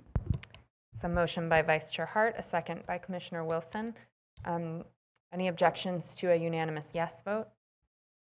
Seeing none, the resolution has been adopted. And I believe there's one final motion, please. Correct. I move that the commission issue administrative penalty number CCC-25-AP3-02 pursuant to section 30821.3 of the Coastal Act to John C. Levy Jr. and Jim Kelly in their individual capacities and/or as trustees of the John C. Levy Jr. Revocable Trust dated November 4th, 2004, and/or the Buena Vista Revocable Trust pursuant to the staff recommendation, and ask for a yes vote. Second. Motion by Vice Chair Hart, a second by Commissioner Wilson. Any objection to a unanimous yes vote? Seeing no objections, the resolution is so adopted. Thank you very much to our staff. Thank you to Mr. Levy and his team for participating. Now we'll take our lunch break, and I'll request that everyone is back here at 2:30 p.m., please. Thank you.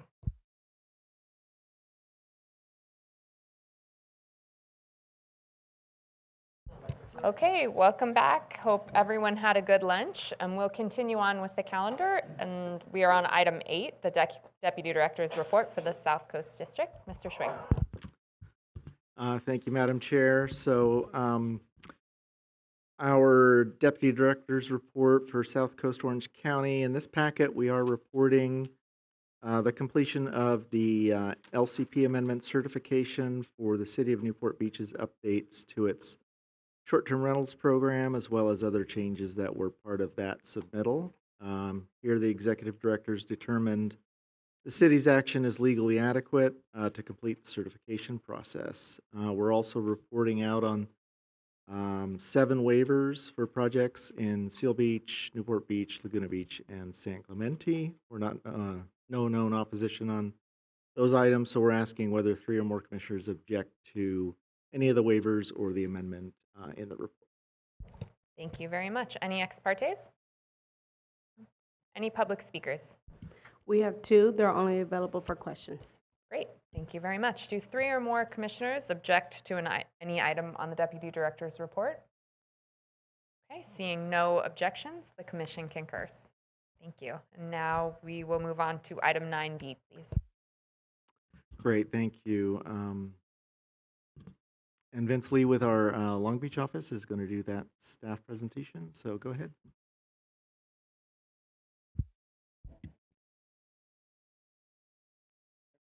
Oh, yes.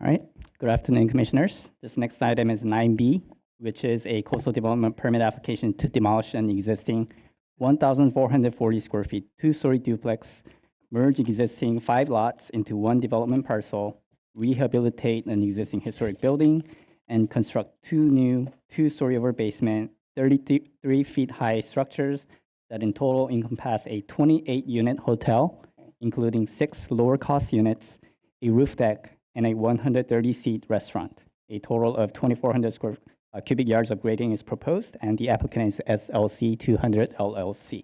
Slide, please. The project site is located approximately 2,000 feet inland of the public beach in a mixed-use district which includes commercial, visitor serving, and residential development. The project site is comprised of 5 adjoining lots that total a combined area of 21,402 square feet. 3 lots have frontage along Avenida Del Mar with a downtown mixed-use 3.0 zoning designation, and 2 lots are along Avenida Granada with a downtown mixed-use 3.3 zoning designation per the certified San Clemente land use plan. 2 lots at 225 and 227 Avenida Del Mar are vacant and have not been developed or graded. The lot at 229 Avenida Del Mar is developed with a 2-story historic structure that is currently utilized as a real estate office building occupied by Century 21. The lot at 234 Avenida Granada is developed with an existing parking lot, which serves the Century 21 building and is not available to the general public. The lot at 232 Avenida Granada is developed with an existing 1,440 square feet, 2-story duplex building with one 1-story garage. Next slide, please. The subject site is located within the main commercial corridor, Avenida Del Mar, that ultimately leads down to the public pier and the beach. There is a mix of 1 to 2-story residential and commercial buildings along this corridor, many exhibiting the Spanish colonial revival style architecture the city is known for and which the proposed project design follows. Next slide. The project at its core is a visitor-serving use that should help to invigorate this downtown pedestrian-oriented visitor-serving commercial district.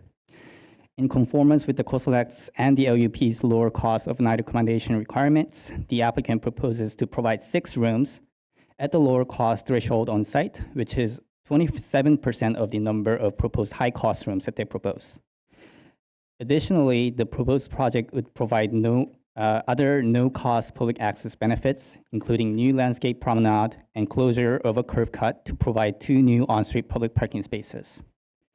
The proposed number of lower-cost rooms, in conjunction with these other public access benefits, is consistent with the Commission's overarching goals and intent in administering the Coastal Act's public access and recreational policies, namely ensuring that proposed visitor-serving accommodation facilities in the coastal zone include lower-cost rooms and other low to no-cost visitor accommodating and public access amenities on site.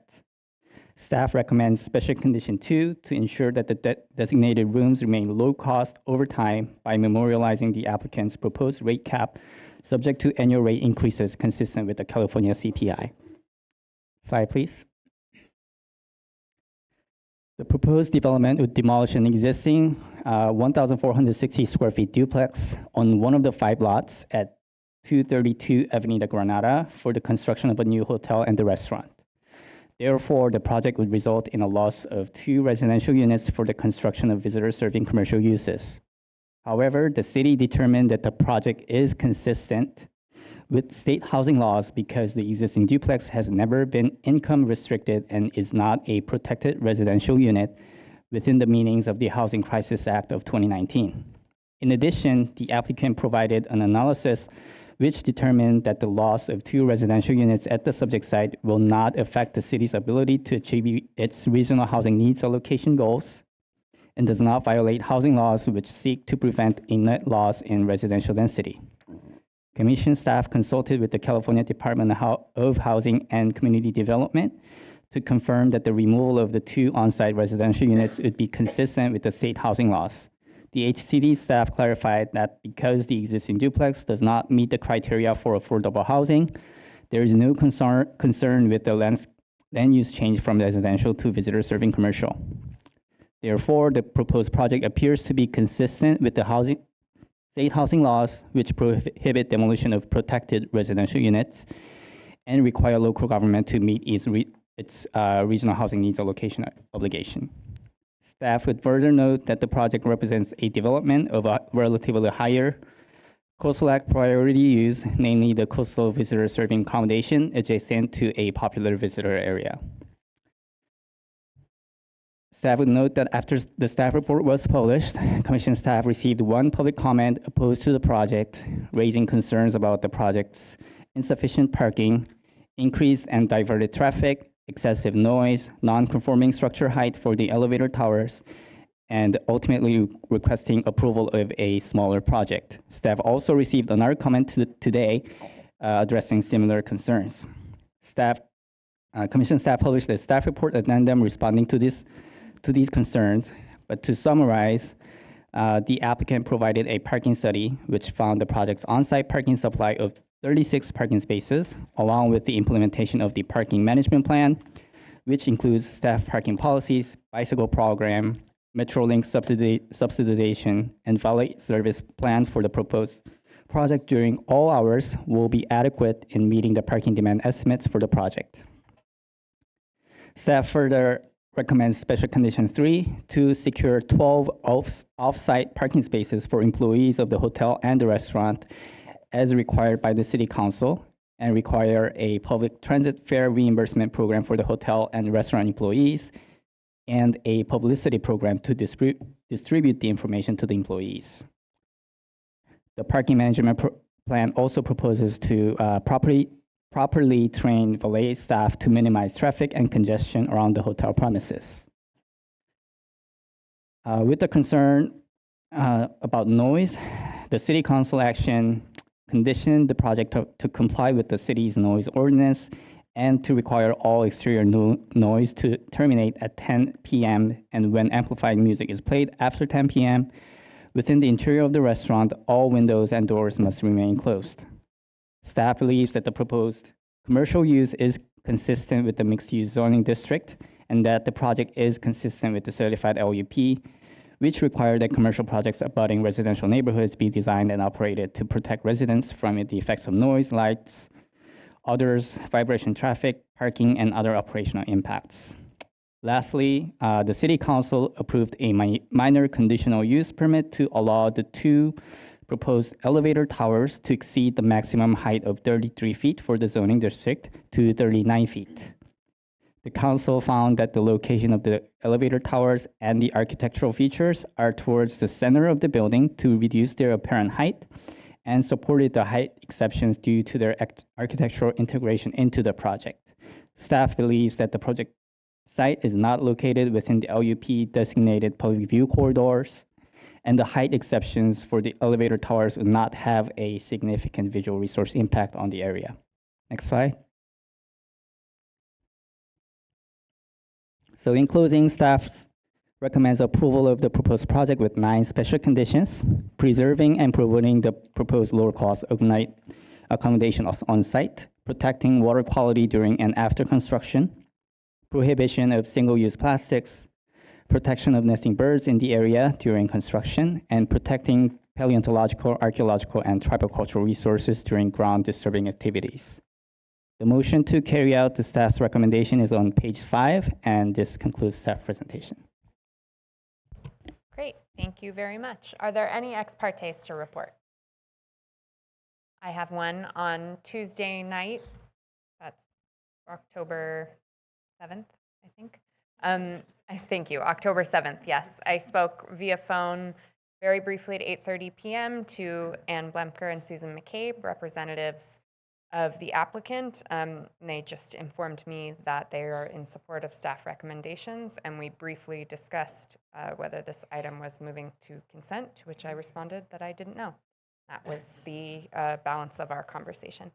Okay, with that, hearing no other ex partes, we will open the public hearing, and I'll throw it over to Chris and Simone, please.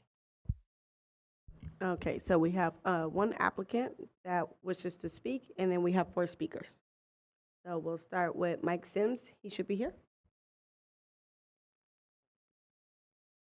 Your presentation? Good afternoon. Yes, they're bringing it up. And yep. How Can you much hear me time now? do you need, sir? 10 minutes, most likely 5, with saving 5 for any rebuttal. Thank you. All right. Well, thank you, Chair, Commissioners, and Coastal staff. We appreciate your thoughtful and work and collaboration on this project. We're excited to bring a right-sized visitor-serving boutique hotel that fits San Clemente's character and the Coastal Act. This will be the first full-service hotel in San Clemente, and an inclusion of low-cost rooms, I think, is a great added bonus. For the past 3 years, we've had a robust public process, 2 design review subcommittee meetings before we were offered to go to Planning Commission. We had 2 Planning Commission hearings, and then off to City Council, where we ended up having also another full City Council hearing. This project was permitted at the city level with no variances required. We designed it within the existing codes of San Clemente. Each step produced real improvements. We listened and refined to respect neighbors and strengthen the public process, or public access, excuse me. As you see, we are building a 28-room boutique hotel. This will be my first hotel foray. I'm in the restaurant business. I'm the applicant, developer, and the operator as well. It will have an on-site restaurant, outdoor seating, designed around the restored historic resource. Located in existing mixed use pedestrian area off of Del Mar, exactly where visitor serving uses thrive. 6 rooms will be designated as low cost, as staff mentioned, using commission methodology. This on-site access will matter. A small but meaningful public promenade. I'm sorry, next slide. Actually, I'm going to skip a couple. Next slide. Next slide. And next slide. Thank you. Most of these images you've seen with staff's proposal. A small but meaningful public promenade linking Del Mar to Granada, closing a curb cut to improve the walkability and adding public street parking. Next 2 slides, please. As mentioned, it will be authentic Spanish colonial revival architecture, respecting massing, stepped forms, and high-quality materials. We refined heights and setbacks, and screening to protect light, privacy, and views. These improvements born from public feedback. Please, next slide. As mentioned, with housing, we recognize we're a commercial use as well, and we're also next to homes, and we will operate accordingly. We are also residential in practice. We have 28 guests who want to quiet nights so they can sleep well, rate us well, and hopefully return. Our incentives align with the neighborhoods. Practical commitments such as indoor-only amplified music and limited hours of that music, noise dampening lifts and mechanicals, and all deliveries on Del Mar within set windows, along with a noise masking fountain and walling on the rooftop deck to minimize sound that will transfer to the neighbors in the rear. Next slide, please.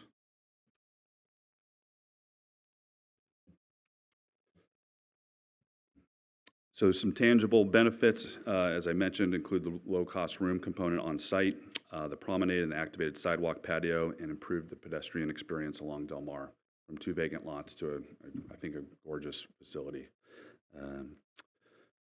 The more on-street parking is also an added benefit. There's a current curb cut that accesses the parking lot to the rear from Avenida Del Mar. That will be closed off, as our access will be from the rear, in adding those parking spaces to the main street. And then next slide, please. We have a valet-managed on-site parking with efficient circulation. We had a parking study done that was peer-reviewed by the city that showed the demand is met without spillover. We also, in addition to that parking study, we agreed to have 12 off-site parking spaces for our employees, plus a managed pickup and drop-off zone. This will reduce circling and protects neighborhood curb space. We also believe it will also have safer loading and better street function along Del Mar. And last slide, please. Staff's addendum addresses a lot of the concerns raised in the public comments up until now. I fully support that amendment. This project adds access, respects neighbors, and celebrates San Clemente's character. And we fully align with staff's recommendations and conditions. We respectfully request your approval. Thank you very much. Thank you, sir. Okay, Simone.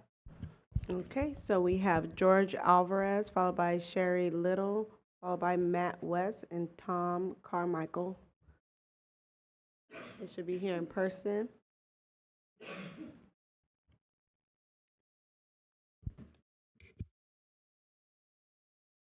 You hear me? No. Good afternoon, Commissioners.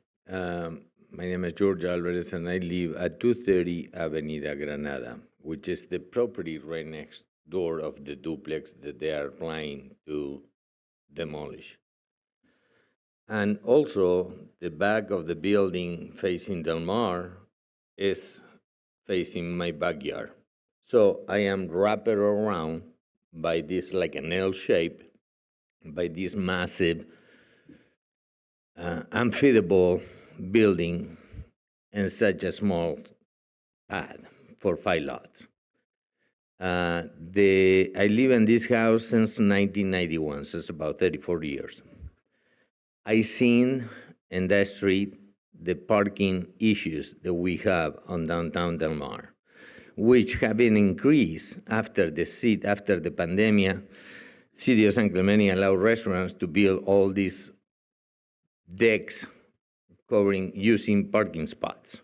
So people on Thursday, Friday, Saturday, and sometimes Sunday, they driving around and around and around trying to find places, blocking my driveway, and it's a nightmare.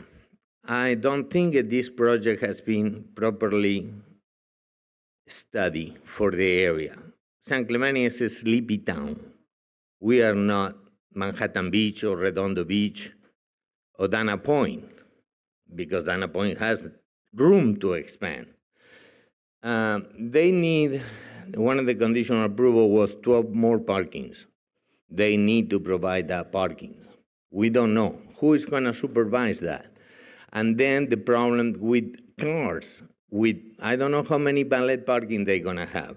It's right in my front door. And along the driveway, if you go to page 7 of their presentation, you will see that the driveway goes along my property. My windows, my bedroom windows are right there. So at 2 or 3 o'clock or 4 o'clock, 5 o'clock in the morning, I'm gonna have to deal with that. I request the city to extend the carport and build a wall, okay? Thank you, But sir. they don't hear. I hope that you put some justice on this. Thank you. Thank you. Next is Sherry Lytle. Good afternoon. I'm happy to be here to speak to you today. I previously submitted a letter to the staff. Ma'am, could you Hopefully give it us was your given name, to all please? of you and you will read it. Could you give us your name, please, ma'am? Cherie Lytle. I'm sorry. I'm a resident of San Clemente. I live on Avenida Granada. I am right in front of the property. I am across the street, and I am not part of the overlay or anything to do with the industrial. I just wanted to say that I'm opposed to this project for only 2 reasons. One I want to speak to today. We haven't had anything built like this in, if it is approved and built, in 100 years. This is a historical vote. It's going to change the whole Sleepy Town area that we have and open up possibly to other developers coming in behind it to change that what our city has wanted to keep and tried to protect for so long. But I really want to talk about the parking as it pertains to PUB-23 parking requirements, and staff can update you later on what that verbiage is. I want to say that I believe the parking study by the city and by the applicant is flawed. It does not take into account basically that we have street cleaning every other week, Tuesday from 9 to 1, Wednesday from 9 to 1. It doesn't take into account that we have 2-hour parking on Avenida Del Mar, and none of the workers that work day and night are able to park there. They park on our streets for long periods of time, day and night, and take up our parking. It does not account for all the days our city uses and blocks off the entire streets for all of the major events. We're the hub for our entire city. It does not take into account our farmers market on Sunday, every Sunday from 6 to 1. It does not take into account our art. I would like that studied, and I would like that brought in and to be a proper representation of our sleepy downtown that the whole city uses. Thank you. Matt West, followed by Tom Carmichael. I am Matt West. Excuse me.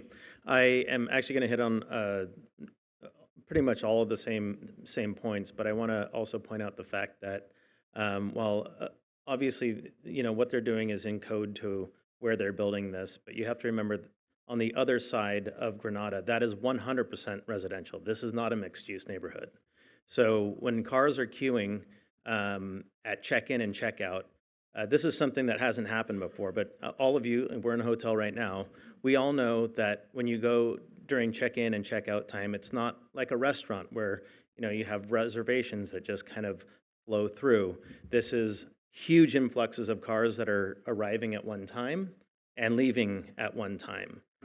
That one time happens to be, actually a lot of those times happen to be on weekends. So I just wanted to call that to attention. The other thing is, Cherie touched on this a little bit. San Clemente, Del Mar Street shuts down several times a year completely. That's where festivals happen, big city events. It's kind of like the center point where everybody come down to convene together. Those days are going to be hugely impactful on the city.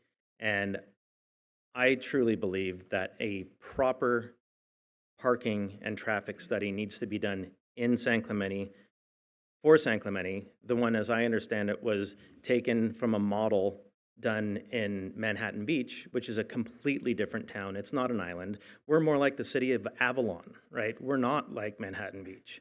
We're pretty much on an island down there. We have Pendleton on one side and not much north of us. So I just ask that you guys seriously consider some kind of additional traffic and parking study before this thing moves forward. Thank you.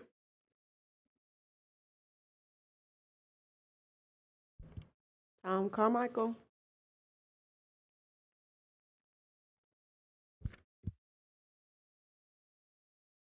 He turned it off. My name is Tom Carmichael. I live directly across from the entrance to the new hotel and restaurant.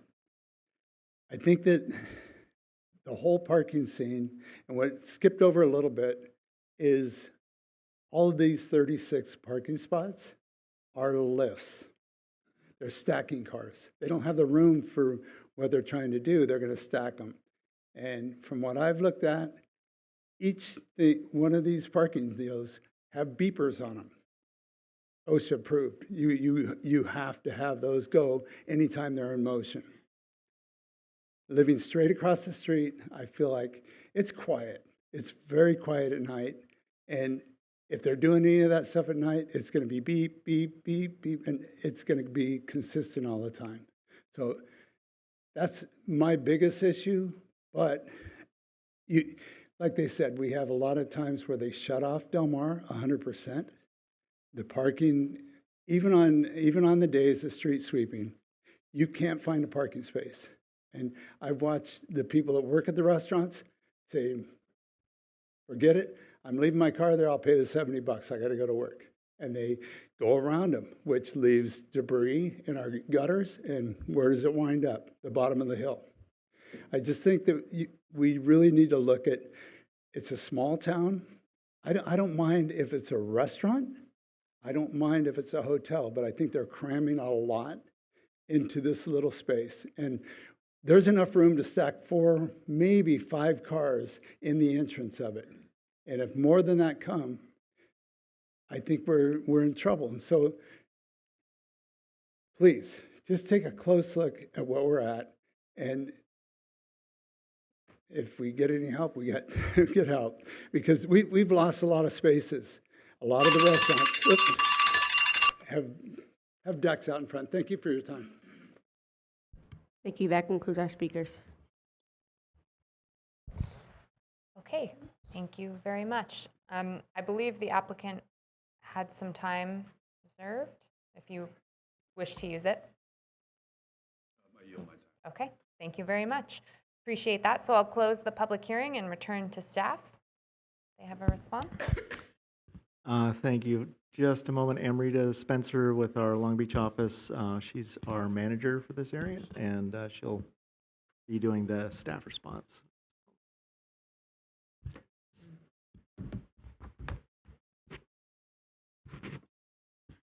Thank you.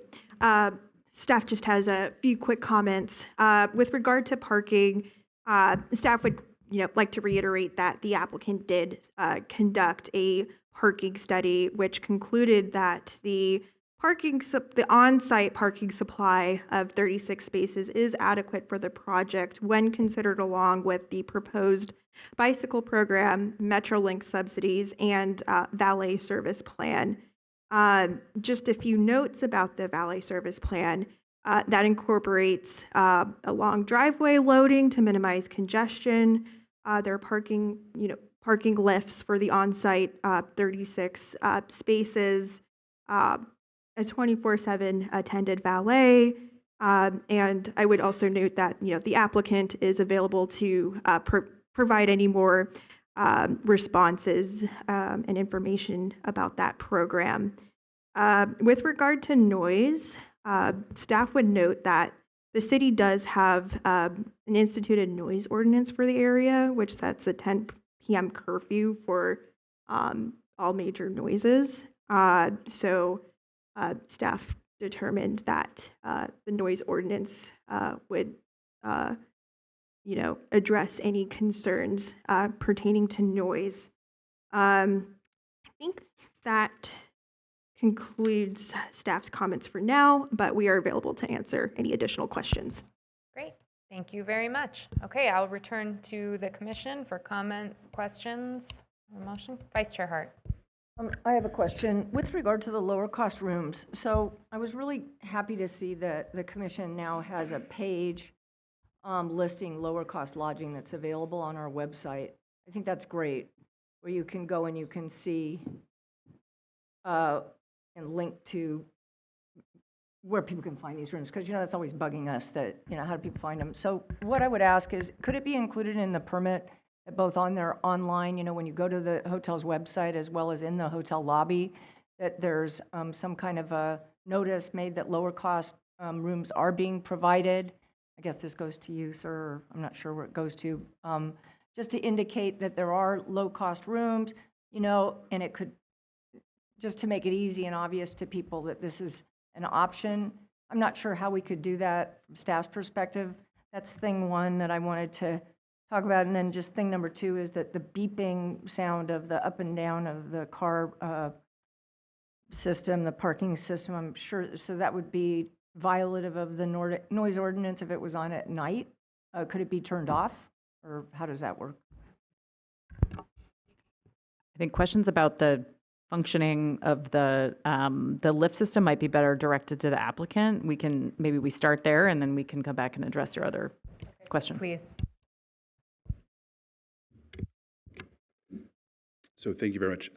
Just also, City San Clemente staff's available for any comment or questions that you might have for them as well. So regarding the lifts, it's a system that has a hydraulic motor that's going to be enclosed in the elevator motor room as well. And so there's no actual mechanicals that are outside of that room. Furthermore, the parking lifts and the parking lot is right below 14 of our rooms. So there's basically hotel guests right above this. So the lifts that we have lined up are not extremely noisy of any sort. So there'll be no beeping. There'll be, it's all pressurized, powered by a single compressor that's in a different room that will be noise abated as well. On top of one of the conditions is that if there is, for some reason, violation of the noise ordinance, we would have to install further soundproofing until it's no longer. But we have tremendous incentives to make sure that our residential guests above us are not disturbed as well. Anything further? Just for response to my earlier request that on your website for the hotel as well as so in your hotel, in the lobby or somewhere, as well as on the website, it indicates the availability of the 6 lower cost rooms. Yes, through the chair, we do recommend under condition 2B a marketing and engagement plan. So the applicant would be required to promote and publicize the availability on the lower cost rooms on their website.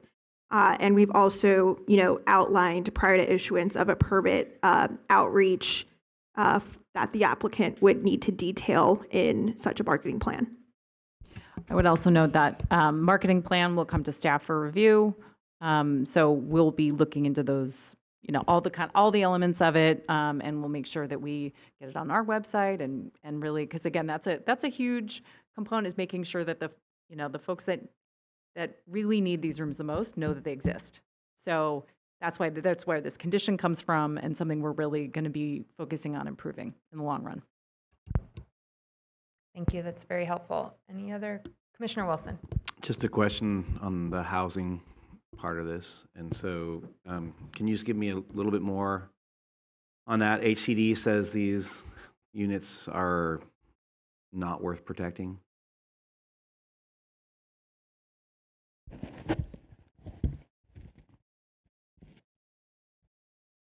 Yeah, through the chair, staff did consult with the HCD staff regarding the conversion of these of the existing duplex, and due to the fact that the existing duplex is not an income restricted unit, they're not affordable units. So, and the city was on track in terms of meeting its regional housing needs allocation obligation in their housing element. So given all these, HCD staff was okay with this conversion of the residential to visitor serving commercial. Okay. Yesterday I got a little hassle for a protest vote. So this is what I'm going to do today, because if nobody else votes no on this project, because I want to say staff did a great job. I do think it's a good project, but the loss of 2 units, I just want to say, California's housing policy contains fundamental contradiction. We aggressively promote adding housing units through streamlined approvals and subsidies, arguing that every unit matters in bringing down cost. Yet HCD is determined that losing these 2 units has no impact. So we have our legislation, SB 9, SB 79, the Housing Crisis Act. It prioritizes total housing production. It only minorly really supports affordable housing. So based on a supply and demand construct.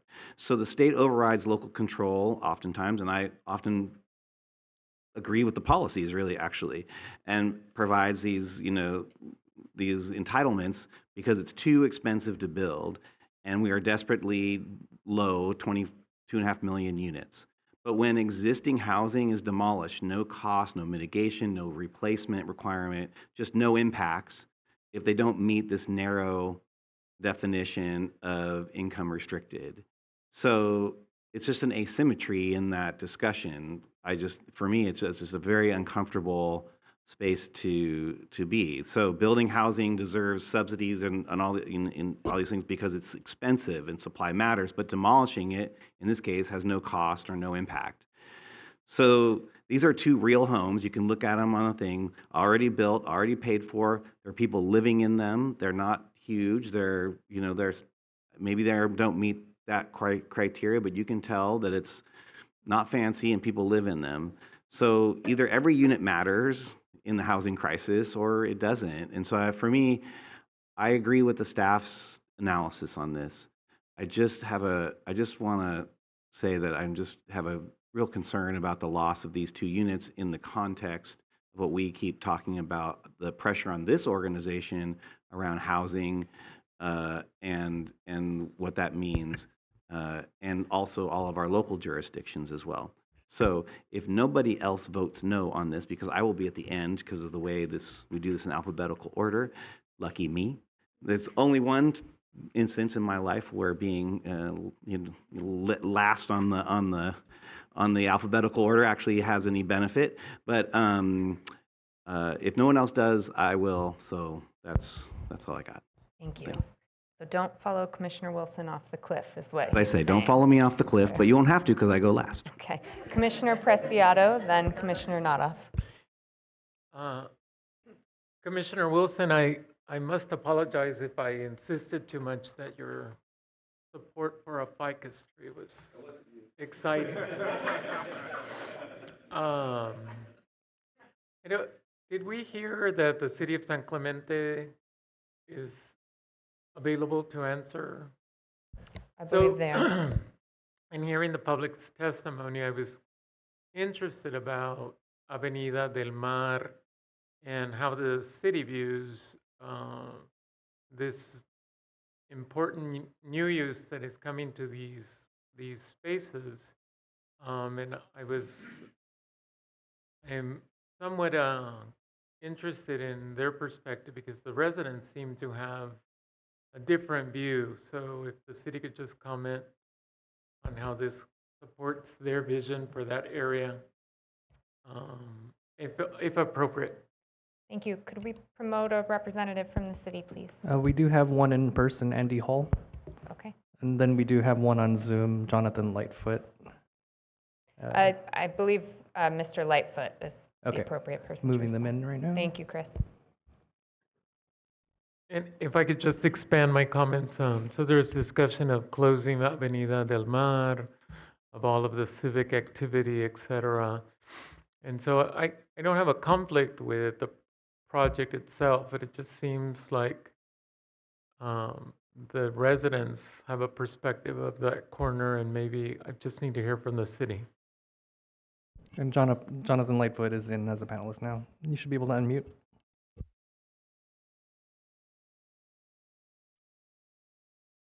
Good afternoon, Commission. Thank you for taking the time to review this item and for taking the time to hear our voices, city staff. Avenida del Mar is the historic downtown for San Clemente, and the context, the development context in this area often includes commercial uses that permeate through to either of the 2 side streets, Avenida Cabrillo to the north or Avenida Granada to the south. So up and down that road, you commonly see a link between commercial fronting on Del Mar with a minimal amount of parking on that walkable downtown area and linkages to the back sides of those properties that provides parking or other types of access and in occasion additional commercial facilities. The other public commenters live on the other side of the street, which does have a different zoning. It's a residential medium zoning on the other side of the street, but where this hotel is located or proposed to be located is within our downtown mixed use area. Also within our LUP is a coastal visitor serving area. So this, I think, does have a good opportunity to not just fill vacant space on the street, but provide a linkage from the 100 block to the 200 block. Historically, there was a 3 to 4 story hotel at the top of Avenida Del Mar, one of the first buildings in the city, 1927, that was converted to housing many decades ago. And so there's no visitor serving property or hotel property on this street at this time. And so the city does see that this would serve a valuable opportunity for visitors to come to the downtown area.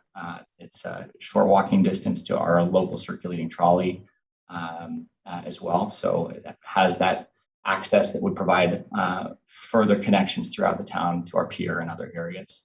I hope that answers your question. I'm certainly happy to respond to any It does. And the only other question I have for the project developer is one of the residents indicated that their driveway abuts the driveway to the project is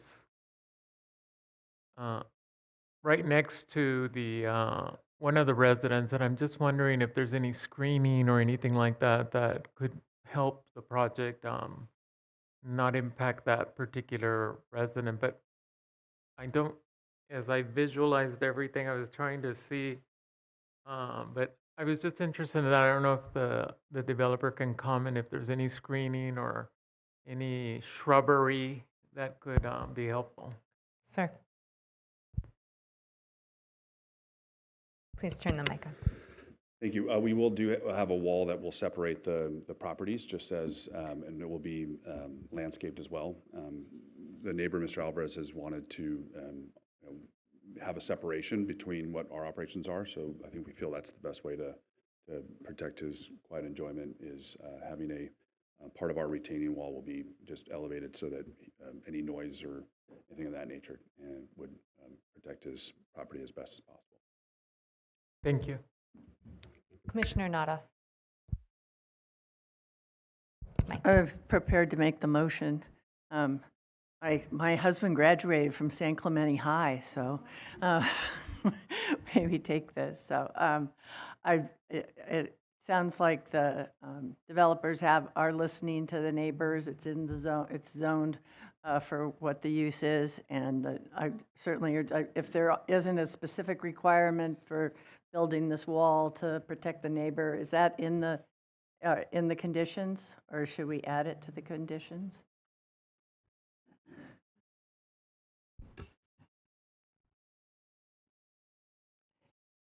We don't have it in the conditions. I suppose we could add something that requires some plan to be submitted to us about how they'll be screening the neighboring property, although I want to think that through for just a second.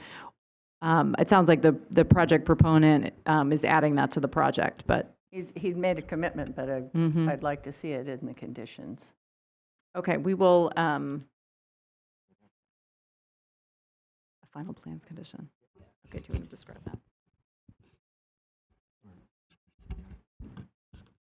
Through the chair, we could address that by adding a final plans condition prior to issuance that would require the wall to be present in the project plans before we sign off and issue the CDP. It basically requires demonstration of what we just Correct. talked about to the staff before we sign off on the permit. So I think it would achieve what you're looking for. Okay. So then I can still do this the motion as written because the recommendations. We are include this. officially You're adding that. revising our staff recommendation to include a final plans condition that requires demonstration of the walls described before issuance of the CDP. And I'd like to jump in and just confirm, I saw the applicant nodding their agreement, but can you confirm that that is acceptable to you? On the mic, please. That is acceptable. Thank you. Commissioner Nada. All right, so with that, I move that the commission approve coastal development permit number 5-24-0966 pursuant to the staff recommendation, and I'm urging a aye vote. That's a motion by Commissioner Nodoff, a second by Commissioner Preciado. May we please have a roll call vote?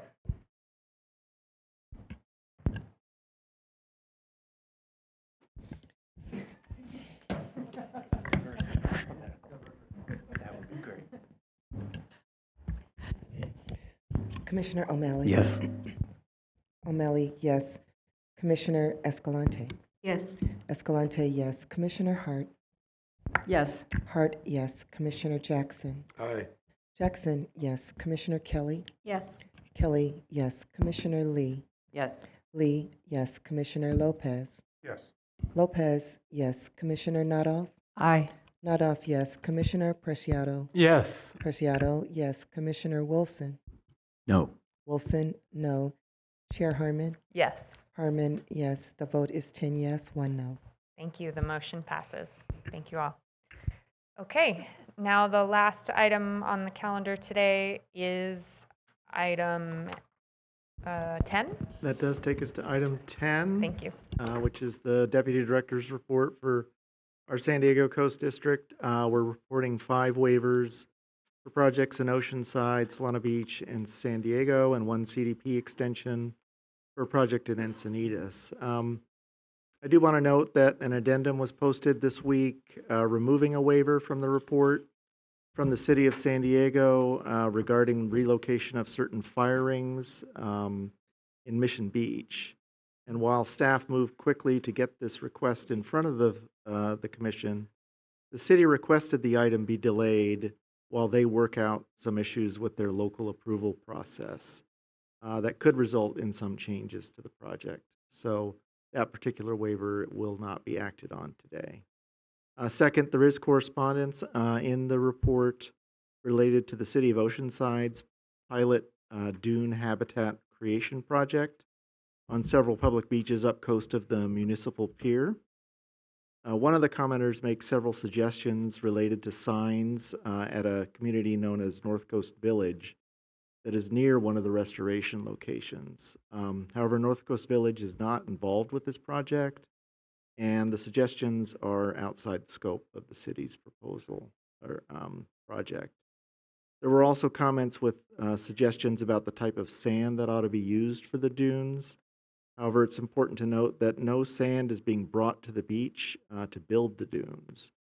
Instead, the project is designed to naturally recruit and capture wind-blown sand with the proposed wood shims, the sand fencing, and the growth of dune vegetation.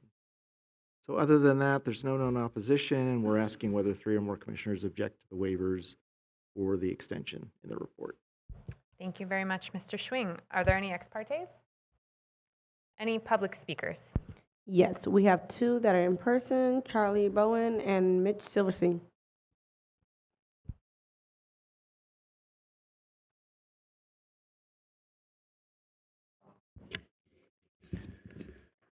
Good afternoon, Commissioners. My name is Charlie Bowen. I run communications for Save Oceanside Sand. We strongly urge approval of the Coastal Development Permit Waiver for Agenda Item 10, Oceanside's Coastal Dunes Restoration Pilot Project. Oceanside's beaches have narrowed for decades, leaving our shoreline and infrastructure increasingly at risk.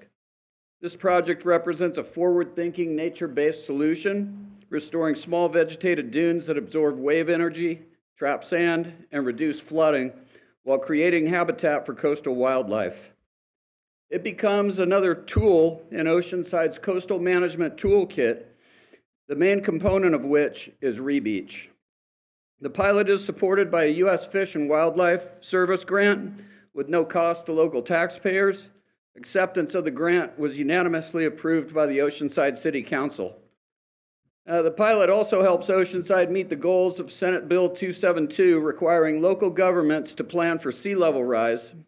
By testing dune restoration now, Oceanside is learning, adapting, and positioning itself for future state and federal investments in larger scale coastal projects. This is a low impact, high value project that demonstrates how communities can move from planning to action and how working with nature can protect our coastline for generations to come. Our work this year with the Oceanside Historical Society revealed that coastal dunes played a major role in Oceanside beach resiliency many generations ago. We respectfully ask for your support and approval of the waiver. Thank you for your support of coastal communities like Oceanside that are ready to be part of the solution. Thanks for your time.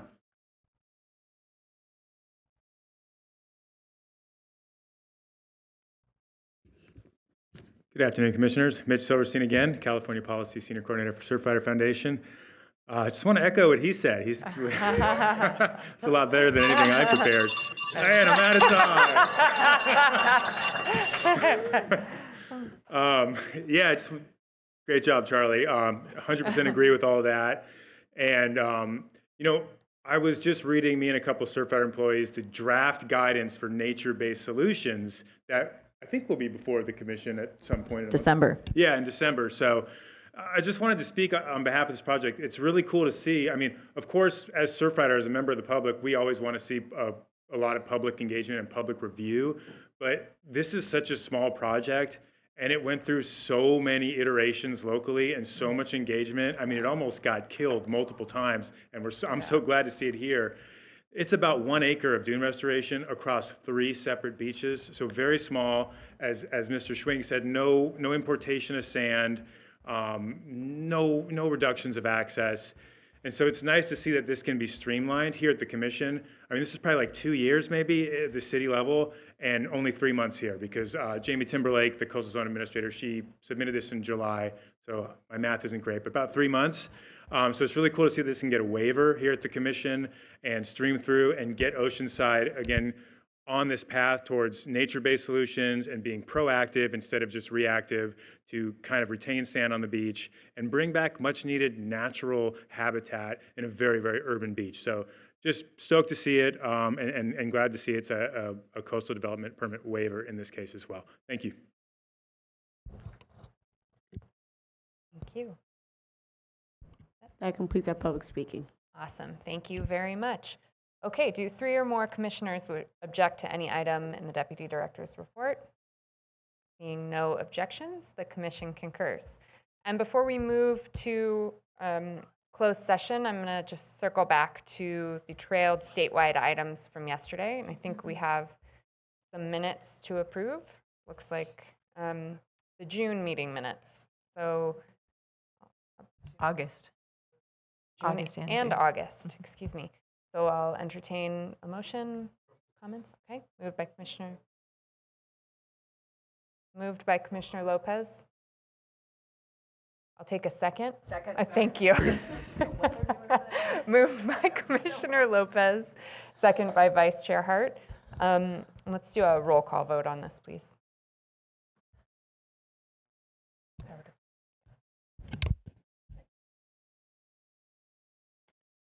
Commissioner Escalante? Yes. Escalante, yes. Commissioner Hart? Yes. Hart, yes.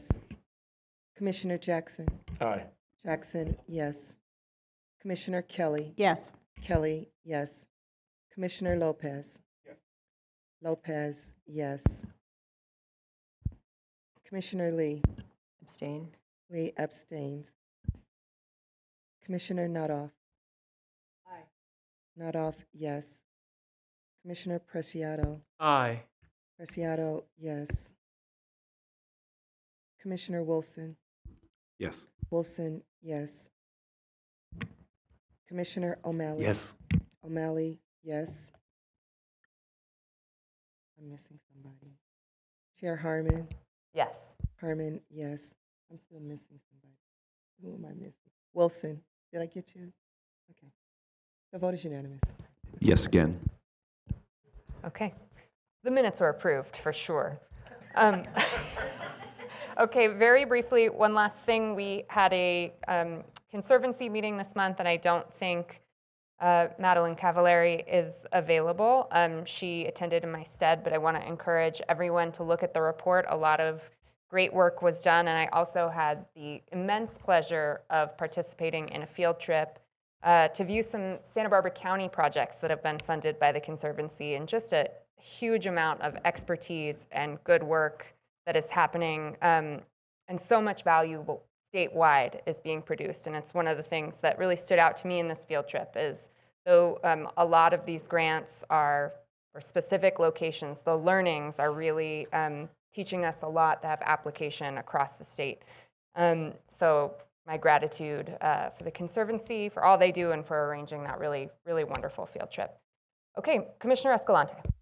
Thank you, Madam Chair, and I just have a quick report. I was invited, I think stemming from attending the Biodiversity COP last year in Cali, Colombia, with the California delegation, which was about 100 persons strong, led by Department of Resources, I would say. So the ambassador, Colombian ambassador, has reached out and wants to meet some of the top environmental officials in the state. So tomorrow, I have to be in San Francisco, and we'll be with the chair of the Energy Commission. We'll be with EPA Secretary Yana Garcia and some of the other staff from the governor's office on international issues. So I just wanted to let you know I'll be talking up the Coastal Act, and of course this wonderful commission, and I'll be representing us proudly. Awesome, very exciting. Okay, thank you. So we will adjourn to closed session.